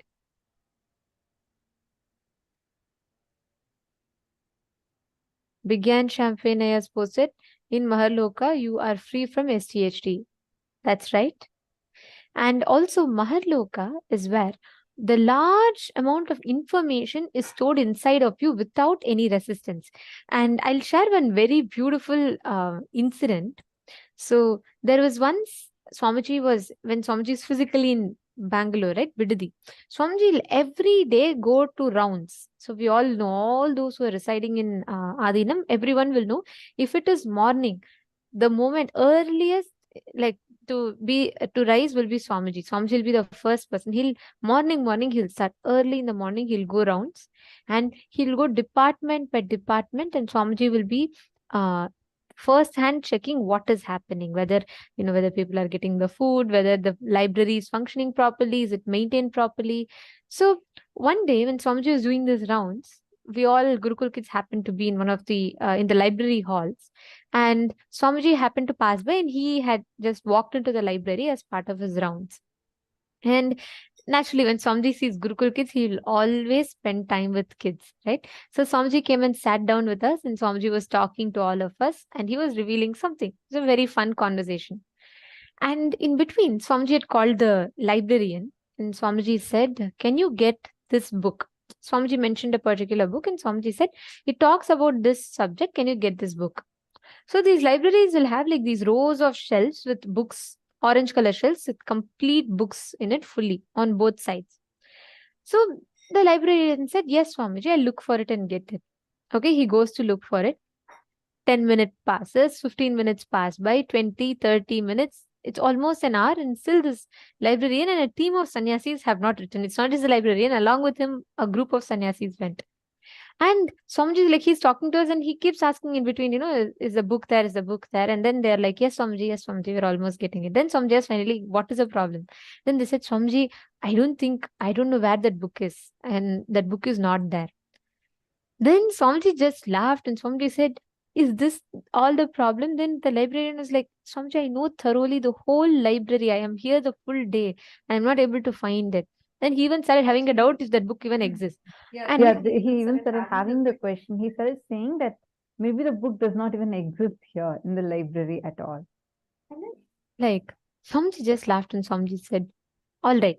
And Swamiji said, you could have told this to me long back. And Swamiji said, go to row number this, shelf number, I forgot, shelf number something. And Swamiji said, in this shelf, in the third book, there's a brown color cover with this font. This is the title written. In that, go to page number, let's say 236, fifth paragraph. This exact thing is there. You will not believe. 1 hour of finding of a huge group of sannyasis could not find. The moment Swamiji told, the librarian had to just walk up to that place, go open that shelf, pull up that book, open the page number, and exactly it was there. Swamiji taught us a very, very beautiful lesson through that.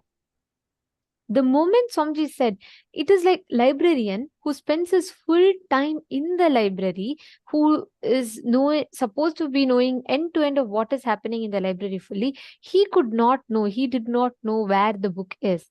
Swamiji, with all the things that Swamiji does, he was able to remember precisely what is in the book, where it is kept. Swamiji told all of us Gurukul kids there. He said, every human brain can store 250 ships of information. Like, let's say, if you fill 250 ships with books, how much information it will have? That much information one single human brain can store.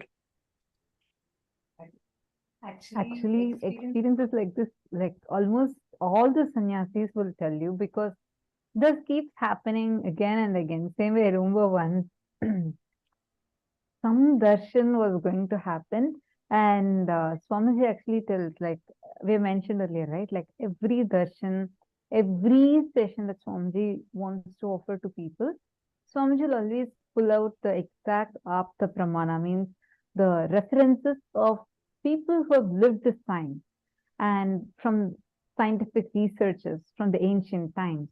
And Swamiji will pull out the Shastra Pramana, scriptural references. And only with all of these and testing it on himself, he'll give us any sign. And for every darshan, like people just know that Swamiji is giving the darshan, but the background work Swamiji does for the darshans, like even choosing the exact mantras or the processes, everything, there's like a lot of research Swamiji does. I remember once Swamiji had mentioned about Virinyana Sambandha. I remember this where something Swamiji had told that find this for the darshan. Actually, for the darshan that we were having, Swamiji told to for the reference, like whenever we present, even all this content, everything Swamiji himself guides. So for that one thing, I still remember it was for Sundareshwara Paramashiva Sahajya Samadhi Darshan, and Swamiji told how Virinyana Sambandha it is part of the 64 Leelas, like how we have 64 forms of Paramashiva. There's a set of Leelas, the 64 Leelas of Paramashiva. And we are like trying to search. Swamiji even said, go look at this book. There's a particular book. in this shelf in Adi Kailash, in this particular library. Just go and look at it. And we got the book, and first we were like searching for the book. First we were trying to say that, oh no, we are not able to find that book at all. Then Swamiji said, Swamiji get the exact reference. Swamiji even described the color of the book, everything. And then finally the team found the book in the exact place Swamiji said. And then we were thinking, okay, so then we were like looking at the book. It's a thick book.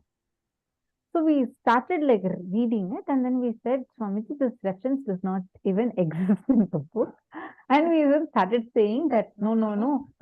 We even started having doubts in the history. So we started saying, no, this time period is different. So this time period is different. So probably this is not even part of the Supreme Court. And it was really the whole thing and our great logic. See, Swamiji tells something. And when Swamiji tells, he knows already what is that, and he tells us, and we just have to do it. But no, and I had a very different logic, and I was like, Swamiji, no, I don't think it is there. And I got such a doubt. After Swamiji said, actually, it is there. Then I went back and I said, no, I don't think it even exists. I don't even think it's counted as part of Paramashiva's Leela. And I was trying to teach history back to Swamiji.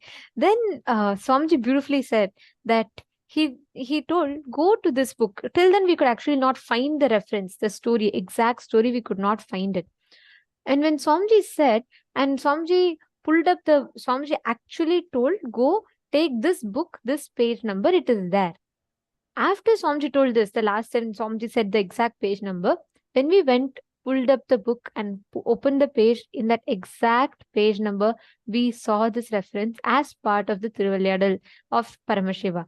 And the most like how she's mentioning, Swamiji told the exact, like clearly, Swamiji said, go here, look here, you'll get this.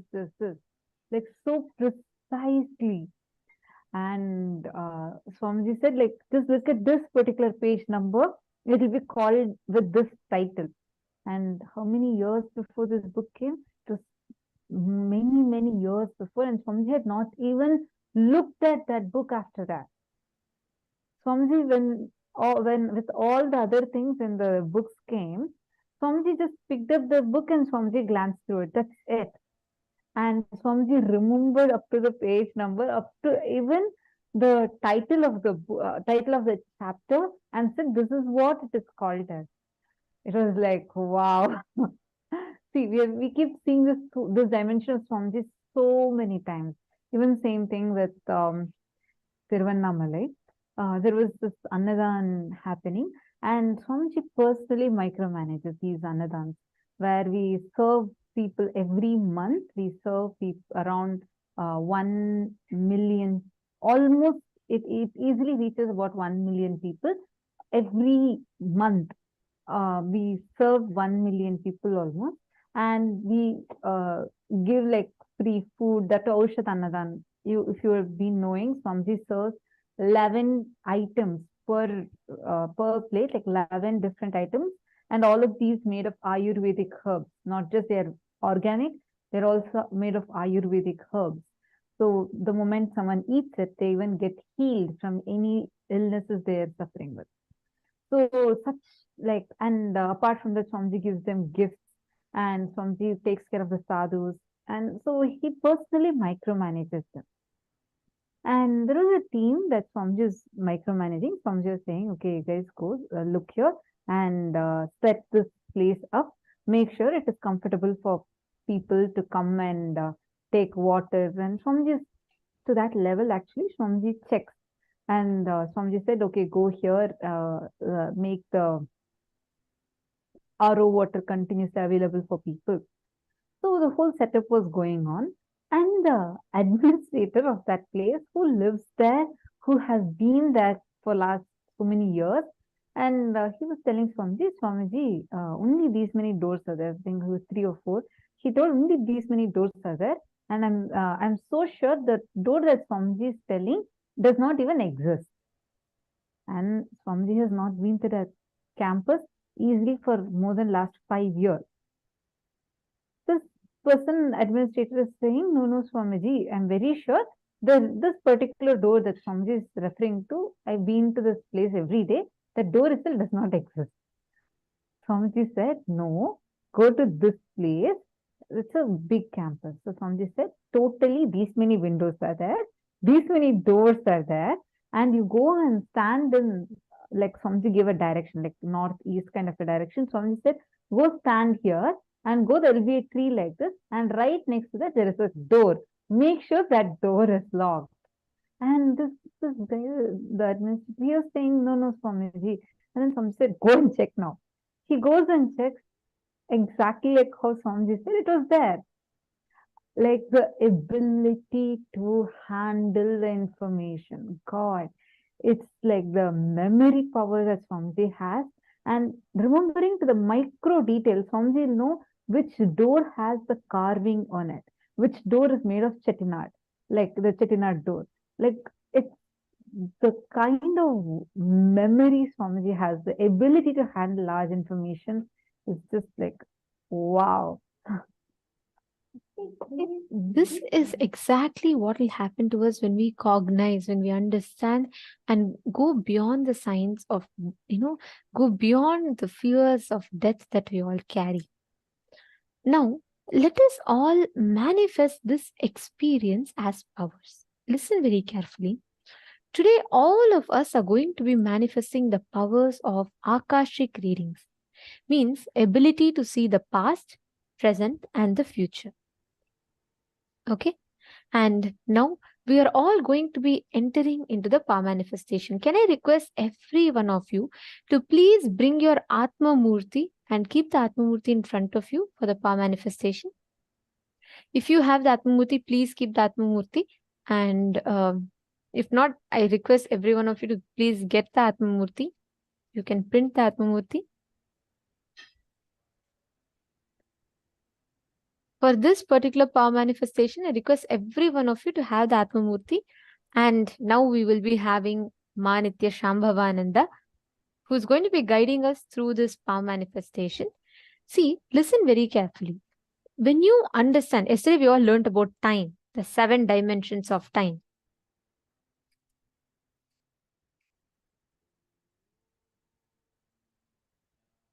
And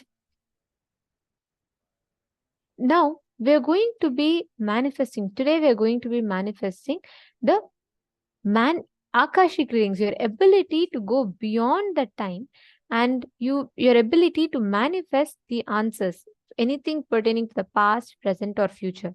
See, if you understand this Maharloka correctly, you will understand the science, exactly how this works. You all can see here.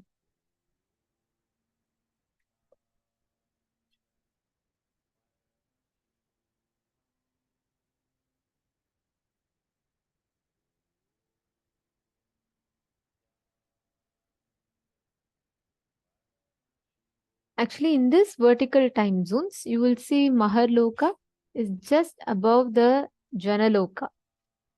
And the beings that don't have self-doubt, self-hatred and self-denial will go there. So today, for all of us to access the Akashic reading, you will be awakening, connecting to the Maharloka dimension of you.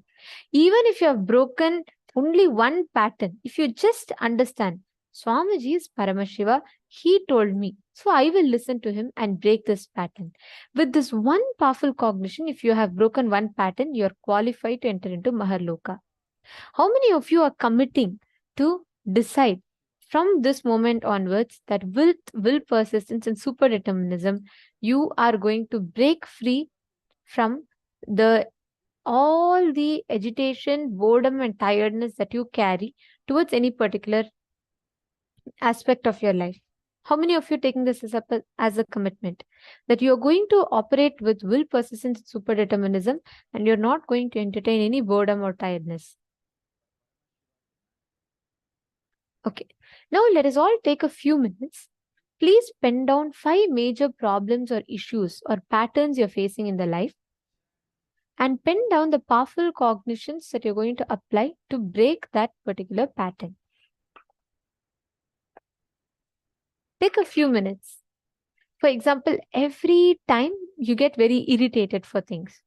So now every time you have that irritation, you're going to drink a cup of water. That's the way you can break it. Like that, just see every area, five major problems that you have, and just write down the solutions, what you're going to apply for it.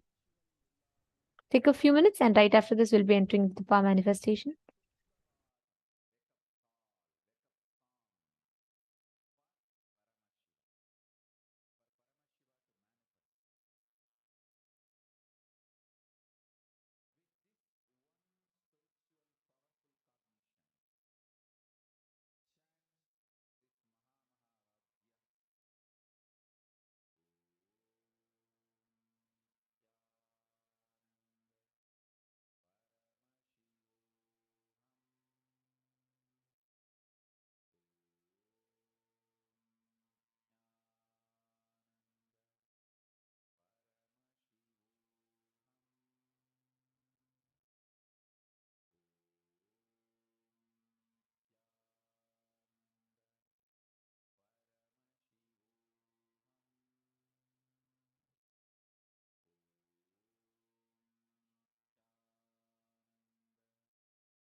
Yes. Now, you all can please relax.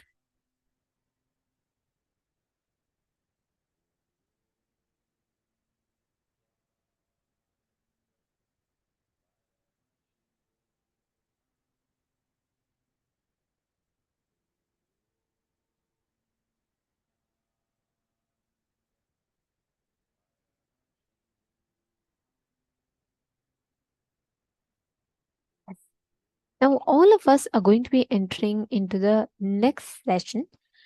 Let us enter with this decision in your inner space, applying the will persistence, super determinism to break through from any problems.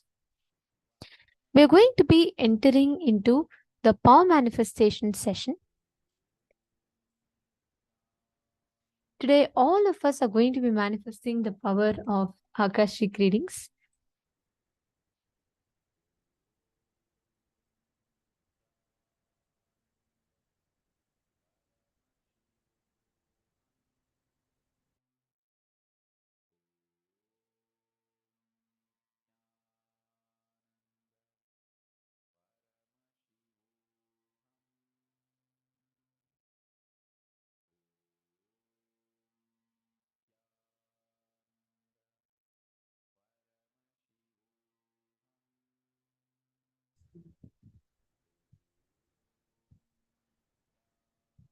As we just learned about the Maharloka, Swamiji reveals that this Maharloka is the place where the Akashic records are stored. This Maharloka is where the whole cosmic archives is stored. Like they said, that unlimited information, where all the past, present, and future happenings are recorded in this Maharloka.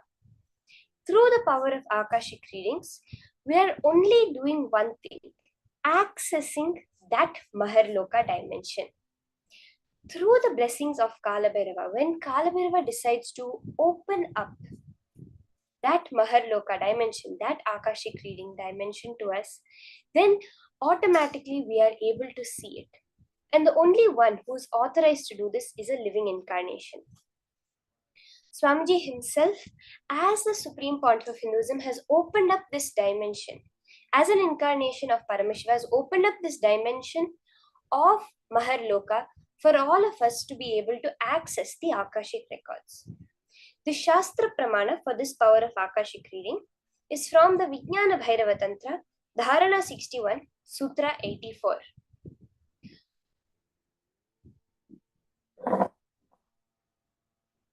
आकाशं विमलं पश्यन् कृत्वा दृष्टिं निरन्तरां स्तब्धात्मा तत्क्षणात् देवी भैरवं वपुराप्नुयात्.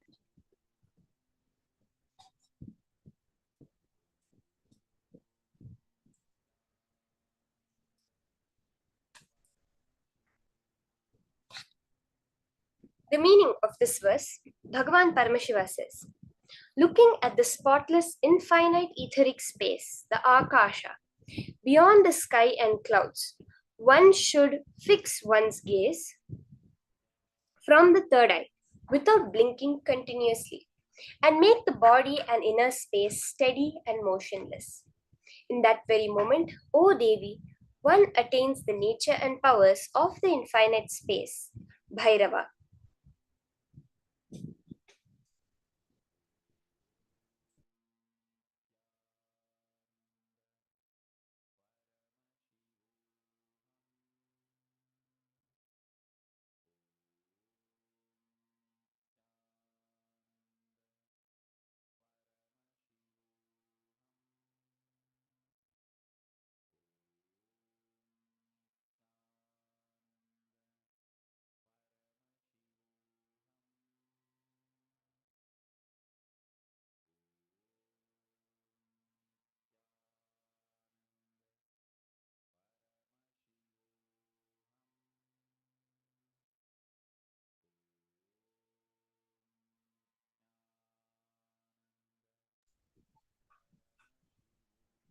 Very clearly,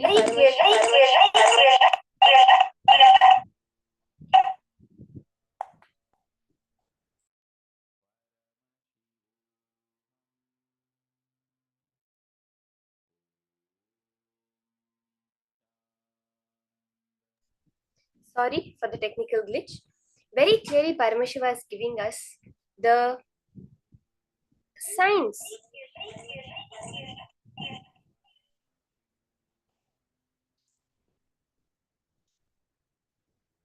Giving us the signs of power manifestation. How does the whole Akashic readings work, where from the third eye, when you look at that space, the Akasha dimension, and when you make your body and inner space motionless, this is very important, where your inner space has no thoughts, nothing which is creating motion even within, then we manifest the powers of Paramashiva, of Bhairava. The Apta Pramana for this power is where in the Srimad Bhagavatam, Canto 1, Chapter 13, Text 15, it reveals how the great Rishi Maitreya reveals the secret of his birth in human form and the reason of all his suffering to Vidura. Say, Rishi Maitreya accessed the Akashic records and told Vidura that he was not an ordinary man, but was in fact of Yamaraja, the Lord of Death, and was to play the part of a so-called Shudra for 100 years, being cursed by Manduka Muni.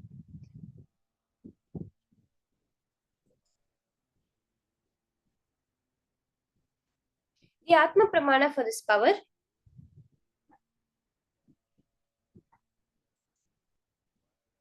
we see how this devotee, Ma Abhirami Paramanathan, has from Toronto, Canada, shares that I won the lotto just as Kalabhairava predicted. At a time when I did not know what to do with my life, Swamiji took the time to help me in many ways. Swamiji looked at my horoscope and told me I will always have lots of money. I wondered how this would be since I wasn't working and did not have much money. In 2013, when my mother and I did the 10-day inner awakening program, I asked Swamiji if I can ask Kalabhairava about the Kotishwara Yogam, a millionaire possibility in my horoscope. Swamiji told me to ask Kalabhairava. With so much compassion, Swamiji brought Kalabhairava to us. And I asked Kalabhairava the question, and Kalabhairava told, within 2 years money will happen, and blessed that he would protect me, not to worry. As predicted by Kalabhairava, within 2 years, my family won the lottery, where the chances of winning are 1 in 14 million. So beautifully, the devotees sharing of how when Swamiji manifested this power of Akashic readings as Kalabhairava, the exact happening just like that manifested.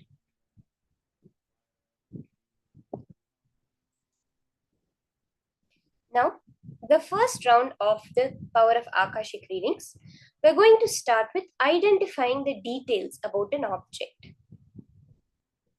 We're going to be starting with connecting to a partner. Let's all start with connecting to a partner. We have to understand this power of Akashic readings very clearly.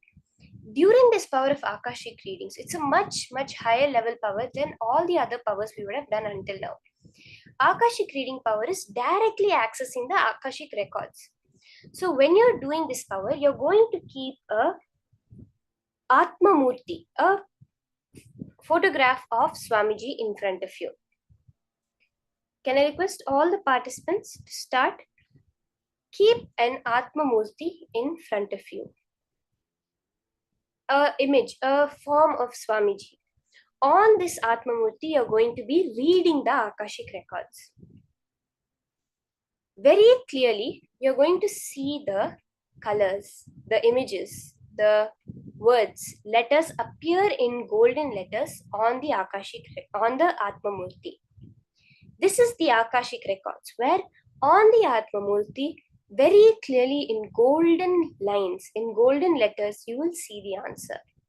This will not be the same as all other power manifestation where you see it in just your inner space. This will be very clearly seen on the Atma Murti, and that is what you're going to share with your partner. So let's take a few minutes and connect to our partner.